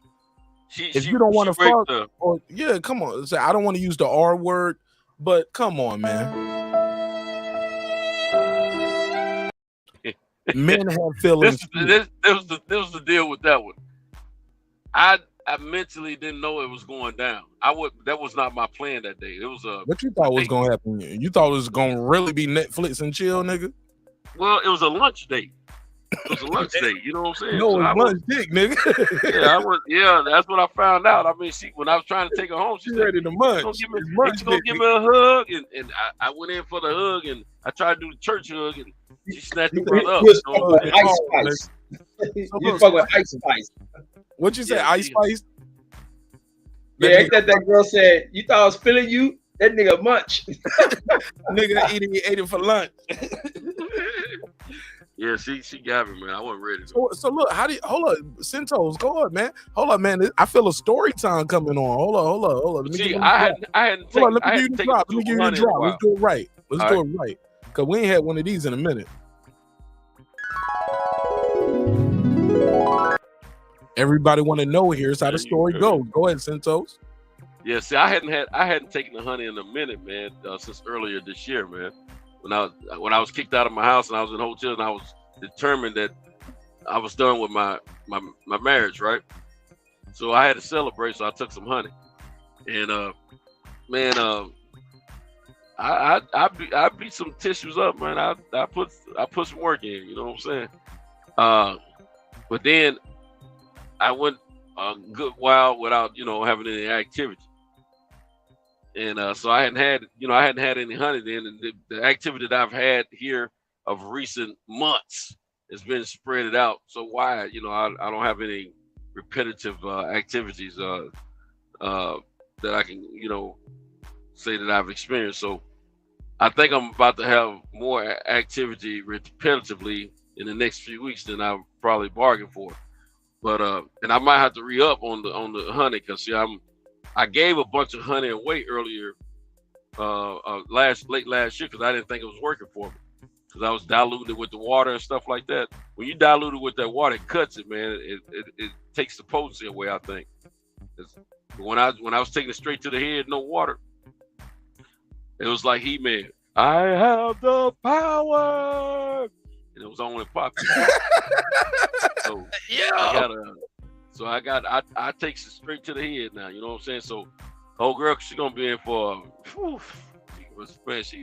I might not be able to get rid of them. I'm getting the brakes off this song. I'm telling you right now. Hey, she retired in 2 years, and she's still gonna be getting a hell of a lot of money. She might make a good partner. And she told me, go ahead and kick it. You've been in a 21-year marriage. I know you need to, you got folks trying to get at you. You need this and this. She said, go on and enjoy it because I know you're coming back this way. I ain't worried about it. Ain't none of them like me. I said, is that right? What? You fucking them girls to that Marvin Cease. I had some Isaac Brothers in last week and didn't even use it, but I'm putting it back on tonight. Tomorrow night. We're gonna have them Isaac Brothers on tomorrow night. I promise you. Yes, sir. Bro, that's what it is. When the fire give you a good rhythm though. What's that now? Hey, what's that old cat that seen that? I'm your candy liquor. Marvin C. Yeah, that Now, old see, I school don't, player shit. I don't play songs like that, man, because I don't want them bros to think I'm about to eat that cooch. I ain't Right. I don't play them kind of songs. That part. Hey, look here, but you know That nigga be in the crib playing Kevin Gates. Bitch, bend over, stand up on your toes, lean your head back, touch your nose. I think I got fired, Mark. I think I got fired 2 weeks ago. You got Yeah, fired? that raped me 2 weeks ago. She Oh, was no. trying to talking about, don't you want to eat? Don't you want to lick on? No, I said I'm good. You know what I'm saying? no. Yeah, she thought I was gonna lick something. I said no, I don't get down like that. I got to get to know you, but you can suck all the dick you want to though. She ain't that's. I'm gonna tell you what pissed me Oh off yeah, about. real nigga shit. Let's talk. She checking me on licking her, and she ain't even. I ain't even. Her mouth ain't even came close to my joint yet. You know what I'm saying? Oh no, you go first. You go first. Exactly. If you even got in your mind to ask me something, like, you should have already been done licking on me. You know what I'm saying? Exactly. I'm a gentleman. Then, right. then My you can mama have some made it attitude clear. when I turn you. Respect. Then you can have some attitude when I turn you down and say I'm good. I don't do that. You know what I'm saying? Yeah, I don't. You're right. Because Cinto said he only eat pussy based off how good you suck dick. Nah. Hey, look here. That's what I probably tell him. I'm gonna tell you something, man. Yeah, man. Shit. Hey, if I make her get her jollies off, you know, while I'm inside of her, she might forget all about that licking. You know what I'm saying? Right. But them hoes be wanting you to go first. You know what I'm saying? No. What this guy wanted. And then you get tricked, and they be Hey. like, "Come on and fuck me." I be like, "No, I ain't ready yet." Well, I'm ready, but bitch, I ain't ready. Yeah. Yeah, see, Oh, that you ain't no real nigga. I'm like, bitch, Man, we can't have no argument if I don't eat no pussy neither. So, you know what I'm saying? So, like, look. right. When I'm in the midst of getting ready to put it on them for the first time, if they talking all that stuff about oral sex, I don't just come out and say I don't do it. I wait till I get them in the bed, get inside of there. Nah, I'm good. Don't worry about that. Because that ain't my cup of tea, man. I ain't knocking nobody to do it. That's on them. I had a bad experience personally, so I don't get down with it. Gabe pulled up. He said, "What's next for Spence?" I'm like, "Man, fuck Spence. We talk about fucking hoes and getting our dick sucked and eating some pussy." Like, Brandon Washington was like, "This is my ghost account. What's next for Spence?" He's like, "I cannot be up here part of this. All praise to Allah." Oh, Brandon, my bad, Brandon. Yeah, my bad, Brandon. Like, Hey, Brandon, I'm trying to keep it clean. You notice that, man. Yeah, we don't got all the way off track. I'm doing a lot. I'm What's sorry. up, Champion Heart? Shout out to Champion Heart. We got some. Yeah, I'm about to hit that too tomorrow morning, man. Look here. He said, "I'm gonna hit that tube tomorrow." Look here. It's gonna take me. That nigga real nigga. It's gonna take me about an hour to pick that chick, you know, to get drive to and pick her up, right? But you don't want to hit it in the morning though, man. You hit the tube in the morning. I have every intention on hitting the when I soon we get back to my flight, get out of the shower. Your tolerance is high. You need 2 tubes, huh? You need one in the morning. That one to do the job. I'm gonna hit that joint. I might wait till I get home and hit it because I don't need to ride up there with it. Does it last the next day? Does it last throughout the day? How many times can you fuck off 1 tube? I don't know, man. I ain't really got that far yet, Mark. Because he's like, one is enough. Hey, I ain't got that far yet because it's gonna be my first one. This will be the first one I've taken since probably April of this year. Oh, so your tolerance is low. I don't know. I just ain't had enough activity to know yet. You know what I'm saying? I've kept myself out of harm's way, basically. But I'm free. I'm a free bird. I don't have any. I don't feel like I'm married anymore because I know I'm not, and I've gotten past that old hump. Because at first I was feeling a little guilty when I was on the gas right after the divorce, man, because I still had married man's mentality, and I was feeling all nervous and like I'm doing something wrong. But not now. Look here. I'm trying to knock them down as fast as they line up. And the race is about to start tomorrow. This is crazy, man. Man, I got another topic. I was gonna save it for members only, and I was gonna save it for the weekend, but I'll do it. Whenever we're done with this, I got one more topic. I'm looking at the clock, and I'm like, damn, man. I got to go to the barbershop. I'm gonna do some shopping tomorrow. Today? I'm going to buy me some new shoes. Buy me a couple pair of jeans. Hey, Reggie, y'all still wearing jeans in Vegas or shorts right now? How cold is it? No, because I'm from Cali, so I don't know how to. It's like in the matter of fact, it's getting cold. It's gonna be in the 70s, I think. So it's gonna be cold. Motherfucker tried to tell me to come to a pool party at 11 o'clock. I was like, bitch, in Vegas in October, I ain't going to no damn pool party at 11 o'clock in the morning. But if Kim is gonna be there, I'm gonna be there. I'm gonna be there. Even if she's on her period, I'm still gonna be there. Let's see them big ass titties bouncing. Now I'm joking with y'all. Put a case on me. All right, we got. Did I do all the? It's going down to the 60s, so it's gonna be cold out here. Did I do all the super chat? Shout out to President Draw. He said, "Let me get it straight." Okay, so I did that one. Shout out to Red Cliff. He said, "Strange how PBC Showtime never released." Oh, he said, "Strange how PBC Showtime never released their fourth quarter, 2022 schedule. Rumor that their contract is up. Now these failed negotiations. Coincidence? Anybody want to react to that?" Shout out to Red Cliff. Anybody want to react to that, or niggas? Oh, that's why Mayweather said what he said. He already knew. Okay, let's talk about this honey. Yeah, a schedule for what? What you need a schedule for? Schedule for the fights. Yeah, when these niggas make fights, they'll make them. No. But they always release schedules, Reggie. You know, they had a spring fight. They had a spring shit. They had a first quarter, fourth quarter. Like, we see these shits. Oh yeah, no, I didn't know there was no schedule for this shit. Really? You ain't noticed the I just like when L-Dub put like a list of fights that's coming up. Yeah, it's a schedule. Like, they put out first, second, third, fourth quarter fights. Like, yeah, I'm pretty sure the PBC got some fights going on. Showtime got fights going on. What are they for fourth quarter? Jake Paul coming up. Shit. Fourth quarter. Shit, this is the fourth quarter, ain't it? Got Jake Paul. You just had Wilder. Jake Paul fighting in the fourth quarter. Yeah, he fighting next week. Okay. Anderson Silva. Yeah. Okay. All right. Who else fighting? I don't know. Mm-hmm. Reggie, praise to Al Heyman. All praise to Al Heyman. No, I gotta respect the black man with half a sense of success. Have I ever disrespected him? No, and I hope you don't, brother. No, I'm just playing. No. Hey, look, my goal is not to, because I feel like it's so many people that's been in power for so long.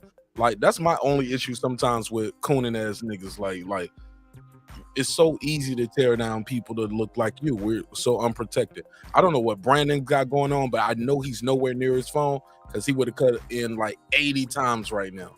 Like I know when Brandon Washington is not near his microphone, he'd be like, "I'll be right back. Go take a bathroom break on these niggas. Go check them." Hey, look, Brandon, the overseer, he's about to go check on his flock while he at work. Go check on these niggas, make sure they ain't doing no. He checking that pie he in there baking. Nah, he making sure they ain't fucking, cause he the slave master, like how you was talking about. They can't just be in the office fucking, and Brandon don't know. But Sir Thing, you said you heard about this shit too. KP, shout out my boy KP. He said he heard of it too. Champion Heart said, "Oh, word, I need to get on it." Truck driver special. Yeah, man. Sitting down driving all day. Y'all know how it works. Yeah, I think bro, I want to play this one nigga off YouTube too. I don't know if I'm gonna get sued for this shit. I'm gonna try this shit. But this motherfucker had the funniest reaction to this damn honey. But go ahead, Sir Senior. Now, you are a Christian man, right? Most definitely. You don't drink, you don't smoke. Most definitely, I don't. Hey, you remember we was on Sir's because he said he didn't eat pussy or something, right? Yeah. Yeah, sir. Hey, look. I don't even know what you're talking about, Reggie. I'm gonna act like I don't know. He was saying it's from the Bible. It was about the Bible or something. But he's a married man. What he do with his wife and whatever they agree to, that's on them. Now, if you just out here in these streets fucking hoes, Centos, Brandon Washington. I'm about to start. Please start seeing along with that. The one I got some slick draws. I'm gonna be knocking out though. They hold on. No professional. All of my holiday professionals. Damn, did you say they professionals? Oh shit, we call them pros. No, I'm talking about with careers. I ain't talking about prostitution. Okay. KP from KC5. What up, family? Oh, damn, wrong button. Now I'm gonna put a case on you. Damn. What up? What up, KC? What up? KP, why you ain't click the link, nigga? KP, talk to me. 1 2 1 2. Oh, did I hang up on him? Damn, I hope I ain't hang up on him. Hey, now unfortunately, I won't be able to give y'all the results tomorrow night because she'll be riding in the truck with me. Hey, look, Next all week, you gotta do is press 1 in the chat. Press 1 in the chat, and we know it worked. Just pull up, press 1 a whole bunch of times. Yeah, I could do something like that. I Leave could another text. message, press 1 a whole bunch of times. Yeah, That's how we know it worked. yeah, I could. Hey, I look, could, don't give me no damn eggplant emojis. Don't give me no damn cucumber emojis. No, I ain't nigga. never used one. Hey, look, nah, No, we ain't doing that's none of gay that shit. That's what females use. Respectful. Right. That's why I tell niggas, bro. I don't think I ever used the damn eggplant or cucumber I emoji. can't bring myself to even click on no eggplant. For what? 816, you in the mix. What's your name? Where you calling from, family? What up? It's KP, man. Can you hear me? Man, why you ain't click the link, dog? Man, I'm driving, man. I'm moving around. Shit, we all driving and moving around, nigga. This the truck driver special over here.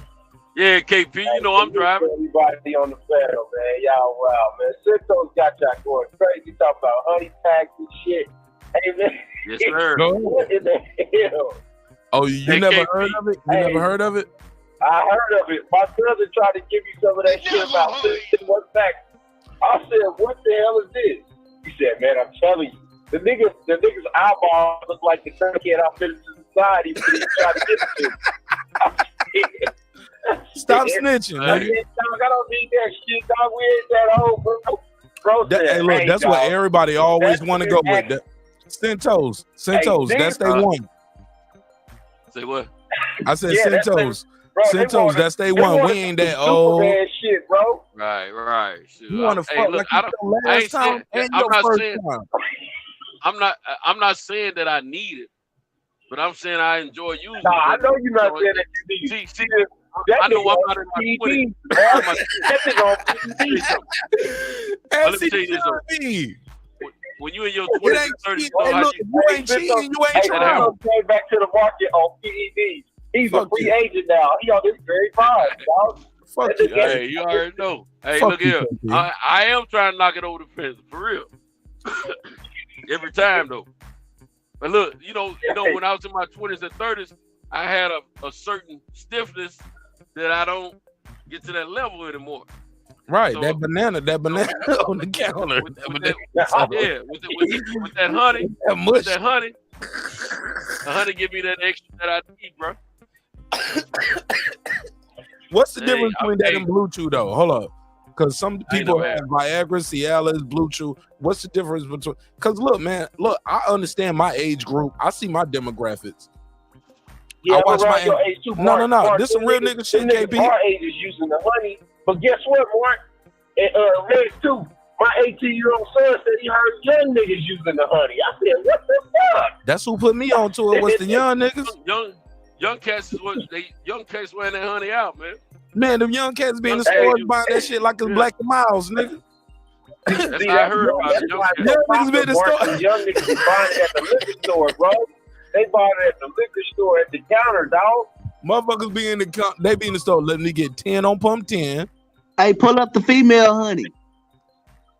What's the I'm gonna tell you, the honey may work. Oh, they got the female honey too. They got it for females too. Yeah. Hey, look, check this out. I'm about to pull it up, Brandon. For the younger guys, the guys in their 20s and 30s, it probably gives them a little more endurance because they shouldn't have an erection issue at all. Guys like myself who don't get as stiff as he want to be. You ain't excited no more, bro. You just for me. You know how old are you, Centos? You like 45, 50? How old are you? 55. 55. You have seen over 55 different vaginas. Oh yeah, I have that. You get what I'm saying? Like you have seen over 55 sets of titties, 55 different vaginas. True that. And bust over 55 nuts. You can't eat no swine either, Red. What? God body. Swine affects your blood flow. Yeah. Well, I'm gonna keep eating that shit. I haven't eaten pork since '95. Red Hey, look, got a slime on but he right did now. honey Red earlier this barbecue year. on that Beef since 180. 2008. Yeah, don't nobody. I told Red, don't nobody eat pork like that no more. KP say what you say? I said that nigga Reg be barbecuing at like 1 a.m. and shit. Hell yeah. Hell yeah. Reggie, what the fuck are you grilling at 1 in the morning? That you because I be starting my like once I get off of work. If I do a live, then I start my shit after, and I let my shit cook. Take its time to cook. Reggie, hamburger helper, like my nigga, like make a tuna sandwich. Like eat a Hell salad. no, when I like making meat. Hey, look, you ever heard of an air fryer? Like I ain't with that old cornball ass shit, man. That's why I say niggas can't cook no more, man. Reggie, y'all let all these motherfuckers introduce. Y'all let these people introduce all this fucking weird shit, and now niggas be cooking in air. Get the fuck out of here, man. I'm gonna go to the grill. Reggie, so you don't believe in microwave? Reggie, you don't believe in a microwave? Reg, they be cooking in air. Reg, they be cooking in air. Reg say niggas be cooking in air. What is the microwave? Air, man. But what is the microwave? Is crazy, man. But what the fuck is the microwave, Reggie? They gonna make a fucking heat warming toilet and have you niggas cooking.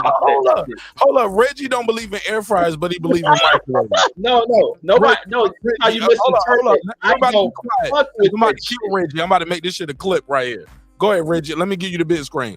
Tell us why you believe in microwaves but not air fryers. Go ahead. You got the floor. No. It ain't a belief. I don't fuck with this air fryer shit. This is some shit to bypass frying food, right? Like, get out of here. That shit looks ridiculous. You gonna bypass fry your shit in regular grease to air fry. Just stay away from this shit. They make any little stupid ass invention and motherfuckers run with it. Don't season your shit. Don't make your shit have flavor. Walk away from what you've always done. I grill my shit because I don't like my food cooking in grease. Regardless, it's cooking in the damn air fryer, it's boiling in a bunch of fucking nasty ass grease. I grill it, that grease fall right up off of it. I ain't got to deal with all that residual bullshit. Same thing with hamburgers. I don't cook hamburgers in a skillet. Right to the grill we go. But I ain't with all that new age air frying shit. That shit was a 1 week of no. Let me put in real context. That shit was a 1 year hot trend. Now everybody back to doing what they used to do. Still can't cook. No, Reggie. You know you season your food in the air fryer too, right, my brother? You know that's not unseasoned food. Hey, y'all niggas crazy. Red is like this. Hold on. I said something open. Hold on, Brandon. See, when I'm on Brandon like this, pause. When I'm on you like this, motherfuckers be like, "Damn, man, you be going at Brandon. You be going at Rich like Martinez. Like, are y'all friends? Like, is this your guy, my brother, Reggie? I know you are not telling me you do not own. So you don't own an air fryer. You never. It sounds like you never cooked. Man, I will kick a fucking air fryer if somebody ever gave me one of the motherfuckers. I ain't cooking all that stupid. Hold on, Reggie, you never cooked. You never ate chicken wings out of air fryer or anything out of it. No, I don't even want that He shit. said he don't eat air. He said he don't eat air. He said he don't eat food cooked in air. But he owns the microwave though. Hot water cooking shit. I don't cook food in no microwave. Food. No. But you own a microwave, and So you don't use a rice cooker? You don't use a rice cooker either? Look, Mark trying to compare an air fryer to a microwave. You have lost your argument already. No. The air fryer is more advanced than a microwave. No, my brother. It's advanced. An advanced. See, you can do the thumb down, but the motherfuckers in the chat are laughing at you and on the panel because my brother, the air fryer is just an advanced version of the microwave. When did you start cooking out of an air fryer? Some recent shit, right? When they invented the motherfucker. Hey, when was that? When did you get you one? 2021? No. I've definitely had one I'm on my second air fryer, Reggie. To keep it 1,000 with you. 2021. No. I'm on my second one. I probably got my first one probably like 2018, 2019. But I burned that motherfucker out. New age shit. So stop Absolutely. Hold on, my brother. But So you have a problem with technology, Mr. NASA T-shirt? I'm gonna sit here, Joe Rogan, with my T-shirt on and watch the launch for NASA. Oh, I'm so excited about technology. You got a problem with air fryers, Reggie? Get the fuck out of here. No, what is you niggas saving on? Oh, it's healthier. Nigga, shit's still sitting in grease. No, Like, no, stop. no, it doesn't. Reggie. Man. Reggie. So where the grease? So the grease goes through convection. Reggie, you are so uninformed. The grease evaporates. Right Like, now. I don't want that bullshit. You know it's a plate. Hold up, Reggie. You ever heard? You know what a farming grill is, right? Yeah, and that shit bull. I don't cook off the motherfuckers. Okay, no. But the air fryer is you plugging in, but like my air fryer has holes in the crate. It's griddles in it. He ain't even listening. He ain't even I'm listening. listening, but Somebody this shit is unmute it and they got some comical. background noise. This shit is comical to me, man. Hey, do I got a caller? Hold up. Do I got a caller? Oh Yeah, shit. 816. Still on hold. I'm still on hold. God damn. I'm so sorry. I heard some background noise. 816. I'm so Nah, sorry. go ahead. Do your thing. No. Oh, well, let me say this and I'm come right to you. God damn, I'm so sorry, caller. But look, Reggie, the air fryer has griddles in it. So as you cooking the stuff, the grease or whatever you cooking in, that shit, bro, I can't believe I'm teaching Reggie Owens about how an air fryer works. This shit. Well, if I'm never gonna use one, I would like to hear how you explain. But I'm not cooking no food. I'm about to no buy air. you an air fryer, Reggie. I want to buy it, Reggie, Yeah. air fryer. It's gonna change your Buy it, and I'm gonna show y'all how to drop that motherfucker. From a I'm gonna beat your ass if you. I'm gonna beat your and I'm gonna beat your ass in front of Nestor Gibbs and Sean Porter right there at the Y. What's the W? They got. I'm gonna pull. Sidebar. While I'm out there in Vegas, I'm gonna pull up on the Porterway podcast, dog. Did they invite you or you crashing it? I'm crashing. Like I haven't been invited. They got a studio and shit. No, got a they got studio? it's at the W Hotel. What's the window? What's the Wynn? The Wynn. It's at the Wynn Hotel. So you go to the Wynn. Oh, that nigga in the Wynn? It's at the Wynn and it's on Sundays. So maybe we can meet up on that day. Let's do that. Let's meet at the Wynn on the Sunday.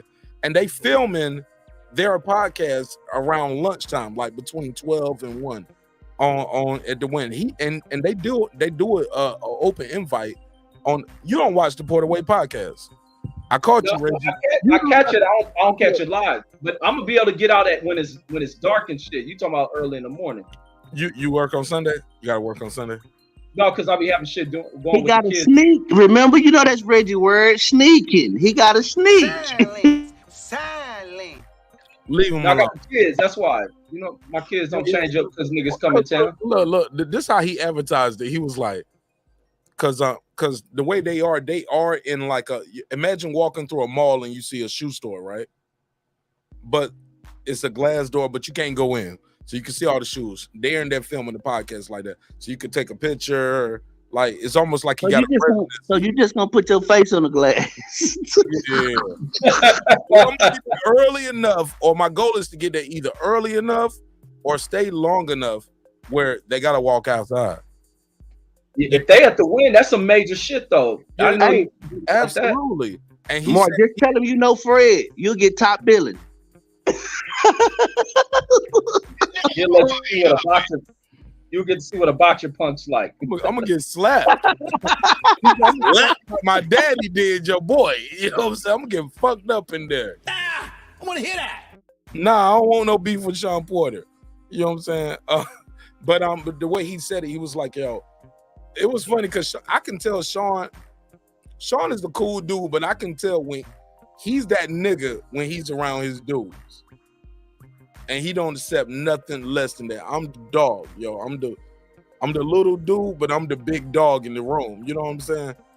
And I peep all that. Like Sean Porter, I ain't gonna lie. As much as I would love to talk to Sean Porter, every time I hear him talk about it on the shit, it sounds like he ain't really with that motherfuckers coming up and talk to him. Especially if you on some media shit, because you in my lane. Why would I help you? You in my way. Like, I get those vibes from Sean Porter, but I will go there. I'm gonna try to get there early enough, or I'm gonna go late enough where, okay, the show has started and I'm gonna just stay to the end. You know what I'm saying? But then I always ask myself, like, nigga, you in Vegas, you about to do that? No. Girl collection. Right, nigga. I like Sean Porter, but I ain't about to do all that. Plus, because like I said, the energy ain't. He doesn't seem like he's receptive to that. Me, I feel like I'm that type of dude where I'm receptive to that type of energy. Yeah, fuck Sean Porter anyway. I'd be much more interested in meeting Kenny Porter and tell Kenny Porter thank you for doing the job. I'm more interested in meeting Reggie and D Bevel. How about that? Fact. Yeah, but back to this air fryer bullshit. Reggie. And I mean, you don't have to tell me your size on the live, but I want you to text me your hoodie size. I'm gonna bring you a hoodie, homie. Bring you a hoodie. Bring me like a 3X. Yeah, I'm gonna bring you a 3X. I'm gonna bring you a black 3X. Dreams require sleep, goals require effort. Hoodie. All right. Hey, Mark. We're gonna check this up and we're gonna kick it. Hey, Mark. D Bevel gonna be there as well. So you ain't got no smoke with D Bevel. Y'all cool, right? Man, I'm cool with everybody, man. And I ain't refereeing no fight, nigga. Like, man, I'm cool with everybody. D Bevel, he Patreon, so we gonna have to jump you. Man, I'm. We gonna jump you. I thought y'all was cool. You like, nah, that nigga be coming at me. I'm like, oh, well, shit. I'm sorry, Reggie. I'm sorry. Now, this what you do. This how we gonna get ready. I be like, but take the hoodie and a peck of honey. Yo, you got the honey? Yo, I know you got the honey. That's your first time showing the honey. That's your first time showing the honey. Yes, Oh, about the bag. Hey, Mark. So Hold on. Go ahead. I gotta call this nigga back. I got mine in the mine is the one that's in the black and gray package. I never heard of it. Yeah, I heard you got some knockoffs. It might be a level up with opposed to what you have. Oh, that nigga VIP. Hey, Reggie, You have the VIP one? Reggie don't drink and smoke. Yeah, VIP. Anybody in the chat though, it sounded like he told me he got the black 211 cans and I got the gray can. He got that black 211 can. I'm about to call this nigga back, yo. Hold on, let me call this dude back, yo, because he was on. But I was gonna tell you, Sean Porter. I hear Sean Porter's opposite of what you were saying. Be patient. Because he was super patient. He gonna be like, who the fuck is just calling me? This nigga been on hold for a minute, bro. We gotta call him back. Trying to do better. Told him to jump in, but damn. That nigga in the toilet now. Mark, what the fuck, bro? 816, you in the mix. What's your name? Where you calling from? It's your man, Mark Nash. Oh yeah, I call callers back. What up? What's poppin', homie? Go Mark ahead, is man. like a telemarketer and shit. 4 a.m. calling motherfuckers back. Hello, welcome back. You're with your favorite man, Mark Nash. I have some golden honey here to sell you. You just want a pack of two. Talk to me. What is your take on golden honey? I'm giving out the address for the free honey pack, like the water that Peter Popoff used to give off. Don't do it on air. Send me your email. I'm sending out for. Hey, look, Reggie, I got. Hey, Reggie, Brandon, Centos, Sir Senior, fam. I got to do my weekend test run. I'll let y'all niggas know throughout the weekend how this honey take. Oh shit! I'm gonna do a honey review, nigga. Hey, look, I was cracking my jokes. Hey, look, y'all didn't know your boy was already equipped with the pack, though, huh? Oh, I got the bag, baby. I'm gonna let you know why I was hitting on. But talk to me, homie. Mark, you got the golden ticket, don't you? Absolutely. We're gonna see. But go ahead, caller. I'm sorry that I kept you on hold so long you had to hang up. But thank you for playing along with the show and answering the phone. What's on your mind, my G? Nah, you cool. I was riding, man. So I went to sleep, man, and now I woke up and now Terence Crawford fighting somebody. Never heard of it. Yep, KP, he ducking. What's up, Reg? Go ahead, K. Talk to him. I said, yep, he ducking. This ain't KP. Who is this? What's your name? It is KP, man. What's up, Reg? Oh shit. No, I'm saying, yeah, Crawford ducking. I don't know about that, man. I don't know if they could have paid him, man. I can't say he ducked. If they could have paid him, why they ain't paying Tank Davis right now? To fight who? Why he ain't got no fight? Ain't he negotiating? I don't know if they could have paid him, man. I don't know, man. I don't know what the hell they got going. Hey, KP, are you starting to believe the rumors are true that the Showtime relationship with PBC is not going to be going forward in 2023 and the writing is on the wall? Are you of that mindset? It's something really weird going on. It just doesn't make any sense. They've been quote unquote negotiating this fight for almost a damn year, it seemed like. I mean, April was when Spence fought, so that's what, at least 6 months, 7 months. I mean, it don't take that long. I mean, we watching other Crawford fights fought in go on. November. Yeah, November last year. So, I mean, it'll be a whole year if he fights again. What, November or December? Whenever that said he was fighting again. So, I don't know, man. It's very odd to me. I think what I thought about 3 months ago. I think they're trying to push Spence versus Thurman, and they don't have to open anything up to Spence and Thurman as they would have to Crawford because he's an outsider. If they push Spence versus Thurman, that's not a fight that I want. I want Spence versus Crawford, and that's the only fight I want. That's the only fight that means something to those two guys at 47. Keith Thurman is like a homeless man that you just give a job for day labor or some shit. That's a little harsh. But, I mean, what has he done? What has he done, Mark? Since he had the pay-per-view I told you not to buy. You bought it anyway. I did buy it anyway because I support fight.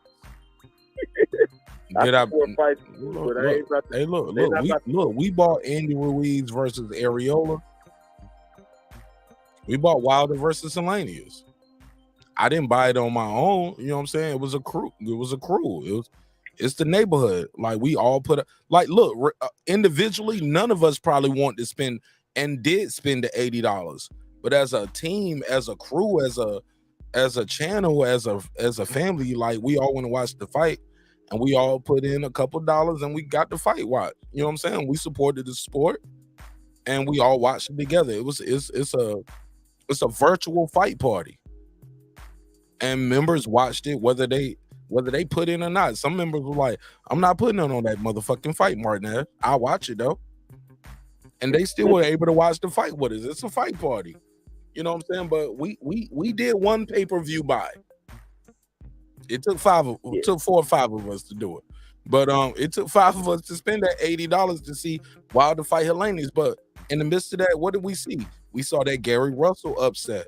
We also saw Caleb Plant put, oh my God, do I gotta say it? Can I say it? Nah, put him in the dirt. Do I gotta say it? He put him in the dirt. It hurts, bro. Y'all know I fuck with Anthony Durrell. You know I was pumping my Anthony Durrell interview before the fight. I'm like, yeah, you know your boy did an interview with Anthony Durrell, by the way. It's your boy Martinez. You know what I'm saying? I got the classic footage. Man, before the fight,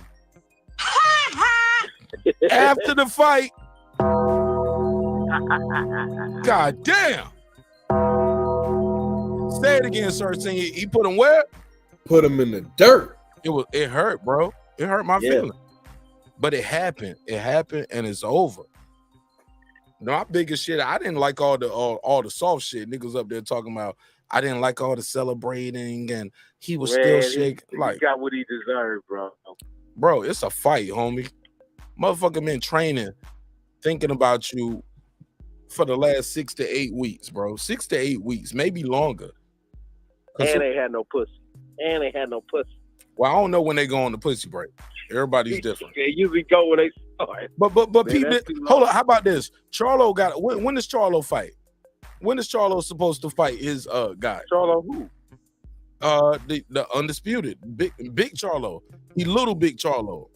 154 undisputed. I don't got no. I think he's fighting. My whole point is he fighting in like January. He already got a date, right? I don't think that nigga abstaining all the way till then with his wife. No, I don't think they started training. But his fight has been made for the longest. It ain't on box right yet, but last time I checked, Jamel Charlo got a fight. Like, who he supposed to fight next? Somebody know. Jamel Charlo versus... I think Zoo. Is he supposed to fight Zoo? Yeah, there we go. No. Hold on. Next fight. Yeah, that's what it is. Tim Tszyu. Oh no, man. It's in a January bad state. 28th. Boxing But is that a fight, bad but state. look, hold up. But that fight was announced August of 2022. Reggie, that's the shit I'm talking about. Cause Reggie been calling Terence Crawford a whole ass nigga all night. Man, some fights are easy to make. People are going to make them. You don't have this much. But Reggie, that's hold up, checkmate, nigga. Hold up. That's why Crawford can make this fight with this guy so quick. Like what all y'all like, well, he had to be making it for 4, 6 to 8 weeks. He had to be doing business in bad faith. But no, when you're Terence Crawford or when you're Jermell Charlo and Tim Tszyu get a chance to fight you, Tim Tszyu gonna jump right on the shit. Yeah. I can't see. I think that was not a checkmate, by the way. Yeah, I think that Crawford and Spence situation had a lot to do with Showtime money situation. I don't think this fight is too much of a mega fight for them not to be able to have money to pay these guys. And then when my man taking all those what's so wrong with things that we didn't think he would accept. Big Rider, why niggas like yo, Centos, my G. Yeah. I've been saying that shit without saying it because I always go back to this. We're not in the boardrooms. We're not privy to the information. Absolutely. You know what I'm saying? But what we do know is this, as boxing fans. KP, I hear you. I'm gonna pass the mic back to you. I'll pass to Reggie and Sir Senior after this, and we can go on a full circle. My brothers, people in the chat, my neighbors. I grew up in that era that the fights that we just saw this year if Showtime was fully invested into the boxing business, they would have been Showtime championship fights on some regular Saturday night shit. You get what I'm saying? Hey, look, how about this? They fully invested that Schofield shit that and no disrespect to Schofield, Floyd Schofield and his family. Shout out to the Zone. We did not do no post-fight for that. He killed the dude in 1 minute and 38 seconds. Or 137. It was so fast that instead of showing a replay of the fight at the end, they showed the whole round over. That was the DAZN card for the night. It happened. I said all that to say this. As long as I've been watching boxing, Andy Ruiz versus Chris Arreola, that was $40 pay-per-view earlier this year. That should have been Showtime Championship Boxing. It was Fox pay-per-view. The writing has been on the wall. I know some people feel like if you criticize them or if you say anything about what you are seeing, now you hating on Al Heyman or you hating on the black man, you cooning.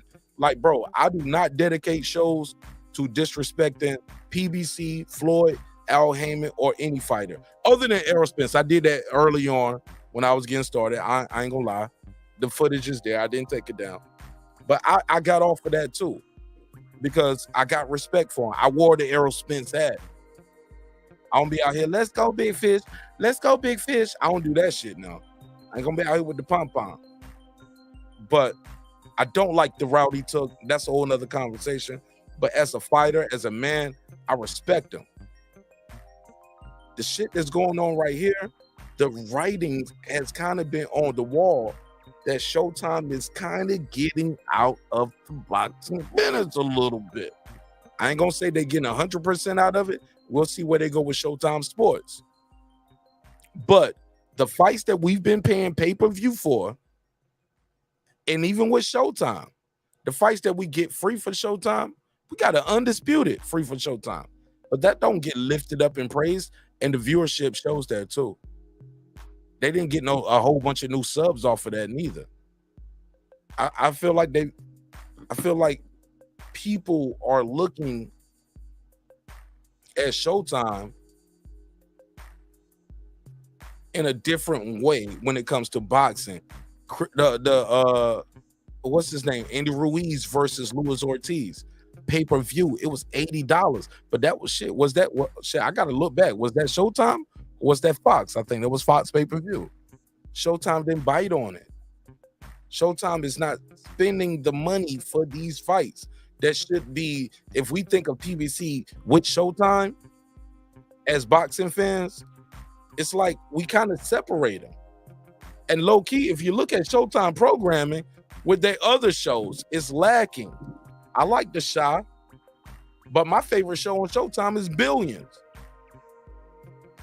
That's my favorite show on Showtime. What the fuck is, bro, Billions, they're not pushing out the seasons. Like, I watch other shows and other seasons, other episodes, they push out shit quicker. Now, I get it. One of the main stars of that show, his wife died of cancer. And they changed the direction of the show because he, Damian, I was about to call him Damian Lillard. Damian, I want to say his name is Damian Lewis. I don't know if anybody watched the show, but I'm just talking about because I fuck with Showtime. But Showtime, without boxing, I cancel that shit tomorrow. I'll cancel it tomorrow. Their programming is not that good as a totality. They don't have no shows that make people, man, I gotta get Showtime to watch this shit. Stars got more shows that niggas want to watch than that. HBO, even without boxing, they found a way to live. And I'm just looking, I'll pass the mic after this. Showtime has, from the outside looking in, because like I always say, none of us are in the boardrooms. We're not privy to the info. But ladies and gentlemen, let's be clear. A lot of shows that we're getting from PBC, if the relationship with Showtime is where it's supposed to be and they're fully invested into the boxing business, these fights that we're seeing, if you're my age, this was Showtime Championship boxing. Guys fighting for a title shot, fighting for, or they might be winning the title, but they're not guys that you really know like that. You're a hardcore fan if you know it. No, we're paying pay-per-view for Andy Ruiz versus Ortiz, but Jermell Charlo Undisputed is on regular Showtime. That means they want the catalog.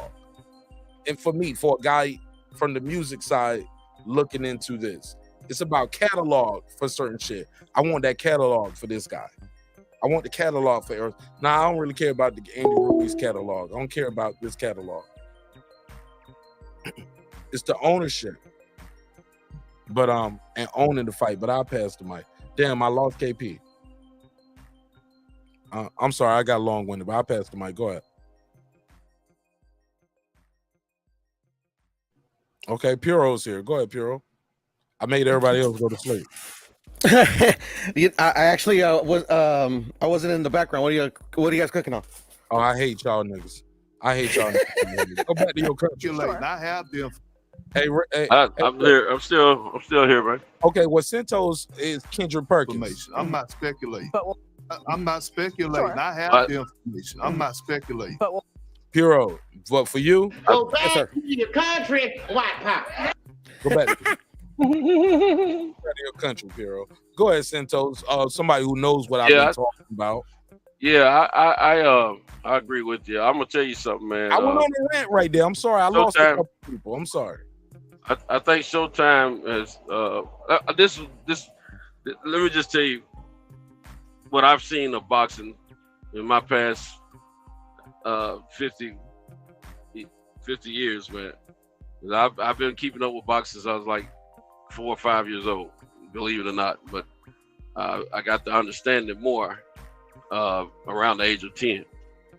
But as far as the sport of boxing, not so much the business. But I'm gonna tell you this, man. This fight is a must see or want to see by millions and millions of people around the world. However they watch it, they steal it or buy it or whatever. But it's wanted in a must see around the world. This is not a fight that's only going to be seen by the United States fans, the United States casuals. This is a world-renowned fight. This is the closest thing and that's to a mega fight one of we've seen. his final thoughts too, Centos. Right. Okay. Yeah, this is the closest thing. He need to go now. Yeah, he got to skate. Let him get his final. Okay, thoughts. Go ahead. I'm sorry, Centos. I didn't mean to cut you, homie. But go ahead, Reg. Give me your final thoughts.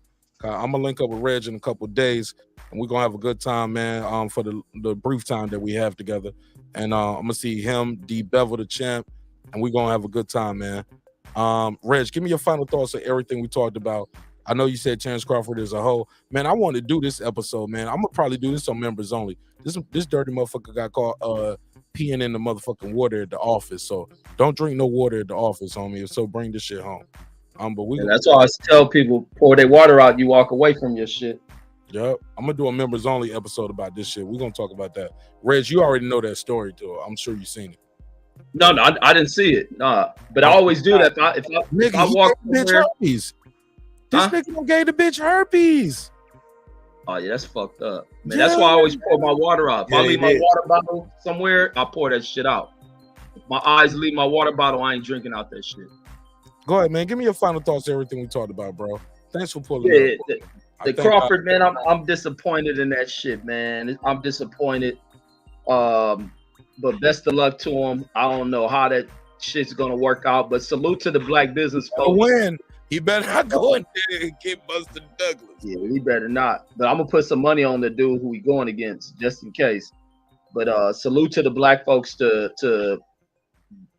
bet me. You know, running that promotion. Reggie, bet me 3-1 odds. Man, nah, you ain't paying what the casino's paying. Shit. Look, whatever that. Look, I want to take that money. You know what I'm saying? Like, but we'll do a smaller bet. So like, if it's 3-1 odds, like if you win, and we betting like what $25, I got to give you $75. Man, hell no, nah, man. The casino's probably gonna have this nigga 35-1 underdog. Oh shit. Well, yeah. Well, you're right. Cause shit, I if it's 35-1, I'm gonna put some money on it. I'll throw away $20 on that. Fuck it. If it's 35-1 on a win, a head I'm putting money on that shit. Not no knockout though. He ain't about. I don't think. But yeah, I don't see it. But you know what? Crazier things have happened in this sport. Exactly. But yeah, but I ain't gamblers. But yeah, no, I don't really gamble like that. But for underdog for boxing, I put money in on the underdog shit. But bet on. But it's just unfortunate, man, that boxing may never get this fight. So that's the sad part about it. That's the shit that makes it so upsetting. And then it's crazy because I was gonna do a video like 2 days ago, and I was gonna say, because Coppinger been quiet, I was like, man, what little made up news is Mike Coppinger gonna come out with? And then he comes out with this shit. That's why I did a video like he lying and shit, man. Then I find out the shit true as fuck. Like, god damn. So heartbreaking, man. Heartbreaking shit. But man, I'm in the chat, man. I gotta get up in the morning. Yeah, man. God bless, bro. Yeah, I gotta get up. Go get my haircut tomorrow, but I ain't gotta get my haircut today afternoon. I'm about to end this shit right here on the live because except Centos. Everybody here is a member for the most part. Shout out to all the members, man. The membership is growing at a rapid pace, and I love y'all for that. And I thank God for y'all. And I'm here to help. If you're a member, reach out to me. I'm gonna see it. Let me know what I can do to help you out. Let's keep it moving. Go ahead, Piotr. Side nigga. Centos a side nigga. Nigga, you side honey, nigga. You the honey. Yeah. You got football work in, you know. Hey, we keep talking about this, you might get you a nice little sponsorship and endorsement. Nigga, hey, look, let's run the ad now. All right. You're back in the honey pad with your man Mark Nash. He is I am he. Another great episode of Breaking the Sweets. We got these honey pads. You'll get a honey pack. You'll get a honey pack. You get a honey pack. Nah, I'm out of here, That's man. what's up. But seriously though, go ahead, Pure. What was you about to say? I knew you were trying to say something. Well, I think Centos was cooking. I don't know if he was finished, but I just wanted to kind of respond to one of the last things he was saying about like it's like global and everywhere the fight, which I agree with him. The only thing is that like globally, they don't gotta pay for this fight. So if this fight was made like today, like they cool. Over here is where we gotta pay for it. And I would actually say that a lot of casuals won't pay for this fight. Hold on. You talking about the Terence Crawford fight? Yeah. What I was trying to say Hold about on. that global You know what thing. I hope for this though, real quick. I hope that now that this fight is made, Terence Crawford got a fight. Terence Crawford goes out here and promotes like we never seen him promote before. Like we never seen him promote with Top Rank. Now that you got this fight, you're not in that Spence shit. You went black. You got. I like Brandon Watson's talking point. Look, I'm being fair. He was like Martinez. Like we was talking about all this shit with the intricacies of the deal that he had with Top Rank. We were talking about that with the Spence fight. Let's get into the dynamics of this deal. And I'm like, bro, all we know is what's been told to us. That's my main talking point. I keep reverberating back to. I always reverberate back to the same spot.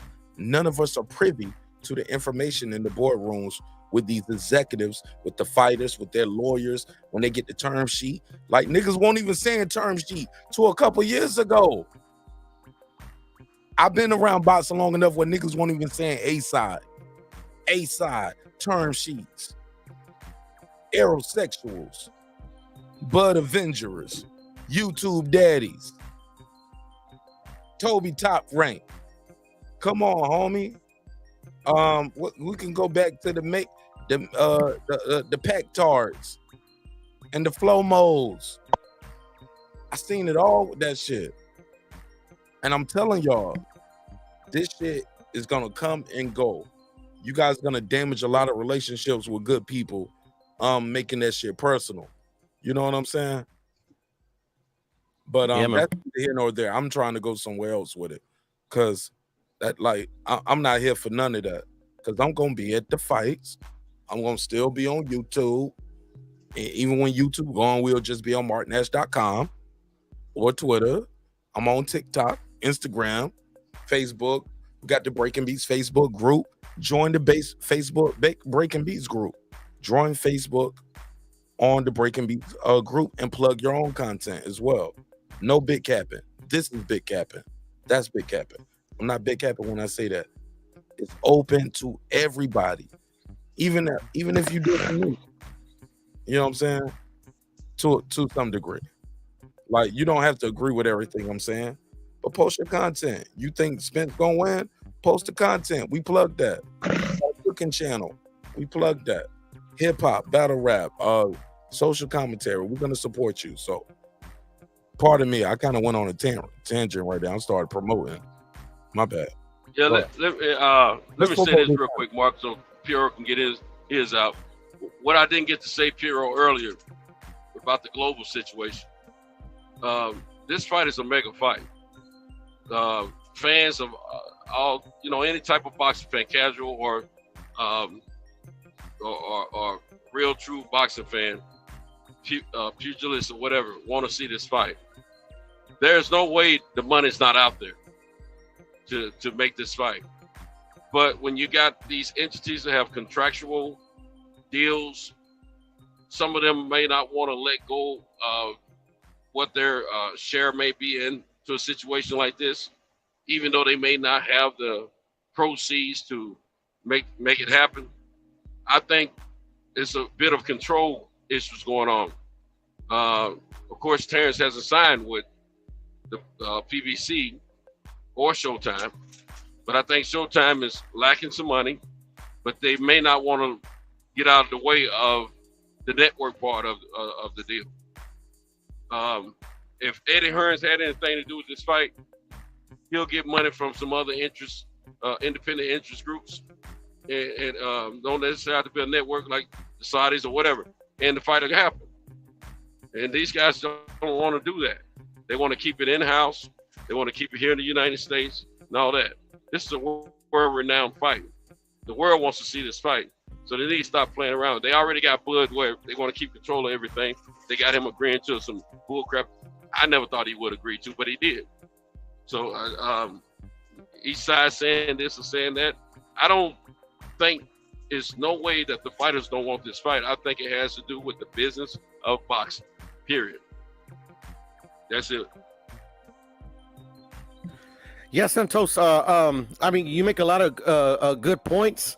The only thing where, I would disagree on you is about like having it anywhere but the United States, because that would because this is an American fight. You know what I'm saying? It's two Americans, two of the best American boxers that we got. But I just want to see it. No, I hear you. I want to see it too. I get you. But the thing is that like they already don't in our country don't sell that much. Like albeit it's it's pay-per-view, and the pay-per-views that they've had, they fought fighters that like people don't really know, like the casual, because the casual is usually what sells the pay-per-view. You get what I'm saying? So like this one, I would agree would bring the casuals. But the thing is like, even though they're the best fighters in our country, they're not very well known in our country, in my opinion.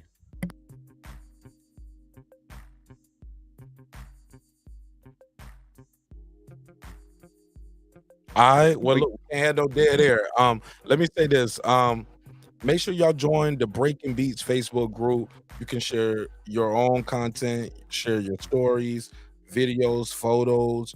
Show us where you at, what part of the earth you at, where you roaming the turf. Like if you just going to family vacation, you going to Chicago, you take some pictures in front of the building, like in certain, yeah. Don't get shot. Let's be clear. But other than that, like have a good time, like and post the pictures up there. Let's have a good time. Share the network. If you got a new story, you see some shit on Facebook, you see some shit on YouTube, you're like, yo, this is a crazy story. We should talk about this. Put it in the Facebook group. If you got your own content, put it in the Facebook group. Like, yo, this is one of my favorite YouTubers. Yeah, I know you fuck with me because you know this is Breaking Beats group, but it's all love. It's an open group. Share your favorite YouTuber. Trust me, I'm not gonna bash nobody. I don't have no YouTube beef. To be clear, I have zero YouTube beef. If so, it's one-sided. It's only them against me. I love all of these niggas. I watch everybody's show. How about that? And that's a big fact. I watch everybody's show. I don't watch it from beginning to end, but if you know them, I've seen it. You know what I'm saying? And they are not my enemies, homie. So you can support them, you can support me, and trust me, I'll be supporting them as well. So it's all love. This is not gladiator shit. This ain't real fighting. Like, you know what I'm saying? Nobody putting their hands on each other. It's communication, and it's all about entertainment at the end of the day. So support those guys, whoever you support, and you can post their content there on the group as well. So go ahead. Let's pass the mic. I just wanted to say one more thing to Santos. I totally agree with you. It's the politics. And also I wanted to say before I had to hop off real quick, like I actually don't understand the choice of opponent that they chose in David Avanesyan. Like I made a point earlier about how it's kind of like it could be just a way, like a soft touch, so he doesn't like, it's not a high risk, so he could keep his O, and they could still use that O to kind of like promote the fight, the Errol Spence fight down the line. But the thing is, there's other fighters that he could have. There's another fighter that he could have fought that is not that much risk, but like it's still like it's a more known name, and I just don't understand who's advising on Terence on choice of opponent. I don't understand. If what we believe in is true, like here's my thing.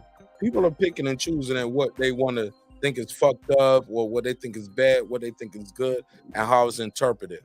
What I'm trying to tell you guys is what I believe. This is me, Mark Nash. And this ain't no sources say shit, right? I feel like they hit a brick wall somewhere in negotiations. That's what I believe, dog. At some point, they seem like they hit a brick wall. And we can't, we're not going to bend. Look, I had a call in tonight. He told me, he said, Mark Nash, y'all think you gonna let some bumfuck niggas from Omaha go through your books? You're a billionaire company like Showtime, multi-millionaire Al Heyman ass nigga, like PB, like, no, we ain't about to open our books up to you. Let me where's the big red drop? Do I still got the big red drop? Hold on, let me see if I got Big Red from the 5 Heartbeats. What'd he say? What up, gangsta? Oh, he said that too, but where is that? Who is they? I never heard of. Damn. Nah. If you have any other problems with your royalties, My office hours are from 9 to 5. my office hours are from Oh yeah. It was ugly. Terence Crawford thought he was walking there like Bird from the Midnight Falcons. 9. Let's hear it. Your office hours. I need to talk to you right now, motherfucker.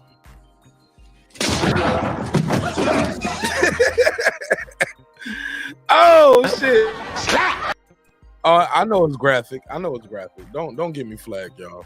It's a little graphic, but look, hey, Puro. Yes, sir. Centos. Cooking with Sir Senior. I'm just saying, y'all. Look, I'm like y'all. When I first saw the fight, it wasn't what I wanted. I felt like DJ. I felt like DJ from Hustle and Flow.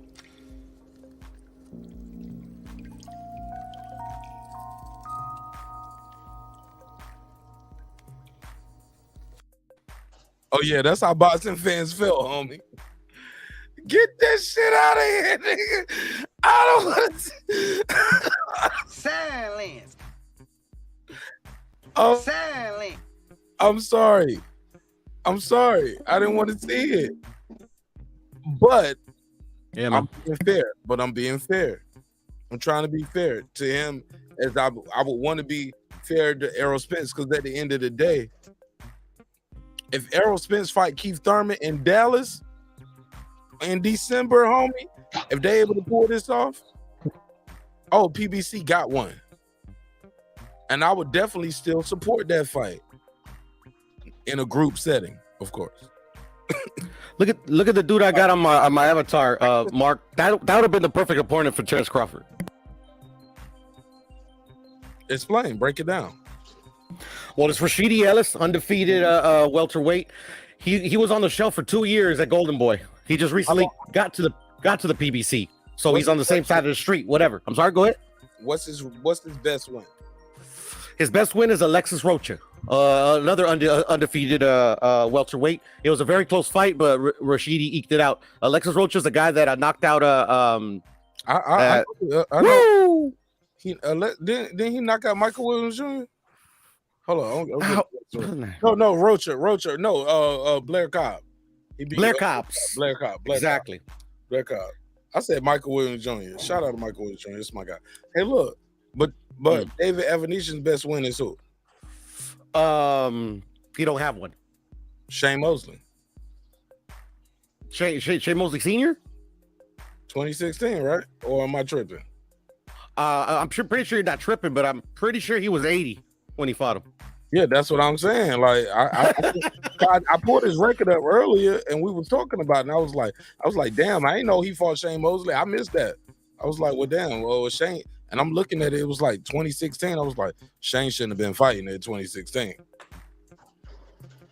Shane Mosley, 49-9. Fought him in 2016. Yep. David Avanesyan won unanimous decision, 12 rounds.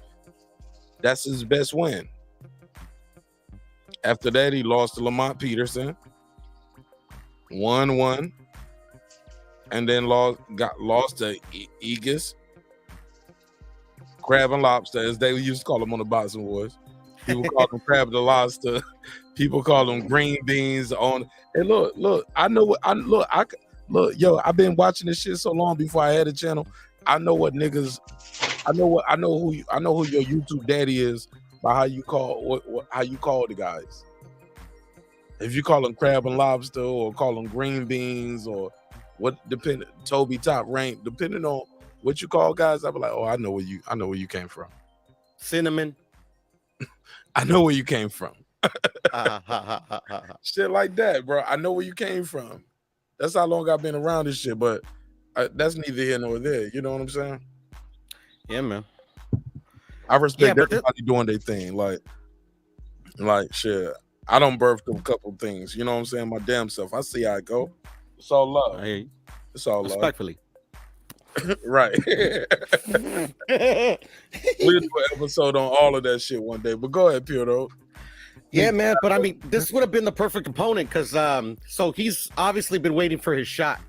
You know, so like literally, it's just like the optics look perfect if this would have been the opponent because of his inactivity. You know, he just recently had a fight, but it was just kind of like a get me back fight because he has such a long inactivity. Huh? I want you to finish this, but I got a conspiracy theory after you say this. Okay. So, anyways, the optics would look good. He'd Damn, be man, given a the pack when you just did it. You was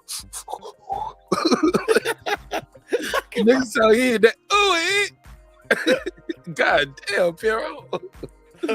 Slow down. I'm gonna stop cutting you off so much because I feel like you talk like that because I be, you know, like, damn, this nigga probably about to cut me off.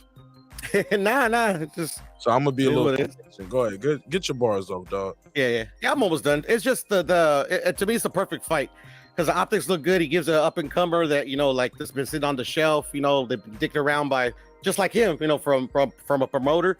So, but he has that rust. So. He's not on Terence's level, but he is very good. Like I like Speedy Rashidi. I think he's a future champion. So like I think he could still beat him, and then it would just look better. Like if you put it head to head, like if they make the Keith Thurman fight and they make the Rashidi Ellis. But what does that do to his career going in there getting destroyed by Terence? But I don't think he gets destroyed, Mark. That's the thing. No. I think you don't think he get destroyed. I'm telling you, this guy is undefeated, right? Yes, sir. Speedy Rashidi, young black fighter. Yes, sir. From Rhode Island or something like that. Yeah. Obscure place. Rhode Island. What you got out there? Miguel Cotto. Rhode Island. Demetrius Andre too. Rhode Island. Who else from Rhode Island? Oh yeah. I said that right. I heard somebody in the chat. Miguel Cotto, Puerto Rico. Man, Google Miguel Cotto. Blew my mind. I had to do a whole episode. I was like, damn, Miguel Cotto from Rhode Island? I thought he was straight off I thought he was from Puerto Rico. He's straight off the island, bro. He's from Caguas. He's from Caguas, Puerto Rico. Well, maybe it's a different, must be two Miguels. You never know. Sides. Cause I always thought he was straight off the island, dog. But everywhere I look, it said he was born in Rhode Island. Like, can you Google that? Fact check. Oh yeah. Man, I mean, I don't need to fact check it because I know where he's from, Caguas, Puerto Rico. But I'll Google it for you. Yeah, but fact check that shit. Pull it up. I will, brother. I will. That shit said Rhode Island last time. I was like, really? Because I was watching a fight, and they had said it in a fight or somewhere, and I was like, what? You know, I'd be watching some old film and shit. You know what I'm saying? Like, I'll watch your favorite fighter's favorite fighter old fight. Just on some board. Just vacuum in the house one day. My G. Do that a lot too. When motherfuckers told me Miguel Cotto on the team, I was like, Rhode Island. He was like, his fellow Rhode Islander is in the crowd. It was just some obscure shit I saw one day. I was like, Miguel Cotto from Rhode Island? And I looked it up and I saw it and I can't unsee it. No, you're right. But I mean, like, this doesn't make any sense to me. Yeah, until somebody tell me otherwise, I can't unsee it. Says Caguas, Puerto Rico. I remember like it was fucking yesterday. Caguas, Puerto Rico. Yeah, that's all I ever known. But look, we having a Mandela effect right now. Right? This is what they call a Mandela effect. My whole life, Miguel Cotto, born and raised in Puerto Rico, came over here on the boat as an immigrant. I'm paraphrasing, of course, but like, shit. Everywhere I look, Rhode Island. It's Rhode Island. Providence, Rhode Island. Oh, to see that's crazy. No, and I was right, but you were right too, Mark, because it says he was born in Providence to Puerto Rican parents, obviously, and relocated to Caguas, Puerto Rico, before he turned 2. That's some rich nigga shit. They moved over here just to have him over here, so he could run for president technically. No, that's smart, Mark, because in Puerto Rico, I love it. I don't know if you know about Puerto Ricans. They can choose to either become U.S. citizens or Puerto Rican citizens. But here's a caveat: since they're a territory, they can't vote. That's what I don't like. And it was just that's bullshit, huh? It was just a big ass thing that just happened, man. Damn, Reggie, we need to do more. Man, Reggie, we need to do that politics and news with the old lives more. And I want to do I know I see him in the chat. So I know he did, man. But man, I want to collab on some more of that type of shit. And I want to do it. I want to put that on my Mark Nash live channel. It ain't no monetized shit. So it ain't no super chats. If y'all want to donate, send a cash app. But for me, it's about growing that channel, but also growing it with the right audience and talking about what we need to see without losing what we got here. You get what I'm saying? So we got to reach out and we got to try it. We got to see how it works. But I don't want to give them a reason to silence me on all the other shit that we got going on here. So, because the show is growing at a rapid pace, and half y'all niggas don't fuck with me anyway. I can't even get niggas to hit the like button consistently. You get what I'm saying? I hear you. You get what I'm saying? So I'm like, that'll be their greatest thing. They'll love to see all of this shut down. They were like, yes, we finally got him. Finally got him shut down. It was the Dwayne Wade's son talk. It was that episode. Y'all was talking about Dwayne Wade and his kids. And y'all shouldn't, or y'all was talking about yeah, man, whatever the case may be. Mike Tyson better fuck y'all up. Whatever it is, man. I was just like, I'm just trying to stay out the way, homie. I don't want to make no new enemies. I ain't got no enemies in real life. I don't want none on the internet neither. You get what I'm saying, homie? That shit is crazy. Sir. I ain't got no enemies in real life. Why do I got enemies on YouTube? Homie, I'm better than that. You better than that. I can communicate better than that. I'm more of a friend to you and an ally, and we're gonna build together. But man, I don't want no problem with nobody, dog. I ain't built for it, homie. You know why you have enemies, Mark? I'm sorry, sir. I said, do you know why you have enemies on YouTube, bro? I do. I don't know shit, man. Because it's the internet, bro. Because like you a punk ass motherfucker, and what can you do about it? That's if you get what I mean. Yeah, I mean, but shit, all I can do is block you. Yeah, that's why they got enemies, you know, because they can shit whatever the fuck they want. Look, the motherfuckers who I did have blocked, who do have channels, I unblocked them, and I've been going to their channels and I've been supporting them. Like without saying nothing. I just go over, smash the like button, say, hey man, you got my support. It's all love. Even in this episode, I ain't even gonna say homie's name no more. Like in that, because I don't want people to tie it to that context. But shit, man, I ain't got no problem with nobody, dog. I don't know you. Nobody, no blood got shed. We ain't got no YouTube beef. We ain't got no real beef. We disagree on who gonna win this fight. That's it. Yeah. And from there, it can go somewhere else, and we start insulting and disrespecting each other. Man, I made it a point tonight not to get personal. Oh man, check the playback. Man, I made it a point tonight not to show any emotion on any side of this shit, but I did at a certain point because Brandon Washington is just, he has an invoking type spirit. He's a very spiritual individual. Shout out to Brandon. Brandon is very spiritual, and if you listen to him, and if you know him, to know him is to love him. But he speaks like a minister sometimes, like he's trying to preach to you. Sometimes he sounds like he's preaching to you. He's cool to me. He's passionate. Yeah, that's what I look at it. I don't look at him as angry. I don't look at, man, like I said, I talked to Brandon like 2 or 3 times today before the show. You know what I'm saying? Well, actually, no, I called him 2 or 3 times. I talked to him on the 3rd and the 4th time because he called me. We chopped for a minute, and I had to call him back, and we chopped it up. But Brandon know what he doing. I know what Brandon doing. This shit is entertainment. We having a good time. But he do mean what he say, and he say what he mean. And we gonna go at it, and we gonna go, and when we go at it, it's gonna be brutal. But we do have we got a chill button. You know what I'm saying? We got a code word.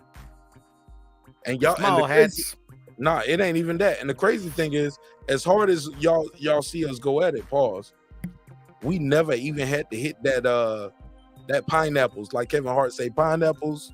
Like, hey, look, man, you doing too much. Pineapples. We never had to do pineapples. Pause. You know what I'm saying? No, go, homie. I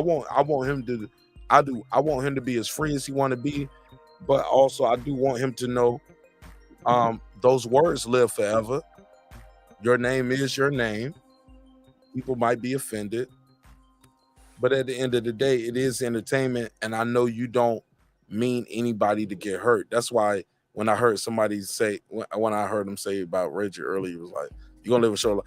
He's talking about his diet, and trust me, shit, I'm a fat boy too. Fuck it, nigga. I be talking to y'all late night, eating late night, going to sleep, terrible sleeping patterns, waking up the next day doing this shit again.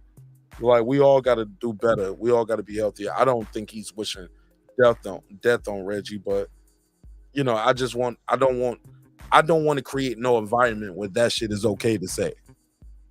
And I know he That's don't good. in no bad way, because that's how I felt like with some other brothers. I was like, yo, hold up, you don't know me, I don't know you, but you wishing death on me over a fighter that don't give a fuck about you. You can't call him. You can't reach out to nobody. You know what I'm saying? Like, and this ain't going to nobody in particular. This lottie-dottie everybody. If the shoe fit, wear it. If I'm stepping on your toes, curl them up next time. You know what I'm saying? And if not, you know what I'm saying, just step back and let me walk through real quick, because I ain't gonna be here that long. I'm gonna just say this and I pass the mic. Once you start disrespecting people that you don't know, insulting people you don't know, in defense of somebody that don't know you and don't give a fuck about you, you might be a fanboy, and we will put a case on you. Pass the mic. Go ahead, Piotr Santos, Sir Senior. Go ahead, Piotr.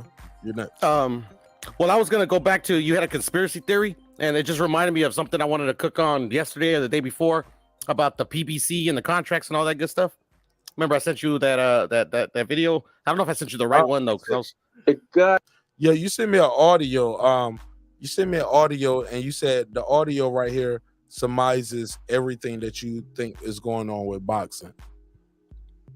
I think I got the clip. That damn white man is the motherfucking devil. He kills everything that a black man ever created.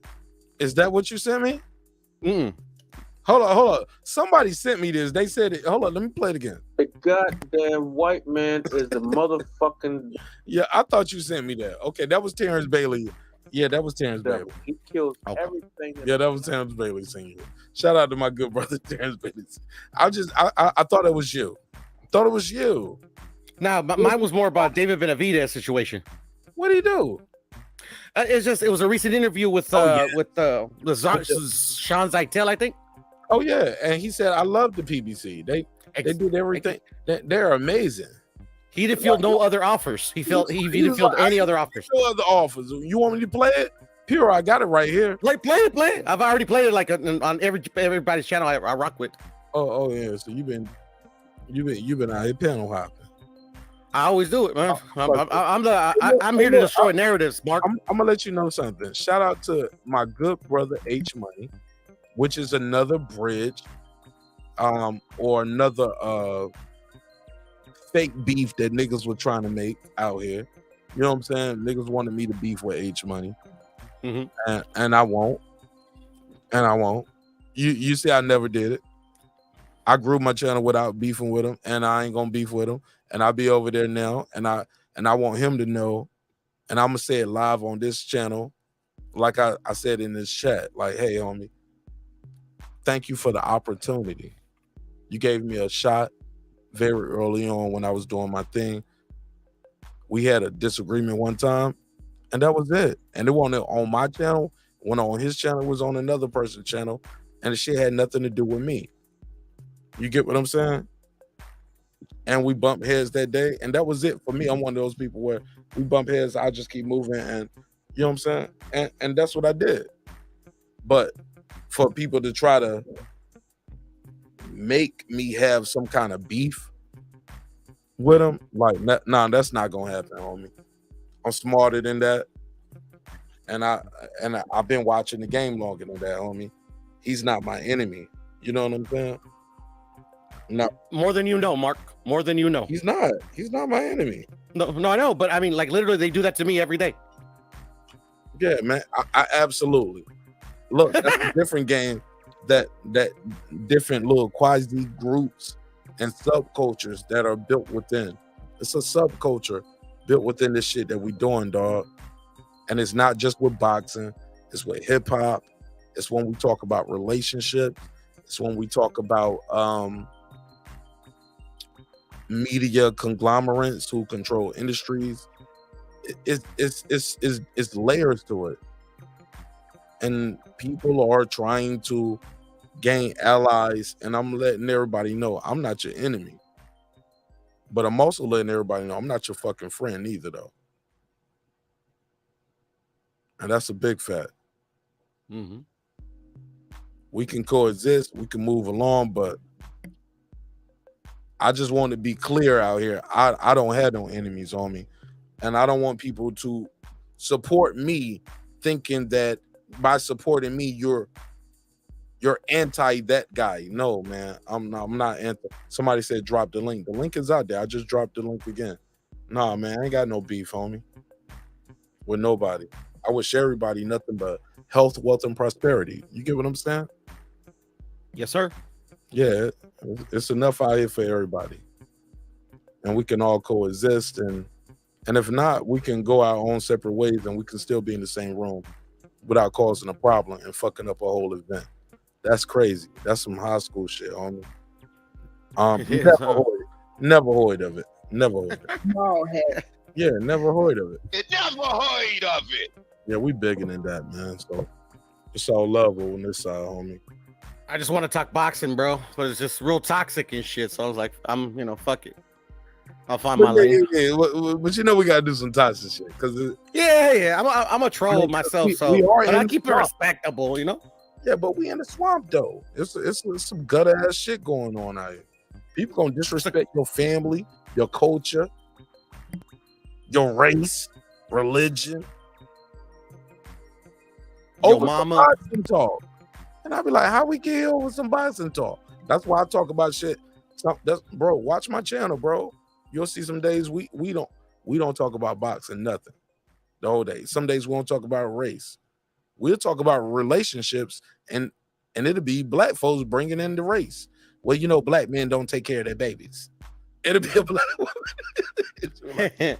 You know, I know. Y'all niggas ain't shit.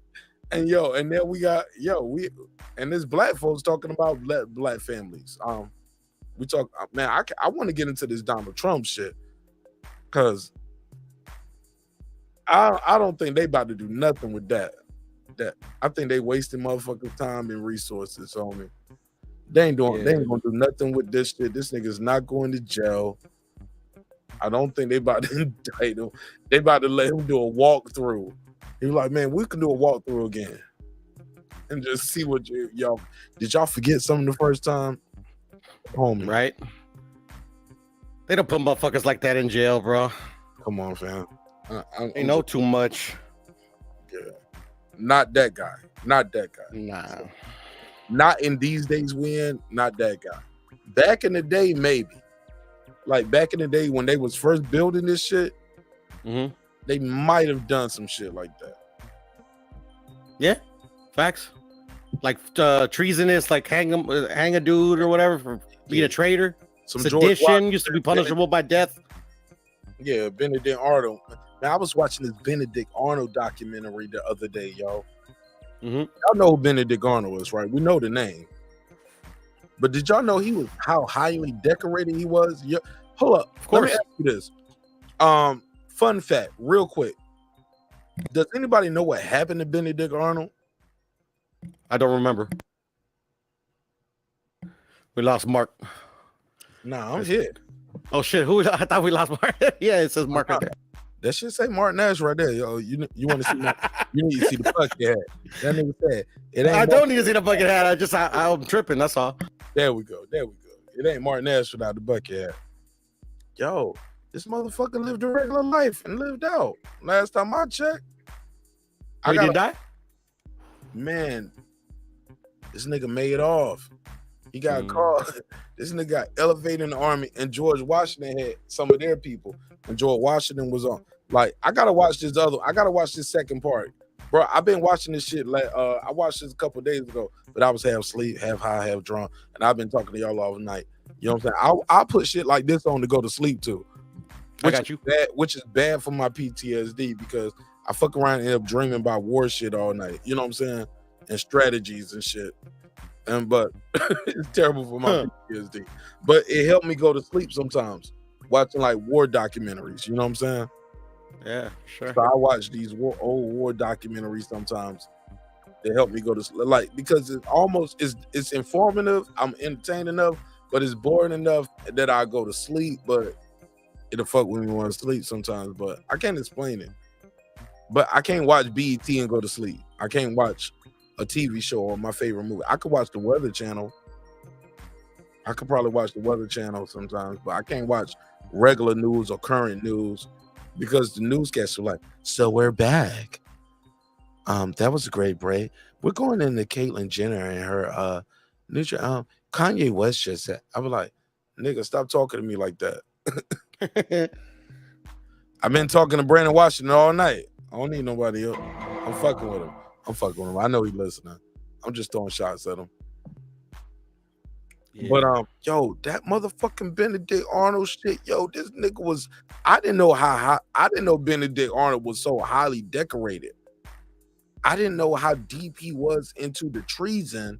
Motherfuckers that they got caught. He had a full blown. It was like a cop car chase. He gets in the boat. This nigga swimming across the boat.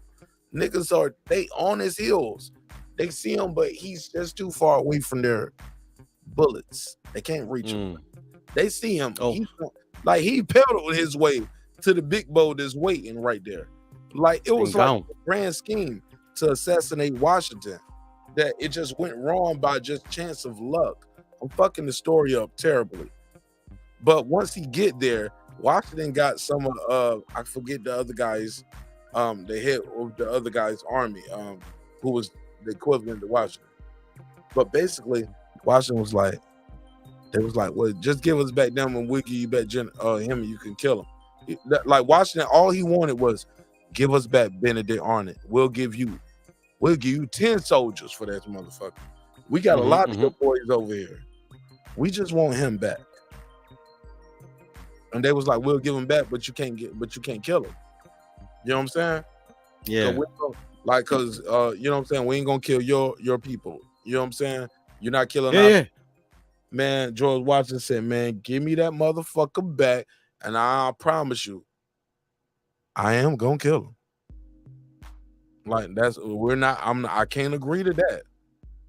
He dead. He gone. Die, but I'm gonna give you 10 motherfuckers for him. I'm paraphrasing, of course.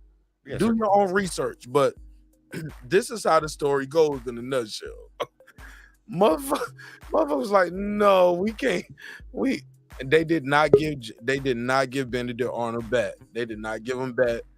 And Washington ended up doing whatever he did, and it was so brutal that even even his other people in the army was like, this motherfucker is cold. This is George Washington, your first president, by the way. You know what I'm saying? But at the time, he was General George. That motherfucker was cold-blooded, homie. Killer. He'll probably be mad as fuck if he saw he was on the $1 bill. But you know what? That's probably why they ain't gonna never let that $1 go away. That motherfucker was a killer. And he said, I want his head on a stick. They would not give him Benedict Arnold. You get what I'm saying? Because he was like, and I forget the other guy's name, but his whole point was that would deter other people from converting back to and support. Converting is the wrong word. I know they're gonna kill me in the comments, but it's gonna keep other people from supporting Britain and feel like, hey, we can retreat and support you if we give you back and you kill. Because the people that they giving back, they ain't gonna kill them. You know what I'm saying? They gonna join the cause. Yeah, they British people, man. Look, the British were gentlemen, man. That's what fucked them up. They was too nice in war. And America, and I think Americans learned that. That's why Americans the only people that ever dropped that motherfucking atom bomb. Yo. Like, we all over with it. Go ahead, Deuce. Yeah, hold on, Deuce. Let me take this off Facebook real quick. Let me boop. Let's remove this from Facebook. Hey, look, if you're on Facebook. Get funky. Yeah. If you're on Facebook, go to Mark Nash Live on YouTube. Mark Nash Live, MarkNash. Mark Nash Live. MarqNash. All right. Other than that, Facebook. I love y'all. See y'all on the next one. All right, boom. Let me do this. If you are watching on my regular YouTube channel and you want to continue to type in the chat, go to Mark Nash Live on YouTube. Same thing for you. Mark Nash Live on YouTube. Type in the YouTube channel MarqNash. Again, that's MarqNash. And you can participate in the chat. Everybody else, if you are still participating in the chat on the main channel, you will have to join the members only. I think YouTube still has a discount where you can get half off on your first month. So they'll only be $1.99. And they'll charge you that next month. So $1.50, and you can enjoy the exclusive content. If not, I'll see you on the next episode. Let's pay some bills. And then we'll continue the show. Attention Apple users, do you have a locked iOS device that was activated with a specific carrier and you want to go to a different company? TabTechUnlockSim.com can help bring your iOS device over to the carrier you want. With simple, fast, and easy instructions, you can unlock your iOS device without going to an overpriced phone repair store. Go to TabTechUnlockSim.com, unlock your next device in the safety of your home for the fraction of the price. And it's easy as 1, 2, 3. TabTechUnlockSim.com. That's TabTechUnlockSim.com. TabTech, your next device. All right, we back, and you guys can still watch on the main channel, but to participate in the chat, you do have to be a member. So we are going to members only live chat. So, Deuce Times, talk to me. What's on your mind, my brother? Bro, I only got like 10 minutes, homie. Can you hear me? Oh, yeah. Good? You good? Go ahead. Hey, man. So these dirty, immoral pieces of shit, fucking CDC. Do you know that these bitch ass fools are trying to slide their fucking COVID vaccine inside? Speak up. You sound a little distorted. I heard CDC bitch ass niggas trying to slide the COVID vaccine. Yeah, they're trying to slide the COVID vaccine inside the child's immunization qualification. Say that child immunization. What the qualification? You know, your kids got to be. Oh shit! Like it's like measles, mumps, and COVID. Yeah, they try to slide this in the dark night, bro. Tell everybody you know, homie. Stand up against that shit. No, dude. I'm not making this up, bro. It's widely available. They voted 15-0, bro. After all the harm has been causing all these kids all this time. This dude. What state? This is no news to me. No, the CDC is government. Completely. Yeah, no, worldwide, bro. It's at 15-0. Like, who was the 15? Yeah. Some unelected fucking bureaucrat up in the fucking CDC, bro. The ones that making all the rules the whole damn time. And it's fucking COVID vaccine. They're trying to make that shit a qualification for your kids to go to school, like the other shots. I hear you, man. It's fucked up. Probably did it with the other shots too. Yeah, bro. A lot of people are turning away from those other shots, bro. You know you don't have to get your kids that shot. To go to school, you do, don't you? Nah, bro. You can sign a waiver. I didn't know that. Yeah, you got to sign a waiver. You can sign a waiver for any fucking thing except the vaccine. Well, you got to be kidding me, bro. And also, if you're in California, my people, y'all in California, vote no on 31. What's 31, brother? It's the flavored tobacco ban. What does that mean? Like they're trying to take away menthol cigarettes and flavor everything. Yeah, there's a couple of states that already passed it. Why they call it flavored tobacco? Like you can't buy Newports, nigga. I don't want flavored tobacco. But yeah, that's what they're trying to say. They're trying to cloak it under the disguise that kids are using vape because they have all these flavored colors. The kids don't use that shit because no damn cherry tobacco. That ain't got nothing to do with Newports or Marlboro. Yes, bro, it's tobacco. They're trying to ban the vapes and all together, and they got it with the Newports and the Cools. I don't smoke no naps. I smoke Cools.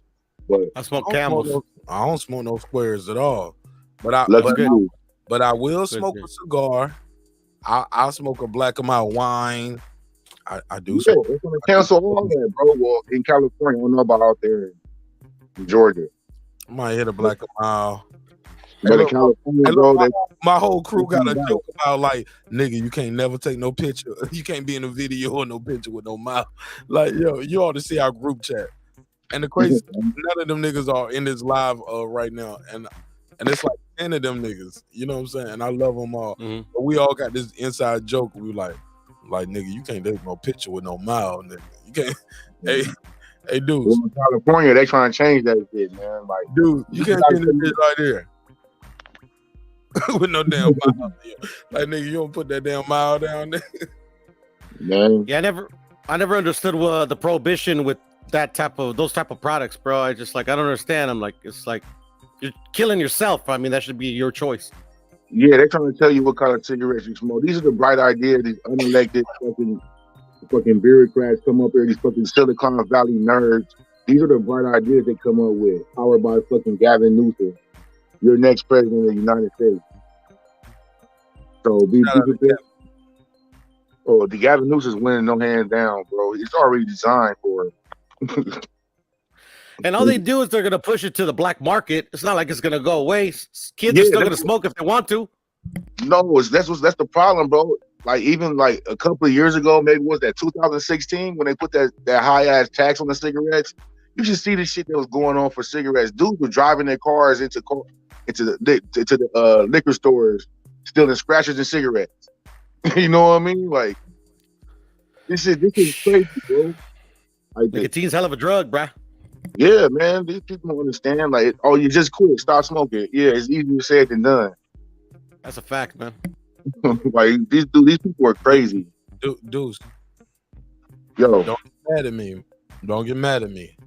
But you know who you sound like, right? Who? You sound like the women who talk about their abortion rights. No, this is different, bro. I'm just saying, they saying the same No, shit. Like, bitches still no, gonna it's get crazy. It's crazy. I agree with bro. you, Mark. That shit, bro, that shit's all big ass misconception. Hold on, OG. Let me say this respectfully. Look, they still gonna do it. They gonna find a way to get that baby yanked by a clothes hanger or crowbar. But humans are stupid. It's crazy to even form it in that way, bro. Nobody talking about no clothes hanger or crowbar. If they don't want that baby there, yeah, that it's crazy. It's crazy to me to even form it that way, bro. Like no one's talking about no abortion. They're talking about term limits, bro. They don't want you having fucking 7-month abortion after abortion. No, bro. Over here in my state, they got like that heartbeat. But yeah, nigga. But the thing is, you don't know you pregnant until you get the heartbeat. No, babe. No. Don't push that narrative, bro. A lot of people, no, bro. I'm telling you, bro. Don't push that narrative, man. That's bullshit. Bro, I live in Georgia, homie. No, bro. The baby, you're pregnant when a fetus is started, not when a fucking heartbeat stopped. When the fetus is starting to grow, that's when you're pregnant. Okay, let's start there. When is the fetus? That's when you're pregnant. Not when the heartbeat stops. The baby is born and growing before the heartbeat starts. No. When does the heart? No, let's have a conversation. Only reason I'm gonna do this with you real quick, and we ain't got to make it a whole drawn out thing. I wrote a song for this, and I won a talent show when I was in the Army, and it was a song, and I won it before the show even started. I was so dope with the shit, they paid me not to do it. That's how dope I was, homie. Shit was a hit. I was that guy Eclipse with the flow in the Army. Right. Congratulations. I wasn't all that shit. Shout out to my boy, that guy Eclipse. He know when you got one. You know when you got one. Nick Cannon stole my song, homie. Unofficially. But the song was called Hear My Prayer. Anybody who was at Fort Bragg, I got to do it. Anybody who was at Fort Bragg in 2004, they know. 2003, 2004, they know. It was a hit. But It wasn't though. It really wasn't, Deuce. I'm pushed the record.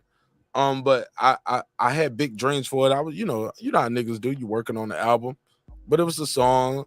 But I ain't gonna lie, they discouraged me so much. But the song was about abortion, and the first verse was talking about. I was rapping like I was from the baby's perspective, and I was talking about where I was at in my development. The second verse is the girl, and I wrote that whole verse too. Shout out to Jasmine. And her whole verse is about her trying to decide what she's gonna do. But we end the song with never telling you what the girl decides to do. They still told me I couldn't perform this song on the military post. It was like I never forget. Shout out to Sergeant Jones. I think he ended up becoming Major Jones. He been on the show early before all of y'all. That motherfucker was like, "Well, Cooper, you know what I'm saying? Coop. And the niggas just call me Coop, right? Like Coop. You know you can't do that motherfucking song, nigga. On the military post at a hospital, nigga. The fuck was you thinking?" I was like, I thought I was being a revolutionary. Looking back, nigga, I was Kendrick Lamar before Kendrick Lamar. I'm in the Army, working at the hospital as a medic, doing a song about abortion. And you were Tupac before Tupac and shit? Bro, in the Army, dog. And I had cases in the Army at the time, open cases. Nigga, I wasn't the best soldier all the time, nigga. I had an open case. But I'm still in the company talent show, nigga. And it's mixed in with civilians and regular, because it was a hospital. You know what I'm saying? So it's civilians there, it's people who work there, but their wife might do this. Man, nigga, I did that shit, nigga. They told me I had to do a different song. I did a whole different song and I lost.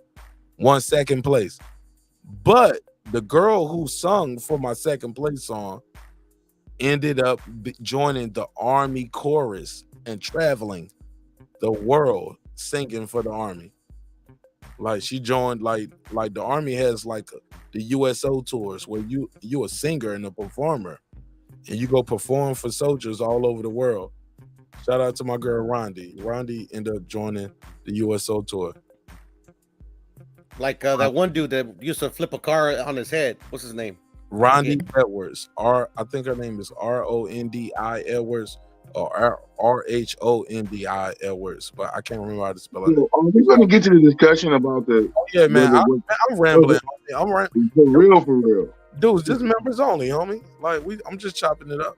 Okay, I know for sure, bro. Like, you know what I mean? Get to the discussion. Like a baby, you're pregnant when you're pregnant, not when the heartbeat stops. But when the heartbeat starts at 21 days. That's what I'm trying. That was my whole point of that. I kind of went all over the place. The heartbeat starts in 21 days. Like so that's 3 weeks. So that's 3 weeks. So a lot of times people don't know they're pregnant until they're late for their. So isn't that a responsibility thing then? No. Yes. Show some respect. Let's show some respect. So you're gonna bring up the 1%? No. Dudes, that a lot of women. Many women would call that missing your cycle. That don't mean you're pregnant right away. You don't know that. It's 3 weeks. So why would you miss your cycle? You're off your cycle. You have sex. You get pregnant. You don't know you're pregnant till later. But that cycle is every 4 weeks, though, isn't it? Once a month, sir. So when you miss that cycle, that's when you find out you're pregnant, bro. The cycle is every 4 weeks, right? Hold up. But some people don't cycle on the same cycle. That's why the majority of women have a once-a-month cycle. Man, you know what? With all due respect to you, me, Kyoto, because all of us got a lady in our life, right? Yeah. Sir, we don't have a lady on this panel. So, bro, come on, man. Come on. With your experience with women, the many women you've been with, raising the playback dupes. If you don't, I'm saying the majority of women have a once-a-month cycle. Am I crazy right now? Yeah, you're gonna have to echo on this.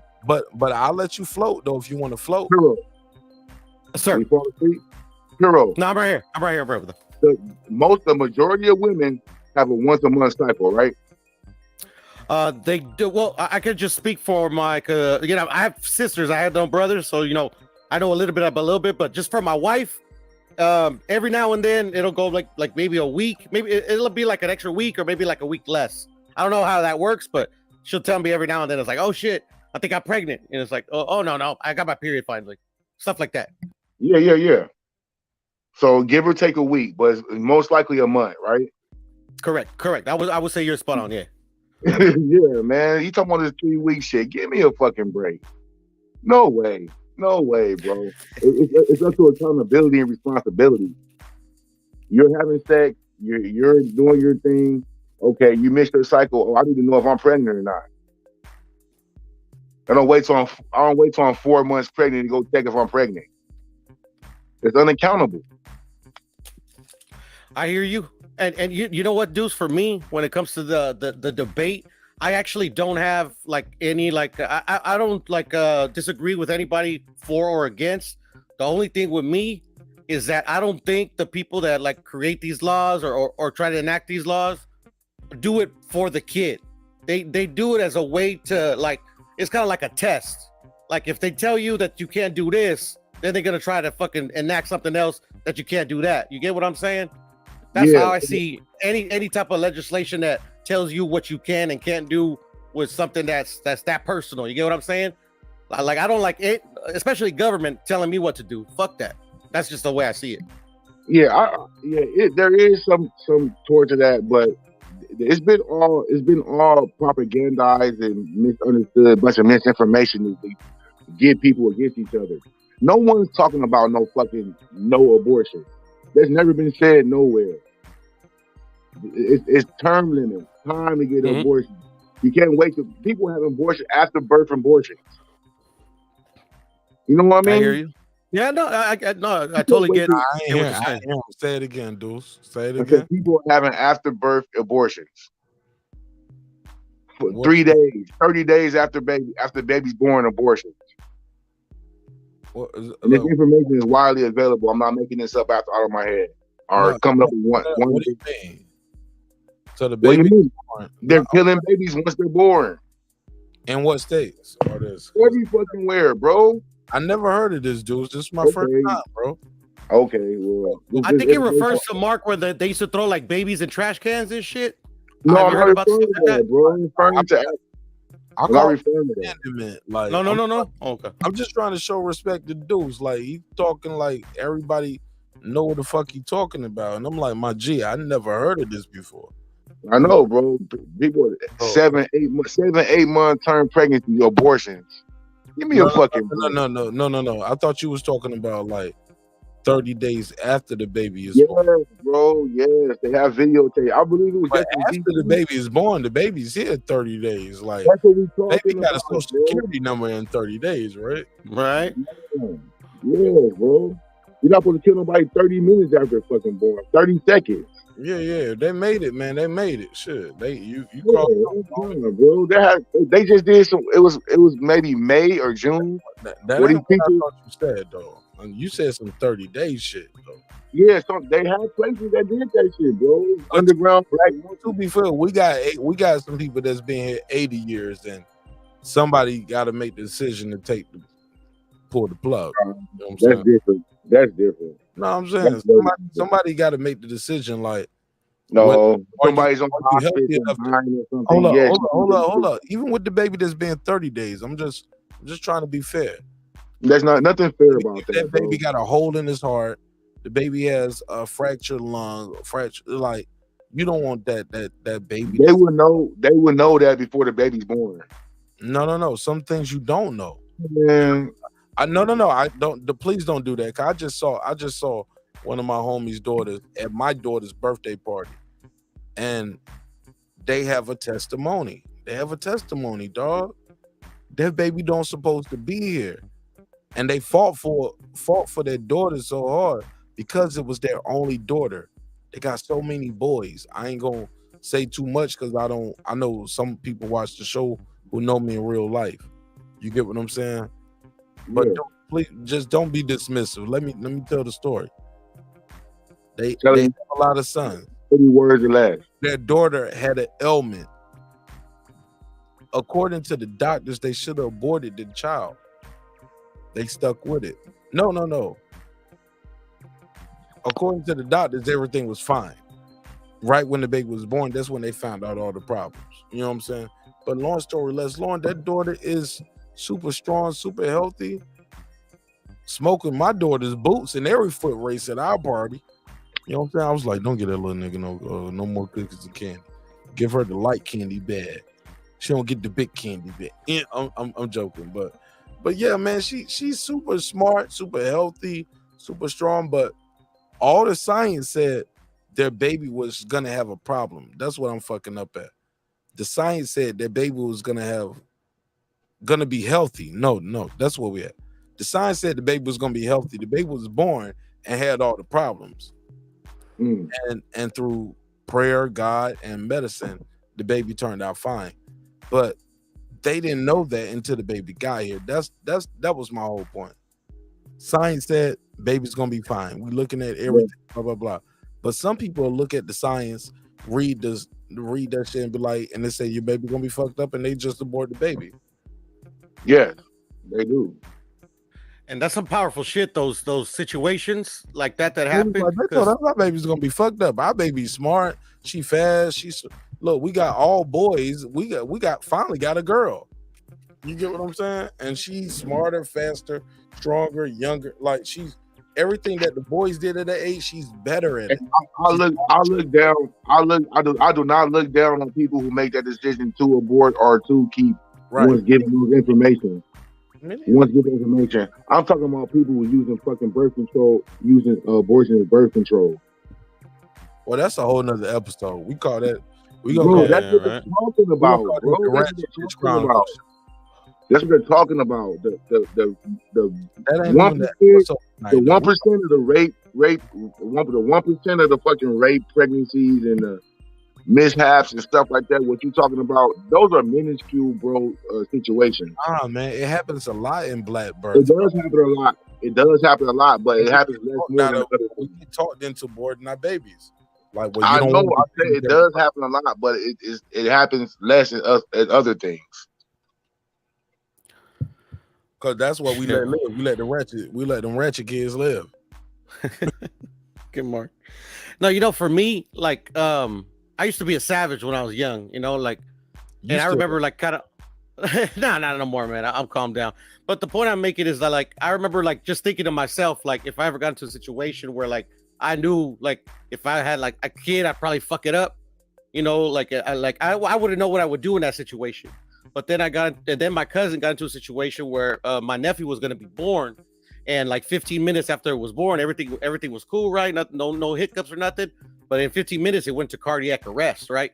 My nephew didn't make it, and that like to me took me off of like not ever contemplating like if I ever like had a mishap or any situation that would have got that wouldn't even be an option for me, because the way I saw it is that my little nephew. Like they were trying to have a kid. They were trying to have a kid for a while. Me, I'd just be fucking around, have a mishap. I just couldn't see how like my nephew didn't have a chance to live, and I could like have a mishap and then like do something like that. I just like you get what I'm saying? That kind of like I don't know. It hit me. Yeah, that's crazy, bro. Yeah. But my whole point of getting on here is to say let me ask Puro one question. How did you deal with that though? Like how did you cope with that? With my nephew? Yeah. Man, I mean, I think they still kind of have like lingering effects. They had a son, thank the Lord, maybe like a few years later. But I remember the first 2 years were hell for my cousin and her husband. They were just therapy, alcohol. To be honest, my cousin's still kind of a little bit of a drunk, but I mean, she's not like too sloppy, but she drinks a lot more than she used to. So the lady was your cousin, the yeah. Guy, what did you witness exactly to make you have that perception of her? Oh well, it's just like I don't know. I just always told myself it's like, you know, like he didn't get a choice. Like if he lived or died, it's just kind of like, you know, it's just, it happens, you know, babies die sometimes for whatever the reason. I just couldn't, like, if I ever had a situation where like I was messing with a girl and I had a mishap, like I just couldn't live with myself where like he didn't have a choice. And I have a choice whether, you know, I don't have the choice me personally, but like, I just couldn't tell like a chick to do it. Like I just, from that point on, I could do it. Interesting. Go ahead, Deuce. Go ahead. No, I was about to say I'm about to dip out, but hey, check it out. Yeah, man. Tell everybody. It was like I'm about to say, fuck y'all niggas, man. I got shit to do. You sound like group therapy. Like this nigga shit don't turn into group therapy over here. No, it's cool, bro. But no, I'm saying, bro, I want to bring that awareness to y'all. So you gotta tell people y'all know, man, resist that shit.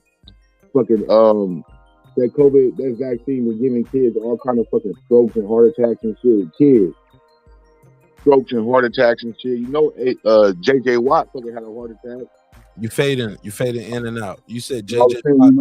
You know, JJ Watt had a heart attack. He kept that shit. Yeah. Damn.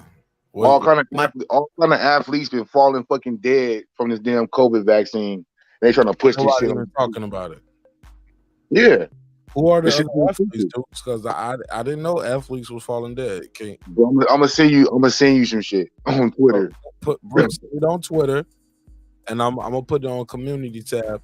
I'm gonna put it on the stories. I'm gonna put it on TikTok, and we can talk about it. Yeah, they have a compilation of kids, athletes falling, dropping fucking dead, bro, all over the place. New information for me, dude. Send it to me.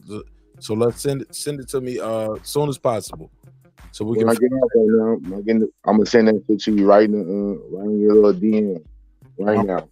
My brother, plug and promote anything before I let you go, Deuce. No, that's it, bro. Vote no on Prop 31, Cali folks, and what is Prop 31? Tell them again. What's Prop 31? 31 is the flavored tobacco ban. So, and they should vote what? Vote against that, or vote yes, or vote no on that. Vote no on any more prohibition. If you voting yes or no for the right things. Yeah, I know, huh? I know. I had to look it up double time, make sure I was comprehending it right.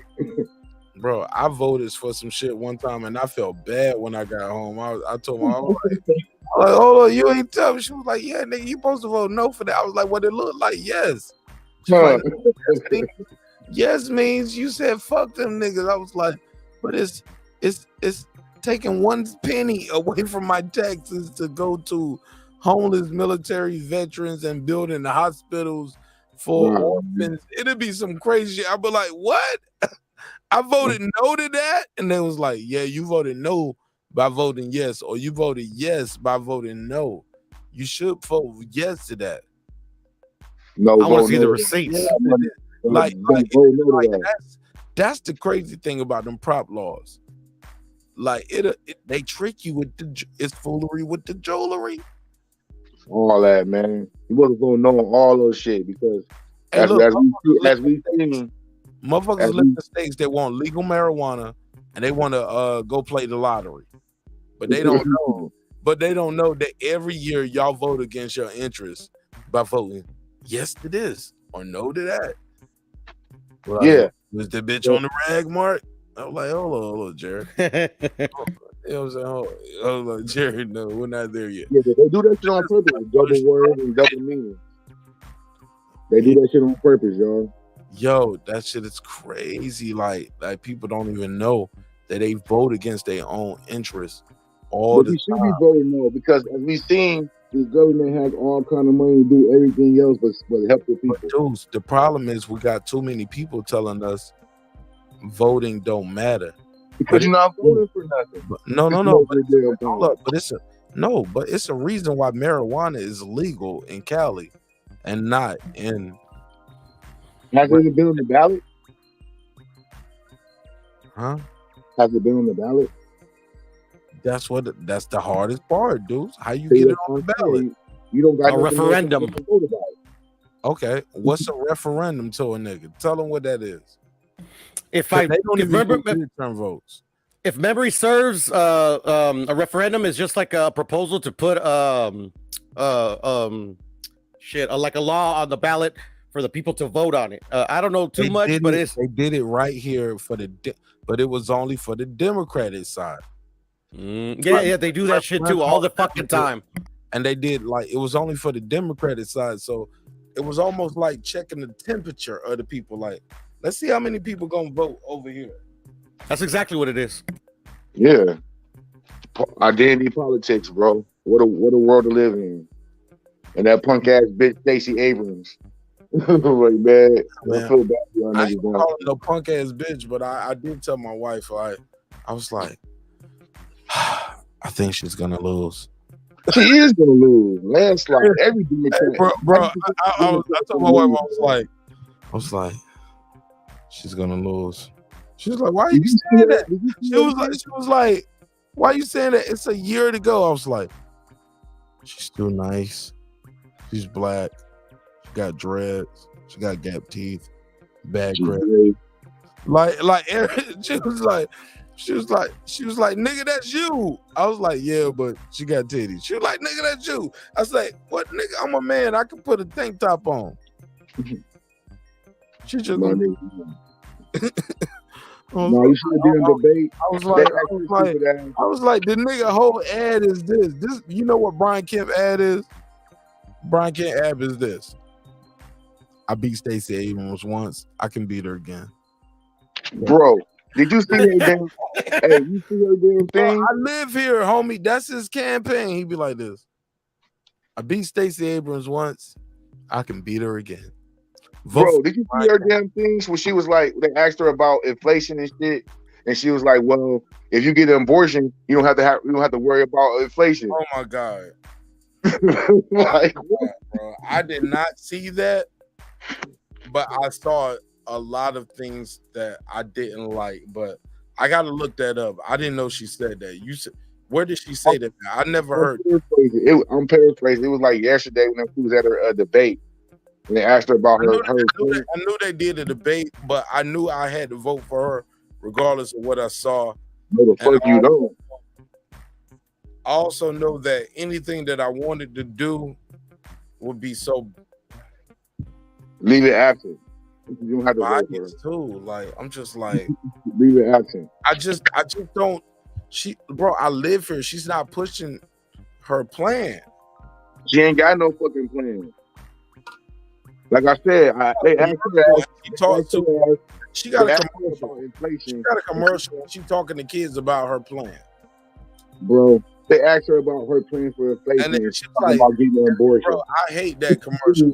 That commercial is like, the marketing is terrible. Like, bro, like, it's like, that's the main commercial where you see her talking to these kids. And I get it. Her plan is so simple that even kids can understand it. No, but she ain't breaking it down. Like it's just because she don't have one. That's why. I think they spent too much money and too much time going at the Brian Kemp and Donald Trump and her fundraising. Like they use. I think Stacey Abrams. Like, this is just me, Martin Nash. I'm still gonna vote for her because I don't for no reason. Yep, I'm still gonna vote. Because I do believe that Brian Kemp, what he did, and what him and Brett Raffensperger was doing, trying to help Trump, was wrong. Now, granted, they backed away when that shit got them in legal jeopardy. Yeah, try to scare him like Kanye, but guess what? Nothing gonna happen. No. I ain't say they tried to scare him like Kanye. No, that motherfucker was doing some illegal shit. Yeah, right, bro. Why he in jail? No. That's the only reason I fuck with Brett Raffensperger, because he recorded Trump asking him to do illegal shit. So I was like, so he protect. So I do know he a snitch. I do know he will protect us.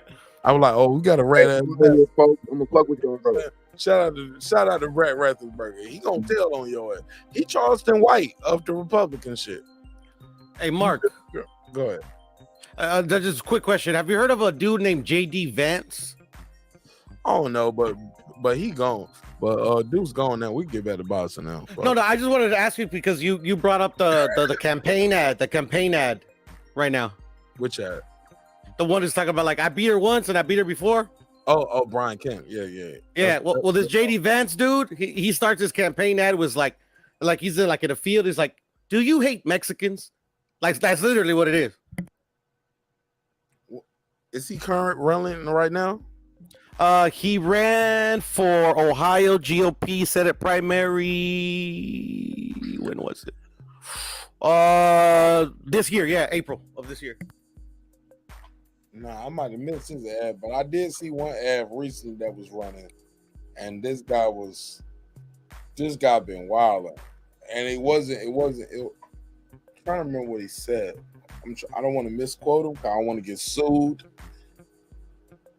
But regardless, yeah, it's a lot of political. You want to hear it? I got pulled up. I'll play the audio. Let's hear it. Hold on, I'll play the audio. Give me a second. Hold on.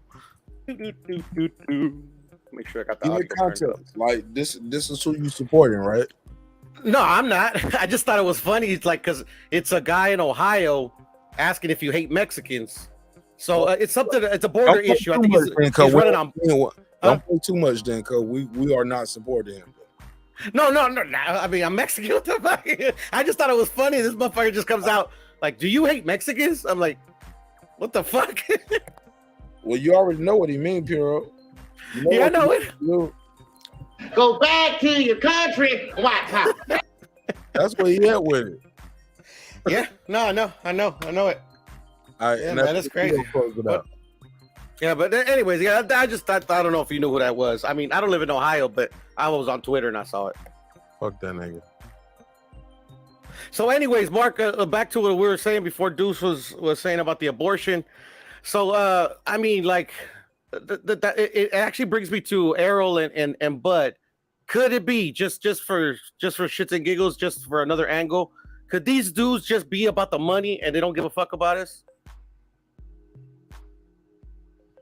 Could this be a reason why this fight's not happening? Be more specific. What's your question? So, like, so David Benavidez, like, my whole thing was like, he criticizes Al about how he's making him look like an idiot because he keeps calling out Caleb and all these dudes, and he's not getting the fights, right? Because Canelo wants these guys to fight each other, But then, so remember, we're like, okay, well, maybe because we learned from Floyd Schofield and his dad, like, okay, maybe he had to re-up. That's why he didn't go somewhere else. So I remember. I didn't watch that interview with you. Mm-hmm. I remember you told me to go watch his Coach Malachi interview, and some people told me about boxing was. People was like, "Man, watch the Coach Malachi interview. It was more candid." Mm-hmm. Some people told me watch Coach Malachi interview more than the Boxing Voice interview. No distance, and on the Boxing Voice, because they did do a great interview, and I watched both of them. Yeah, I watched bits and pieces of it. I watched both of them. They both were long interviews. Yeah, real long ones. And I like how he said he was going to come back and show the actual contracts that they give him. Yeah.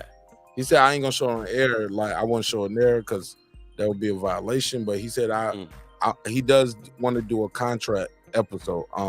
So I said all that to say this. Yes, sir. Shout out to Floyd Schofield. He put on a phenomenal performance.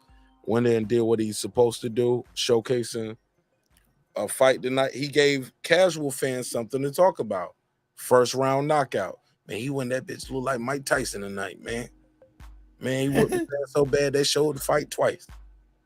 He did what he's supposed to do. You know what my dad would have said? I don't want to hear what I don't want to hear if it's negative. No, it's not. Well, it's like sort of negative. If your daddy like my daddy, he ain't got nothing good to say about this Floyd Schofield fight. Okay. Then you know what's up. How about that? All right, there we go. If your daddy like my dad, but I will say this though. I want to wish the young man nothing but health, wealth, and prosperity. Me too. Yeah, you know what I'm saying? But it goes back to that Paulie interview that we talked about the other day when Paulie was like, "Oh yeah, when you and your dad came to the Showtime office, everybody was geeked up. And I know what was going on, but I ain't gonna say it right now. You know what I'm saying? But I was like, Paulie, you don't disrespect the man in so many ways. Like, stand on that shit. What you talking about? And Mark, I wanted to chime in, bro, but I don't know. I think I was working, or maybe I was taking care of my daughter, because I've always liked Paulie. You know, he's kind of an asshole sometimes, but as an analyst, I always thought he was like very knowledgeable about boxing.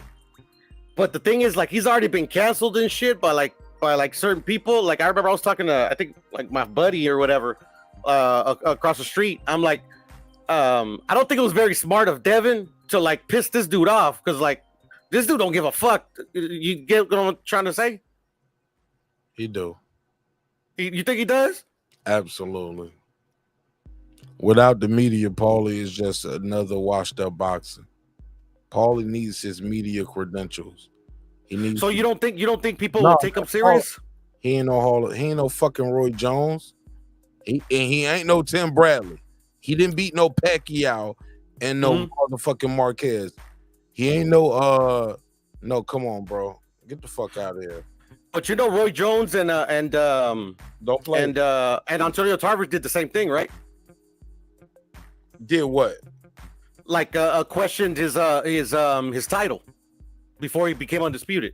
No, they accomplished more than Paul and Malignaggi though. Yeah, but they said the same things, and that's what Devin was like truly mad about. No, man. I can't go into what Devin is truly mad about, because now we're going into the hearts and minds of men, and you know that's always a funny game. Yeah, I hear you. I gotta go off of words, because words mean things, and when you're paid to be an analyst and you speak for a living, you know your words mean things. So I gotta go off of that. I'm not gonna go off of anything other than that. And Paulie know what he's doing. He said it in the clip we played. He said literally his words, not mine. I might be trying to stir up his juices. What does that mean? Stir up his juices. I don't know. Well, what he said after that was get him to fight better competition. So now you playing matchmaker? Stir up his juices. I equate that to trolling. That's what I expect fans to do on my show when they talk about Terence, when they talk about Crawford, when they talk about EJ, when they talk about Spence. I know it's the same people. Y'all get it. You know what I'm saying? When they talk about Canelo, Tank, like they all are fans, and if given the opportunity, they're gonna ask them for an interview. They're gonna take the picture. Ask for sign my t-shirt, because you know what, at the end of the day, they just trying to stir up their juices. They want to see the best fight the best.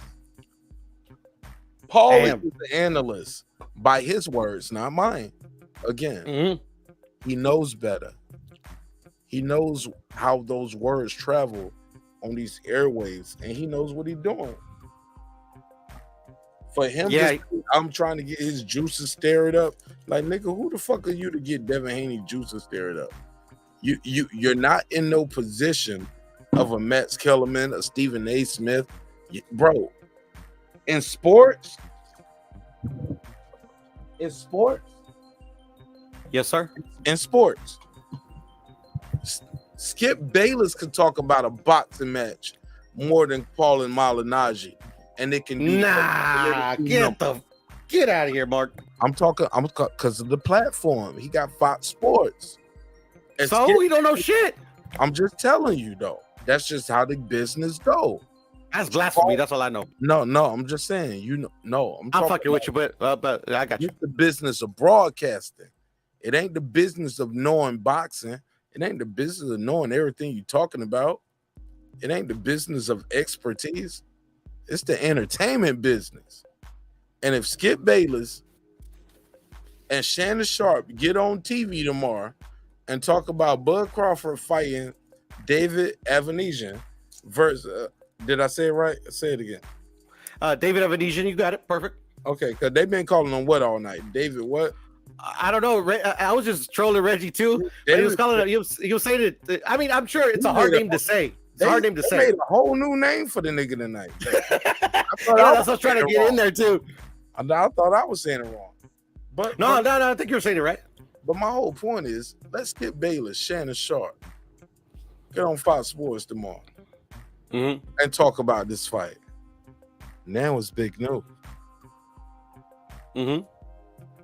But they also remember you taught me that expertise. I'm sorry. Go ahead. They're not expertise, but they got the platform. Yeah. But they're also storytellers. Remember, you told me they're storytellers.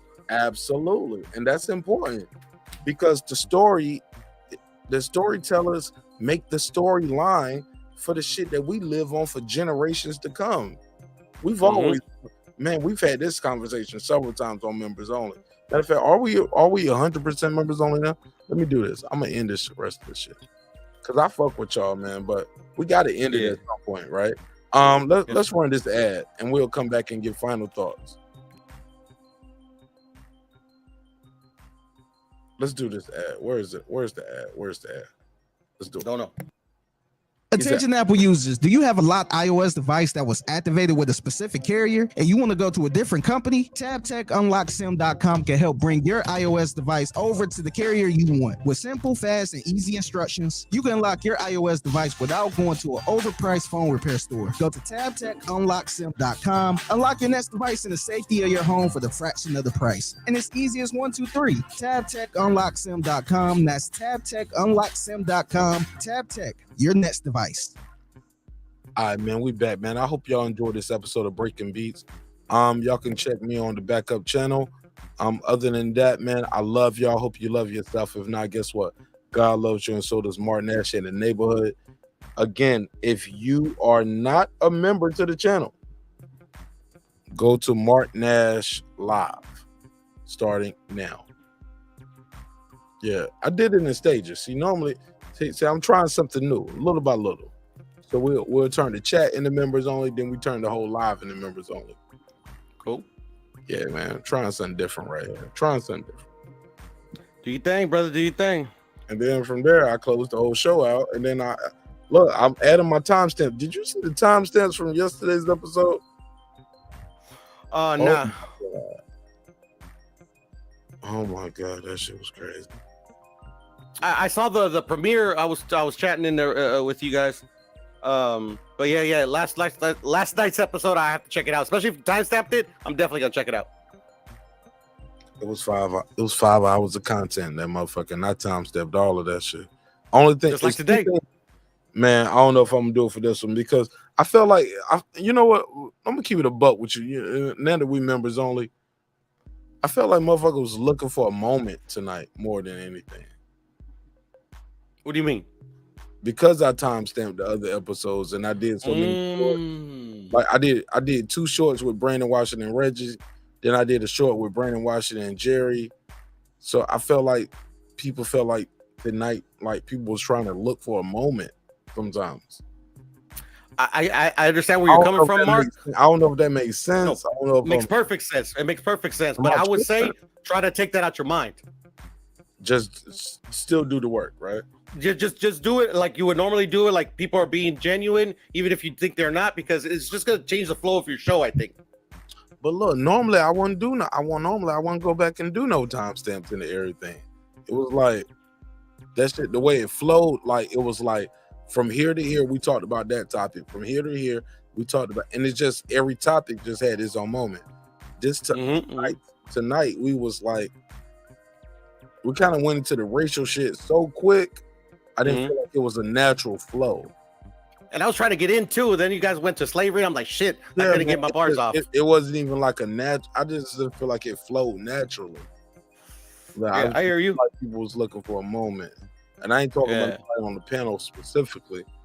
I'm just talking about the chat and just the vibe. It was like people saw those clips that we put out and they was looking for those moments and trying to invoke those moments. But who knows? Yeah. Because even in the private chat, I sent you a message like to ask you what we were cooking on, because I wanted to say something. Right. And in my mind, I was thinking like, you don't hear what we cooking on, nigga? No, we are. It's just it went from what I thought you guys were cooking on to something totally different right away. Yeah, right. It was abrupt, right? It wasn't. Yes, exactly. And I'm like, shit. Or like, I'm not gonna interrupt them. I'm gonna put it into the private chat, and I'm gonna make sure that you guys are still cooking on the same topic, so I could chime in. And that's how I was feeling too. Like, yeah, we did kind of go there quick, but I was like, we here, so we here. But and it tied into boxing too. I thought it was gonna be good for your show too, but it's all good. Yeah. The way it went, it for some people from the outside looking in, it seemed seamless. But me knowing how I flow and how we flow, I was like, that was kind of abrupt. You know what I'm saying? Yeah. And I wanted to chime in on Kanye because I missed that show. Oh, shame on you. Yeah. I mean, I don't think I missed it. It's just like the point that how I wanted to tie it into boxing only came to me right now, and then you brought up Kanye, or somebody brought up. What shit? Well, we on members only right now. Go ahead, get your bars up. Well, the thing was, and that's why I was asking what you guys are cooking on. I think not 100% members only. Like, I ain't tripping. There's nothing controversial or anything. It's just the perspective that I see. But I think you guys were cooking on like how Kanye kind of like he's a representative of the culture, and some people don't agree with like what he's doing, like with the shirt and stuff like that. Was I right? Is that what like the thing? More or less. Yeah. So what I was gonna say is, and I already had the like picture queued up and shit and everything with my little avatar. Canelo, I don't know if you knew, just recently became the most influential, well, they call it Latin athlete in the world. Like he just beat out Lionel Messi. I don't know if you know who that is. Yeah, he plays soccer, right? Yeah. So to me, that means that like the way he presents himself to the world is how people are gonna kind of like move in like especially in the athlete sphere, or even like upcoming athletes. It doesn't even have to be boxers, but it could just be like, who voted him? Like it was like I think it was ESPN. That's dope. Yeah, and they did it with like 4 metrics, like social media influence, the level that they are in their sport, and I forget some other things. But Money. the thing I was talking, how much you getting paid? Yeah, probably, yeah. Come on, you know that count, Puro. Yeah, Canelo coming in. Canelo wear Dolce & Gabbana pajamas too. Dolce & Gabbana pajamas to the weigh-in, homie. Yeah. Come on. Yeah. I mean, he's got style. You get what I'm saying? That D&G logo big as fuck.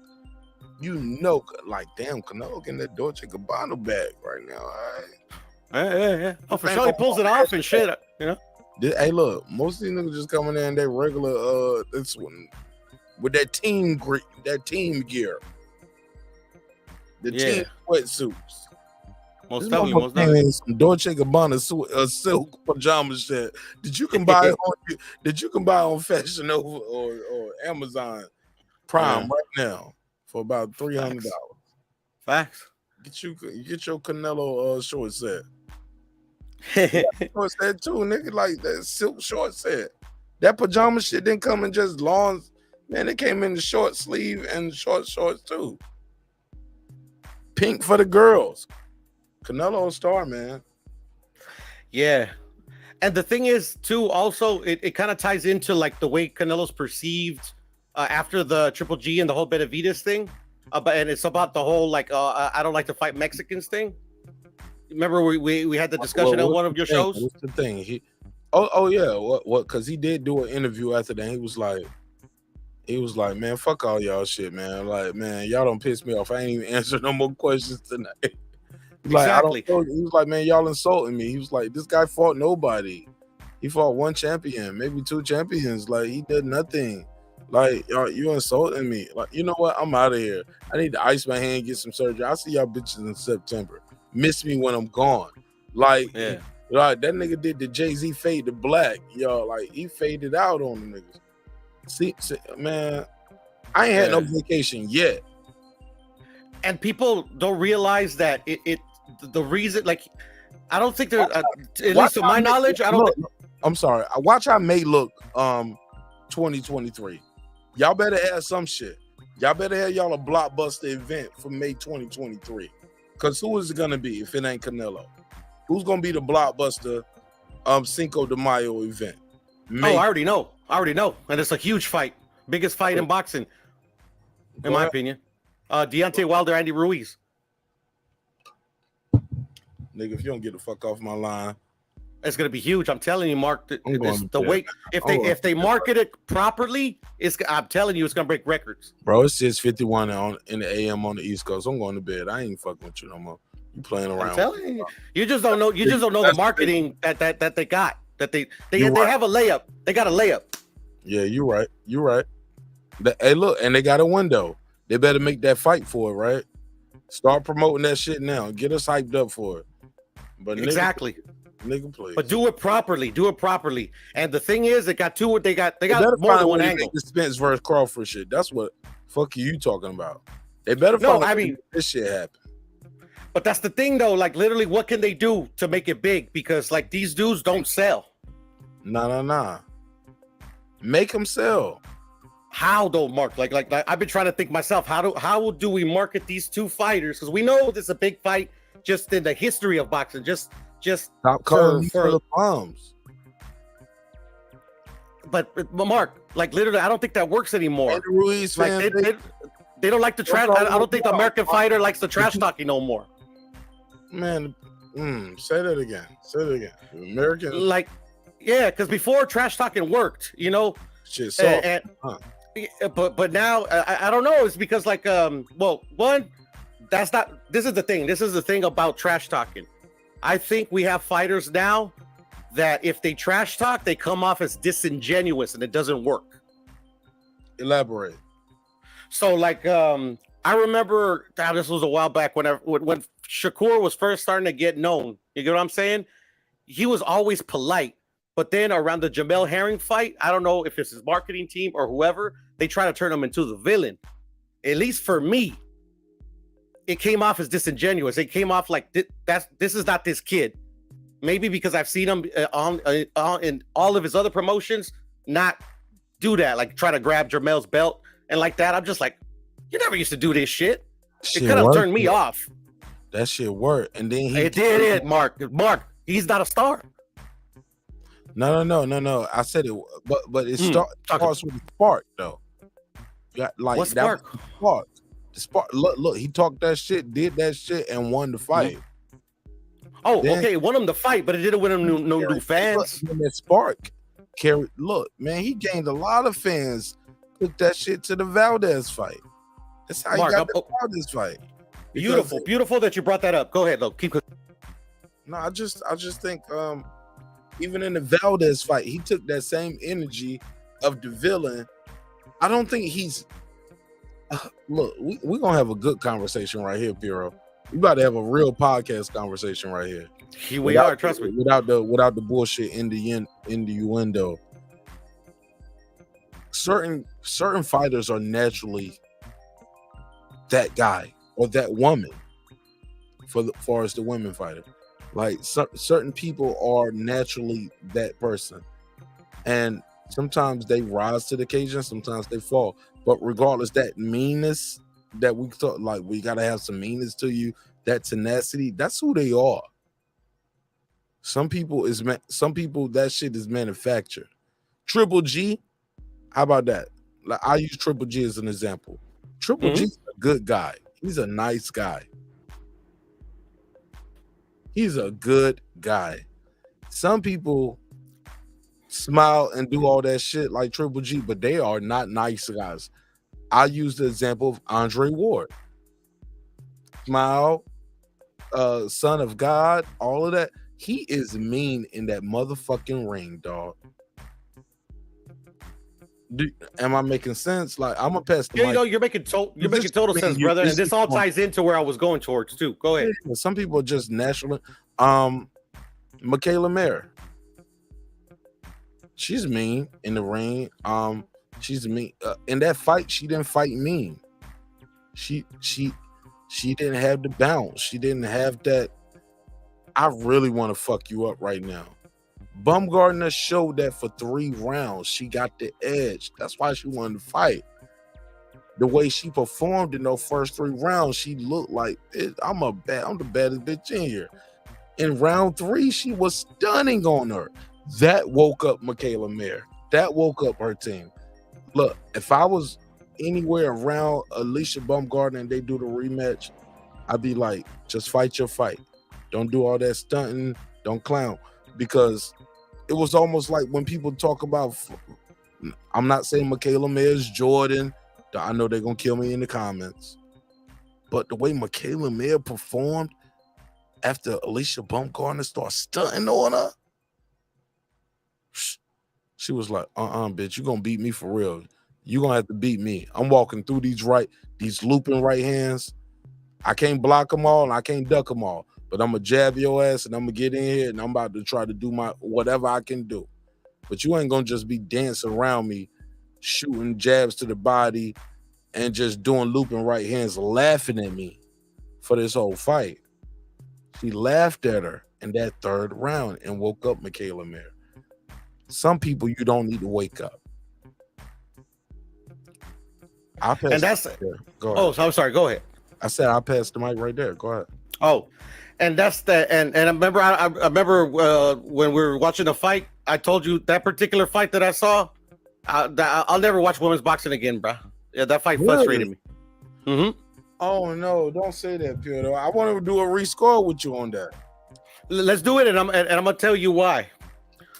Women's boxing, like even though they have very skilled fighters, like they I don't know if it's the 2 rounds or I don't know if like when they get hit, they just like revert to. Baumgartner made that fight harder than it needed to be. I don't know if it was the 3rd round that you're saying or if it was a later round, but it was the round where she busted Michaela Mayer's nose. Do you remember that? That was later. I think that was round 7. Round 7. Well, in round 7, she had all that success because she was throwing in combination instead of one at a time. All that blood, she got excited and she got motivated, and I think she won the next round too because of the blood. But then she might have lost I think she won rounds. Okay, so she won rounds on my book. She won rounds. This is all off the top. 1, 2, and 3. She started clowning in round 3. She got hit a couple times, but she was clowning, like talking shit right there at the end. But so I still gave it a round because I was like, she did enough work. But round 4, 5, and 6, the jab of Michaela Mayer was popping her, and she wasn't doing the head movement, the herky-jerky style, the looping right hands that got her the lead. She was looking for that.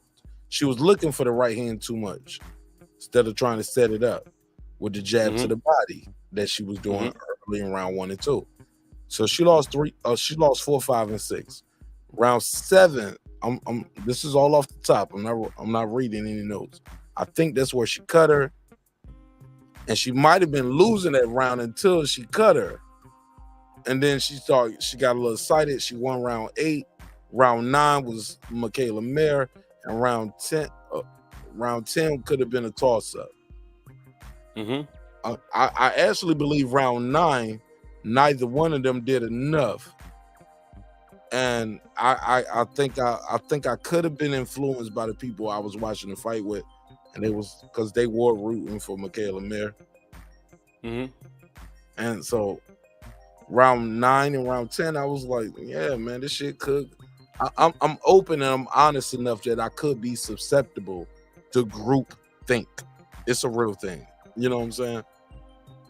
Yes, like, especially here on social media. It's right. Trust me. And you watching the fight live with no commentary, or you watching it live with a group of people with commentary.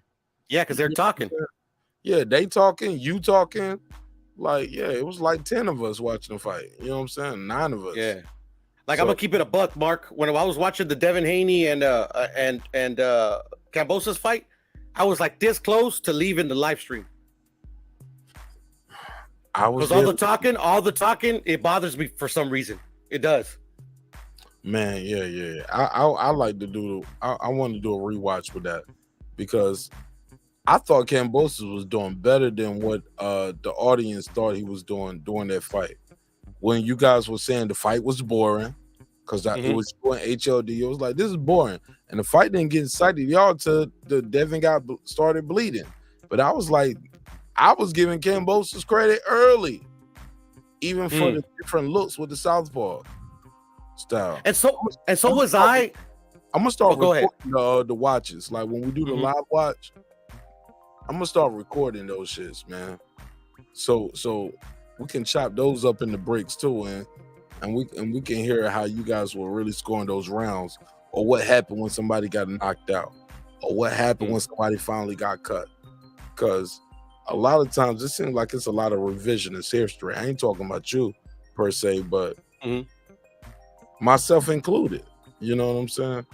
I feel you. My memory ain't perfect. Yeah. No, for sure.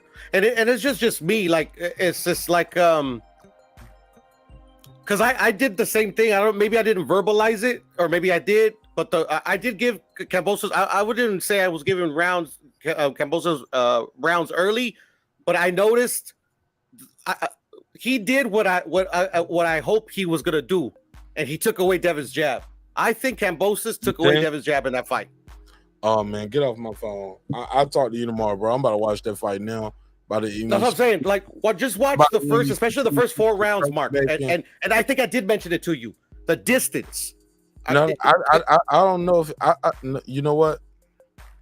You might be right. They surprised Devin with the switching. I think but it wasn't the switching, Mark. The way he did it is that he was like literally like maybe like an inch out of range of Devin's jab. Where in the first fight he was an inch closer, and that's what made Kambosos reset every single time. But it only lasted for a couple rounds, like 2 or 3 rounds. Yeah, but Devin stopped throwing the jab though, and then now we would have to talk to Devin to see if he actually stopped throwing it because of that. But because he was having success because of his defense. But I think both things could be true. He found other ways. No, I get you. I think it is true. I think it's both is true. But do you remember what I was saying in those first 2 or 3 rounds? I can refresh my memory, but I'm pretty sure I do. Energy about Kambosos. I was like, Kambosos wasting a lot of energy with all this switching. I remember you saying that. Yeah, because a lot of that shit, he would go from southpaw to righty, and he did that a lot those first 2 or 3 rounds. But he wasn't scoring any punches.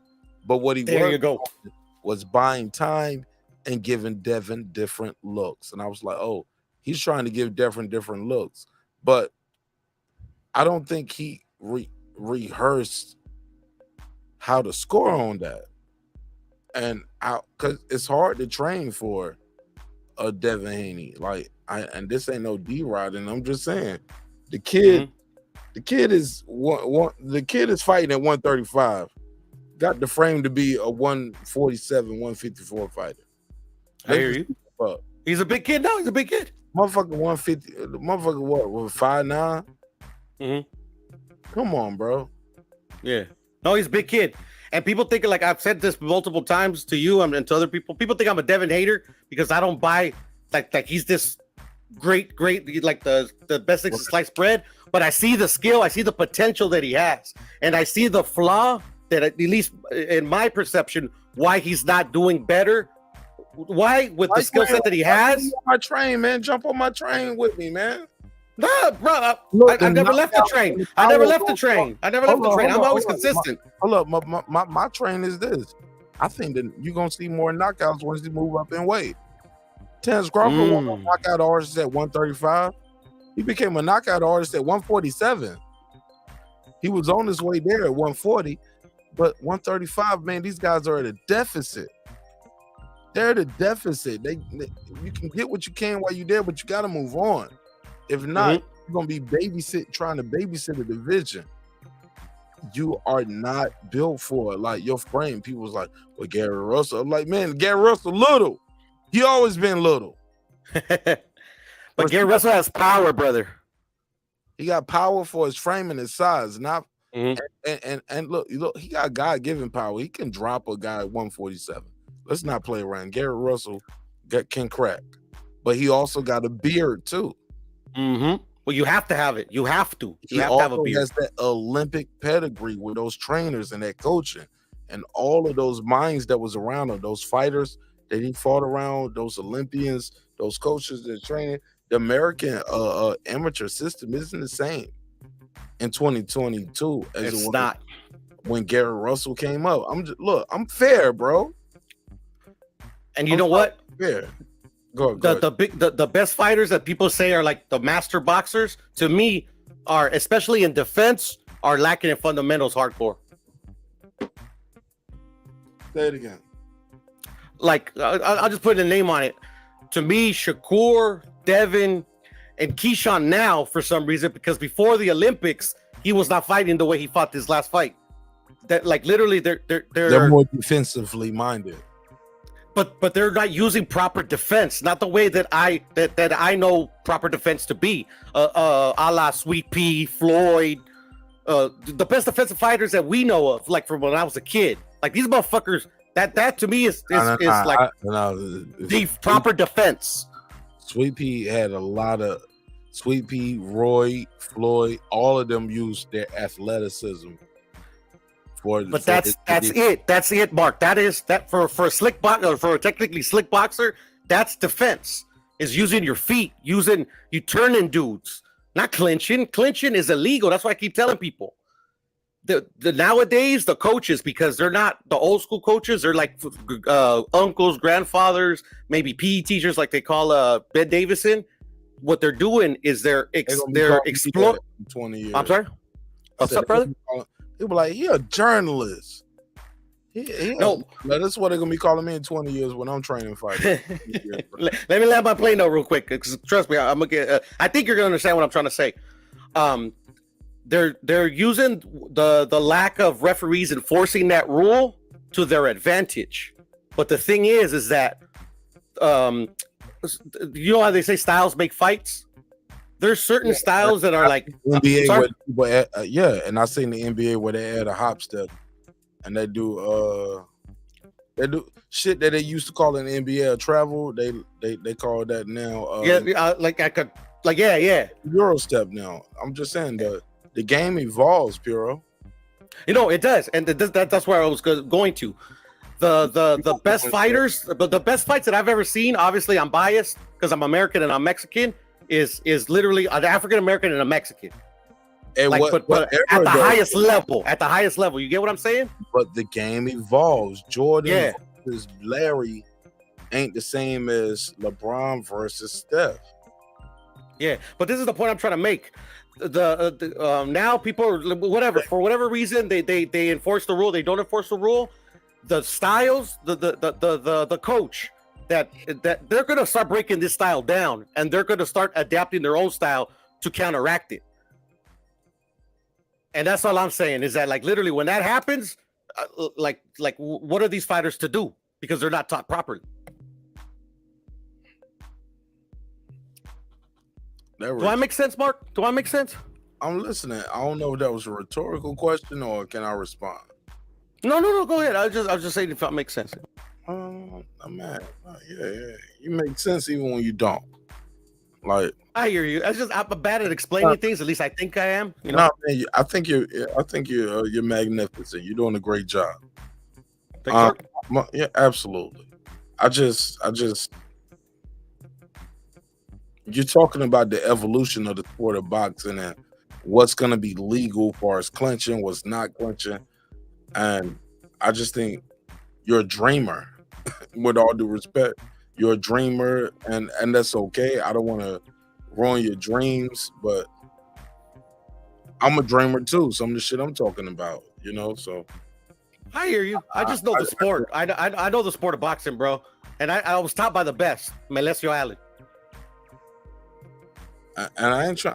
I'm not here to shit on nobody's legacy. I was just trying to shout out my dad. I was just capping a little bit, but I mean, he did teach me a lot, but.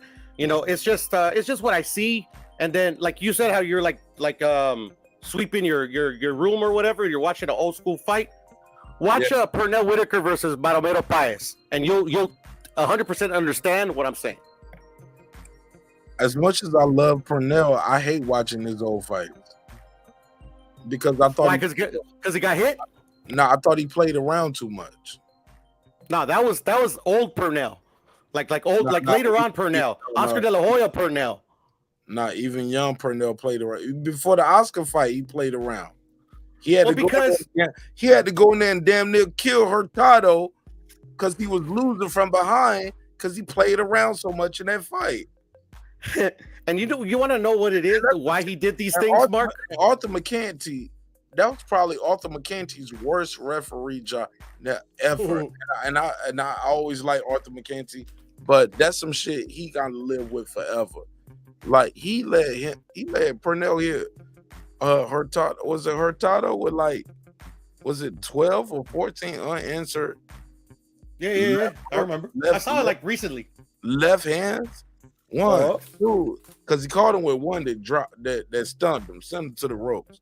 And then it was like 2, 3, 4, 5, 6, 7, 8, 9, 10, 11. What? Like, bro, like how many times you gonna let Purnell with it? And then he counted.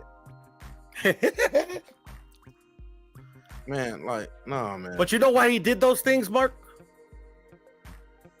Who? The Arthur McCanty, the referee? No, Purnell.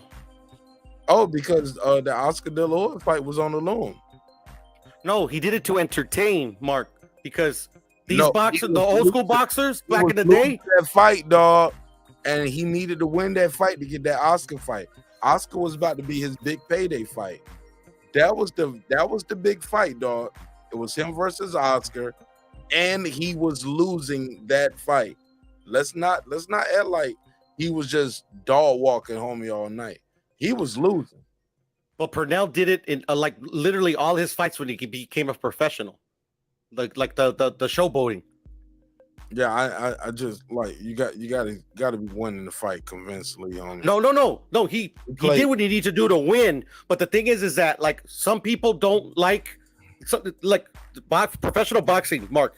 To sell, it has to entertain. It has to entertain. And the boxers and the promoters knew that back in the day. The kids nowadays, they don't care about entertaining. Look, they're gonna say I'm hating on Purnell. Go ahead, white man. That's what they're gonna call you, the white man. You Jerry, I'm Brandon Washington. Let's go. Mark, the casuals want to be entertained. They don't study they don't study the art of boxing or how to properly box like we do. They don't give a fuck about that shit. So Purnell knew that he didn't have like the power or his style just didn't equate to like knockouts every single fight or perceived knockout puncher. So he had to do what he had to do so he can make his money. Coon shit. Play around. It's facts, bro. It's facts. Because he wants to make money. He boxers usually come from at least I perceive to me still come from the bottom, from nothing. And these guys after boxing, if they don't make enough money to live the rest of their life, they're gonna end up on the street. So they try to make as much money as they can, brother. As they should. I'm not saying I thought it was look, I was playing devil's advocate. I love Purnell Whitaker, but for like I said, going back and rewatching a lot of his fights, I just thought he was so skilled, so talented, but also knowing what I know behind the scenes. He won't know Floyd Mayweather. How about that? He was better. No. I'm talking about as far as the clean boxing lifestyle. Oh. Like he lived, drink, eat, sleep, shit boxing. That's overrated, Mark. I'm gonna tell you that right now. No, it can't be overrated. No, it is, brother. Because in the '80s, everybody was on something, bro, and they still performed at the highest level, brother. No, look, it can't be the highest level if everybody owns something. That means they all got a level. Look, Lennox Lewis. That's probably why Lennox Lewis is the greatest. No. I'm not saying like steroids or anything. They just partied a lot. It was the '80s. There was a lot of coke and drink. It was just a party. It was a party time in especially in America. You get what I'm saying? They didn't know what they was doing to their bodies. Is what you're saying. Exactly. The only thing that affected them is that they burnt out faster. Okay. Man, That's my opinion. That's my theory. That's kind of deep, bro. Like I do a whole episode on that shit. Chavez was doing rails in the dressing room before he fought fucking Purnell. Oh yeah. Bro, he went on. He didn't look. He when he first started doing coke from the Camacho fight, till the day he lost to Frankie Randall. He literally was like a coke fiend, like a serious addict, and he didn't lose until Frankie Randall. So you don't think they gave him an edge? They could have, but the thing is like, bro, like literally any sport, bro, you can't be on coke, bro. Man, cracker, man, you ain't gonna catch no crackhead. That's one of the hood rules. Man, them crackheads be fast as hell. Yeah, no, I hear you. Yeah. But the thing is that look, now, the problem is, look, now, I'm gonna tell you who you is gonna get. You gonna catch that heroin addict that used to be on crack. That nigga, that nigga snatch your shit like this, but then he around like this. Yeah, there's obviously certain drugs that like this, like, bruh, give me my shit back, nigga. I see you. That nigga was like, you can't see me. I'm gone, nigga. That motherfucker had that nigga slow motion. That nigga think he running fast as a motherfucker. That crack though, that nigga be gone. You make a great point, because I'm gonna tell you, any elite athlete in the 80s that was at least a combat sport athlete wasn't doing any downers. I can tell you that. Yeah, they hit a little line. You know what I'm saying? Yes, sir. Yes, sir. Might smoke a little pack, but niggas ain't about to shoot no H though. Nah, they'd be dumb to do it. They'd be dumb to do it. They ain't fuck with no crystal. Nope. No, come on, man. They ain't on no crystal and they ain't on no H. But yeah, niggas hit a pack. That ooh and hey, look, and then be in the studio while your favorite R&B artist or your favorite rock artist making a hit song that weekend. That's a fact. Win, lose, or draw, man. We got the champ in the building, man. Had a rough weekend, man. But shit, we gonna sing this song for him. Back on top of the game. Motherfucking being there trying to make a rocket called Back on Top of the Game. And we got the former champ in the building. That shit ain't gonna make it to the album. That shit ain't gonna be good. But hey, we made the champ feel good. We got a photo op. You know what I'm saying? And yeah. You know, Mark, there was like maybe a 3-year period where Mike Tyson and Chavez would kind of like alternate top pound for pound, and they were partying together those 3 years, bro. Like hardcore. Mike Tyson and who? And Chavez. Oh, I believe that. Oh, yeah. Chavez got some stories. So does Mike, man. Like these guys were party animals, man.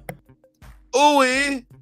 Yeah, them niggas on. Both of them niggas was on that ooh. Yeah. Now they respected each other hardcore. I still remember the interview where Mike Tyson himself said like if he was in his weight class, he would want nothing to do with him. I bet he would, and vice versa. Look, cause they both know how much these niggas can snow. They were killers, bro. He's like, nigga, that motherfucking snort a mountain, and vice versa. Yeah. That's just it, man. It's just fighters, no fighters, dog. Yeah. No, that's fact. Fighters, no fighters, even if they ain't in the weight. See that weight class shit? That just be us as fans. Mm-hmm. That shit look cool. Some of these niggas don't want to see some of these dudes on the street though. No, hell no. Everybody's fearing that Mike Tyson, Mitch Green moment. Nobody wants into their career, bro. Nobody wants the Mike Tyson, Mitch Green moment where that nigga split your shit in the middle of the strip. You know what I'm saying? On some New York shit, on some downtown, like some, hey, look, on some Source Awards shit. Motherfuckers get beat up at the Source Awards, like with a boxer. Go to the BET Awards, Terence Crawford, Errol Spence. One of the motherfuckers get their shit split at the MTV Awards. Imagine that. Terence Crawford. Do you remember Floyd used to get into a lot of fights when he was early in his career? Do you remember that? Street fights. Yeah, at the club. You don't remember that? You know. Yeah, right? Yeah, I remember those those days. Yeah, he used to get into a lot of trouble. Allegedly, that shit never stopped. Them niggas still out there in it. Shit, they had some drama down here in Atlanta.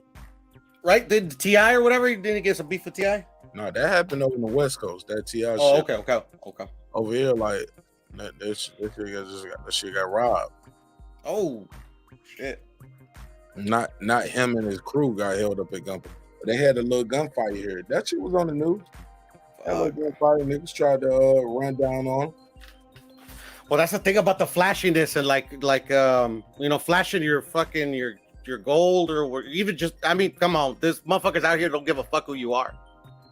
Hey, look, he went into the Waffle House and bought food for everybody. That should have been enough. Right? Fuck. Hey, look, no, I feel you. All-star specials for everybody. Garcon. All-star specials for me and all these. Right? Drinks on me. Just throw the money in, make it rain. Hey, look, drinks on me. Everybody get a Coca-Cola or orange juice. I know y'all charge 25 cents extra for the orange juice. Give them orange juice or lemonade if they want it. Garcon. Yeah, niggas be in Atlanta trying to buy the Waffle House. Motherfuckers be like, we gotta follow you home. But that's it, man. I gotta land this plane, man. Cause I love y'all. And I'll talk to y'all niggas about this shit. I didn't even get to my point, Mark, because we went on a tangent, but it's cool, man. We got I'm a tiempo que vida, as my dad would say. No, do your point, and I'll go backstage. Go ahead. Okay. No, it was just like my whole point was about Canelo and being the face of like Latin American sport or whatever, blah blah blah, and the reason about like, oh, he doesn't want to fight Mexicans. No Mexican ever said that before. Well, the thing is that like literally, he's hated because of certain situations. Pretty much, he is polarizing in Mexico that he's the first athlete, especially a boxer, that has divided people in Mexico, and he doesn't like that. And there's a whole backstory to it. And now, especially that he literally not just influenced Mexico, but other like Spanish-speaking nations. Like, I think he takes what he says very seriously. And like I've always pointed out, he's never said that he will never fight another Mexican again. He says he doesn't like to, because he has to set an example. And Triple G ties into this because he recently had an interview during the TV or whatever, the promo spots, where like there's a famous YouTuber, not famous, but a popular YouTuber that does everything in Spanish, that asked him, in Mexico, like, you're known to divide Mexicans. Like, what do you feel about that? And he said he felt proud to divide the Mexican people. And like that didn't sit well with me, and I'm sure it didn't sit well with a lot of people. I never knew Triple G said I felt proud to divide the Mexican people. That's what he said, brother. I mean, we could play it one day. It's an interview, like it happened like a month ago. All right, well, shit. Well, look, we got till tomorrow night. Send it to me. I will send it to you, brother. All right, man. Well, look, plug and promote anything you want to plug and promote before I let you go. Subscribe to Mark Nash and keep it boxing. Yeah, keep it well, no, keep it racial too. Nah, fuck all that bullshit. Keep it racial. Keep it Canelo. Nah, keep it boxing, bro. I'm telling you, man, keep it boxing. Right, man. Right. That's what I always tell people, man. Look, I plan to be around and us kicking it up and chopping it up long after these guys' careers are long gone. You know what I'm saying? We're gonna look back and we're gonna be like, these guys were winky right. I love and respect them, but it's done. These guys were Tim Bradley, Sean Porter. You know what I'm saying? We love them. Paulie Malignaggi. Love them. Roy Jones. We love them, but they gone. You know what I'm saying? Yeah. Canelo's not the only Mexican that will ever exist in boxing. That's all I'll say. Say it again for the people in the back. You feel me? Yeah, Canelo's not the only Mexican that will exist in boxing. That's all I'll say. Hey, look, but you might be letting history go by, missing his legacy, spending your time and your days looking to hate on him. Don't spend your time and energy always hating on somebody. Nah, man.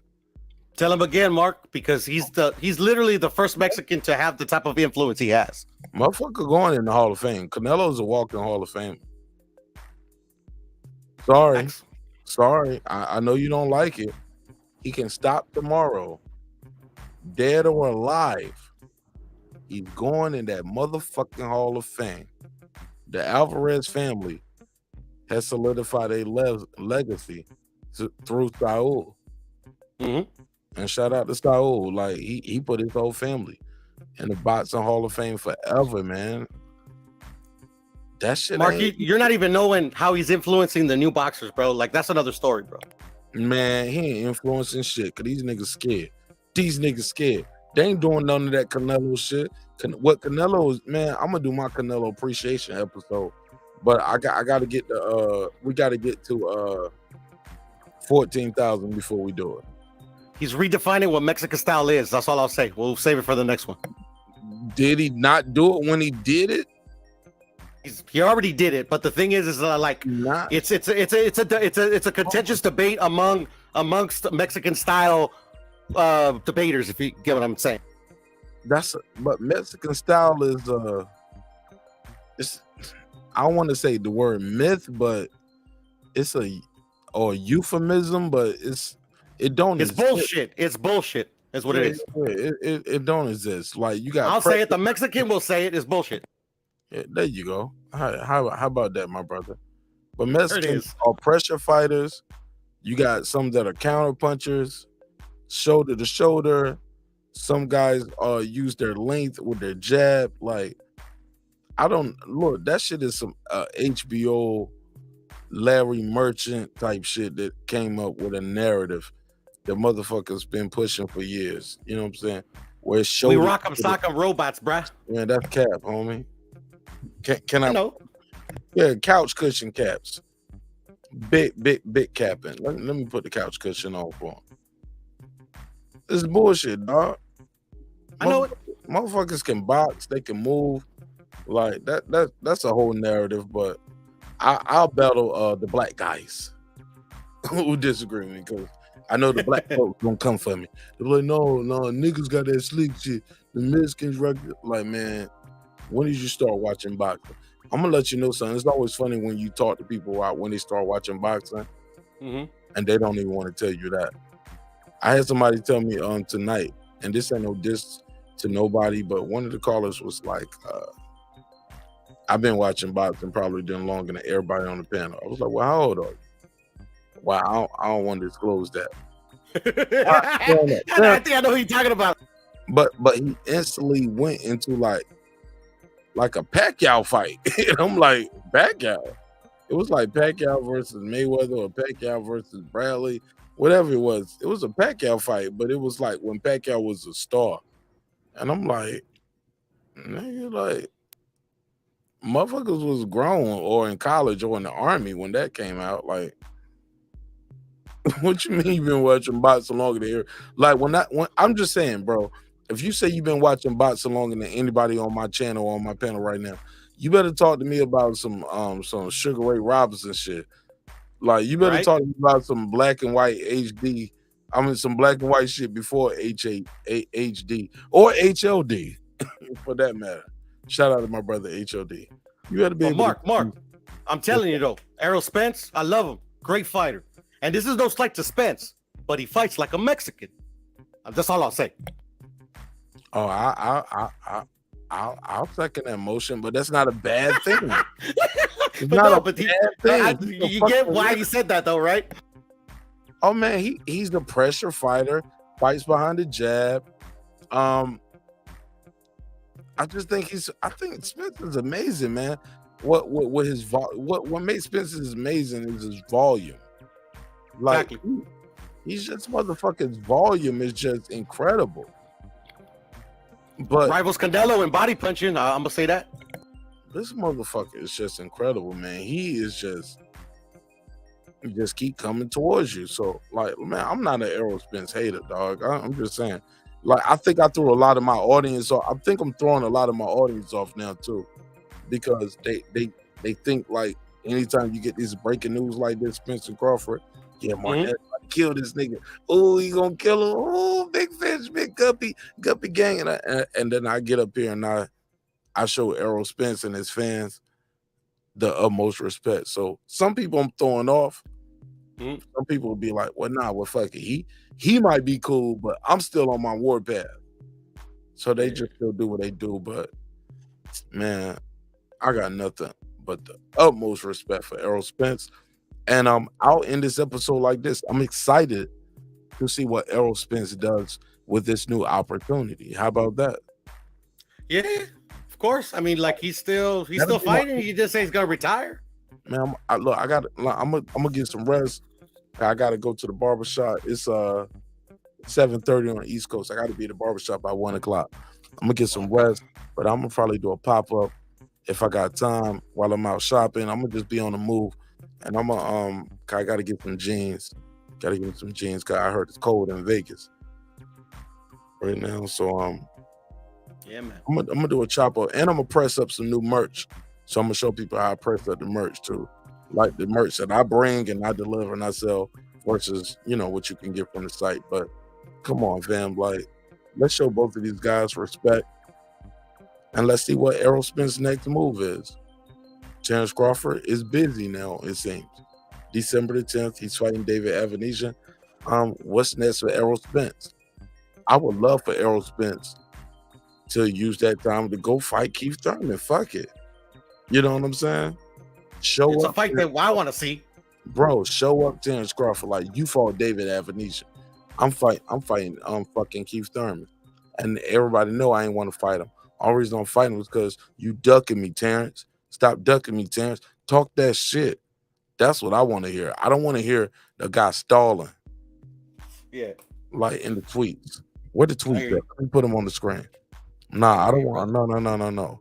No, we ain't gonna say a guy stalling you.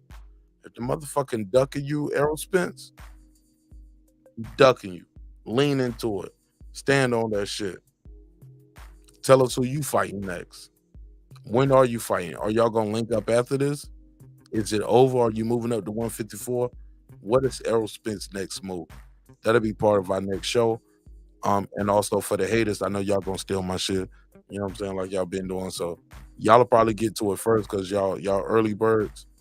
You know what I'm saying? With the content, I'll be doing my thing, but I'll get back to you. It's your man Nash, Breaking Beats. Piro, plug anything you want to plug.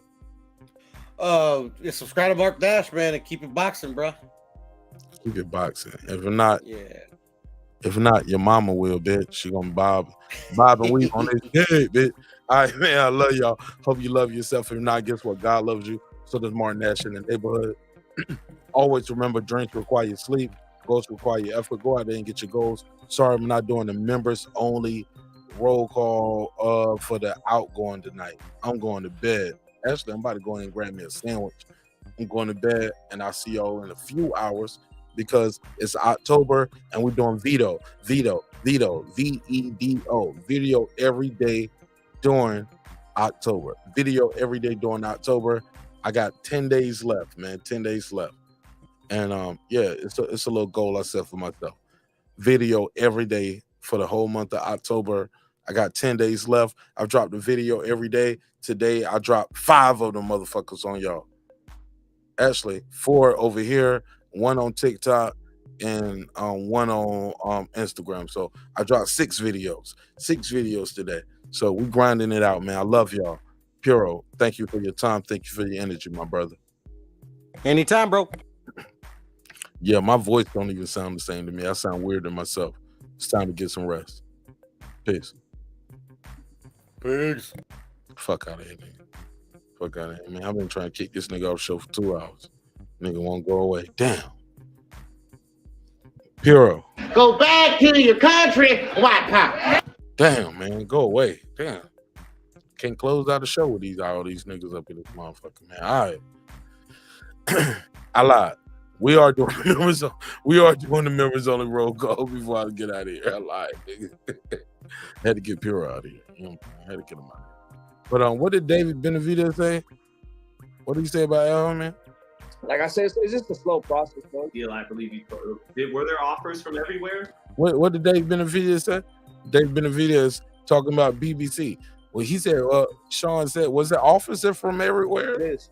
Before you took the 3-fight deal, I believe were there offers from everywhere, like for that small window of time? No, I mean I didn't get offers from anybody because I wasn't looking elsewhere, anyways. You know. I didn't get offers nowhere because I wasn't looking elsewhere. I'm very happy with PBC. I'm very happy with Samson Lukowicz. You know, we've done a great job.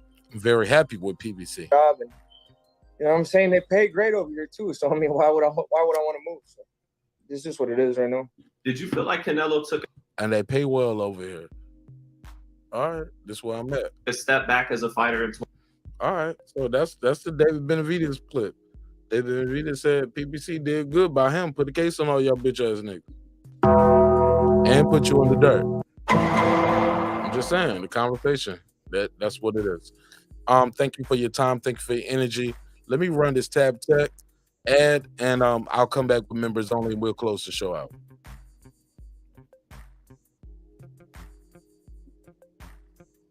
I said let's run the tab tech and ad, and we'll be back. Attention Apple users, do you have a locked iOS device that was activated with a specific carrier and you want to go to a different company? TabTechUnlockSim.com can help bring your iOS device over to the carrier you want. With simple, fast, and easy instructions, you can unlock your iOS device without going to an overpriced phone repair store. Go to TabTechUnlockSim.com, unlock your next device in the safety of your home for the fraction of the price. And it's easy as 1, 2, 3. TabTechUnlockSim.com. That's TabTechUnlockSim.com. TabTech, your next device. All right, and we back, and it looks like 35% of the audience is saying Terence Crawford is to blame. 27% is saying Al Heyman, Showtime. 21% is saying Errol Spence is to blame. And 14% is saying, hey, it's just boxing, politics. So, all right, so we got a survey done. We had a good time with that. It's your man, Mark Nash, Breaking Beats, man. Shout out to all y'all, man. I really, really appreciate you guys rocking with me. And yeah, let's close the show out in the right way, in a major, major way. Because without the members, I'm telling y'all, the show wouldn't be the show right here, how it is at this level. I promise I would have quit on y'all niggas a long time ago. I ain't gonna lie. So shout out to the members for keeping me motivated. What up? And let me know. Martin S, man, we fucking with you, homie, man. Keep doing this shit, bro. We need this shit, man. I'm fucking with you, Mark. And man, I'm fucking with y'all too, because look, if y'all didn't do it, I wouldn't do it. So one hand watch the other to both watch the face. Shout out to Tony Boswell. What up? Deuce Times. What up? Boxing Lounge. What up? Toya the Tutor. Hey, beautiful. What up? It's Mex. What up? Your racist ass. I'm joking. What up, gangsta? Nah, I fuck with Mex. Mex said he ain't gonna let nobody get backed out around him. Mike from Boston. What up? Ace Retro. What up? Rider of the Storm. What up? Hit it there. What up? DJ. What up? Queen, aka Miss Sunkist. Peace to you, sister. What up? God Body News. What up? Pittsburgh T. What up? Taylor Bell. What up? Maddie Yoel. What up? C Jones 0224. I see you in the chat still, homie. Appreciate you, man. C Jones 0224 on the late shift. What up, gangsta? Shout out to Cliff Bailey. What up? Con Shonery. What up? Lisa Bells. What up? That guy Clips 330. What up? Cooking with the Champ. What up? On the mic with Terrence Bailey Sr. What up? New Media Today USA Boxing. What up? HLD. What up? Cooking with Sir Senior. What up? Brandon Washington. What up? Brandon, you crazy as hell, boy. What up, gangsta? Brandon Washington starting to become a little star over here, huh? What up? Born Supreme, my brother. What up? Karma Serene. What up? Lady Sham, my London gal. What up? Dub Right Side. What up? Can't forget my boy Puto. What up? Man, thanks for joining the panel tonight, Puto. You did a good job. Thanks for kicking it with me on the late shift. What up, gangsta?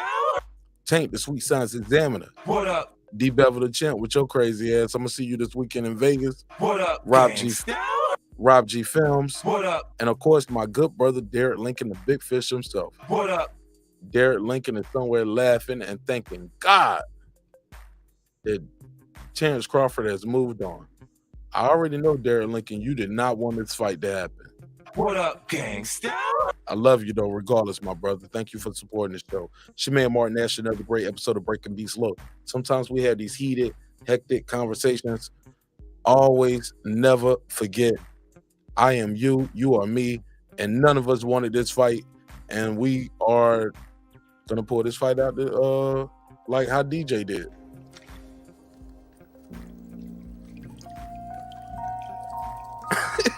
Tell me this shit fell out your pocket, man. Please tell me this shit fell out your pocket, man. But we will. But you know how that story ends. DJ ended up becoming a big star. Yeah. Somebody come look at it. Look at it.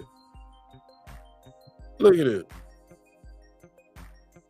Somebody come look. Hello? Hello? Look at this. Somebody come look at this. Jermaine Nash, breaking beats, man. Never forget, homie. I built this shit. Me. Brick by brick. And I'll be damned if I let you tear it down just because you don't like the way another nigga talk. We broke some news tonight, man. I love y'all.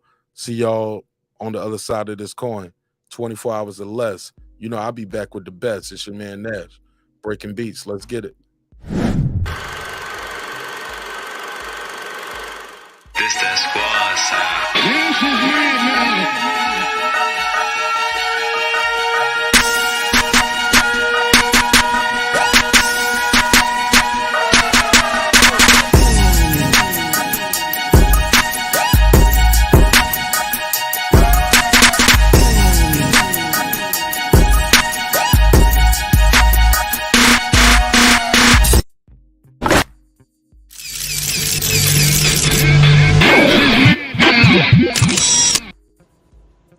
Subscribe. I don't care how many subscribers he has. Support him. So he made all this possible. He made this possible. Nah, Dr. Mark, God made this possible, man. God made this possible. And so did all the people that donated to the show, like Taylor Bell, my boy Alan So Amazing, Red Cliff, President Jafar, my boy DJ, D Bevel the Champ. Couldn't do it without y'all, man. I see y'all on the other side of this coin. Peace. Long night.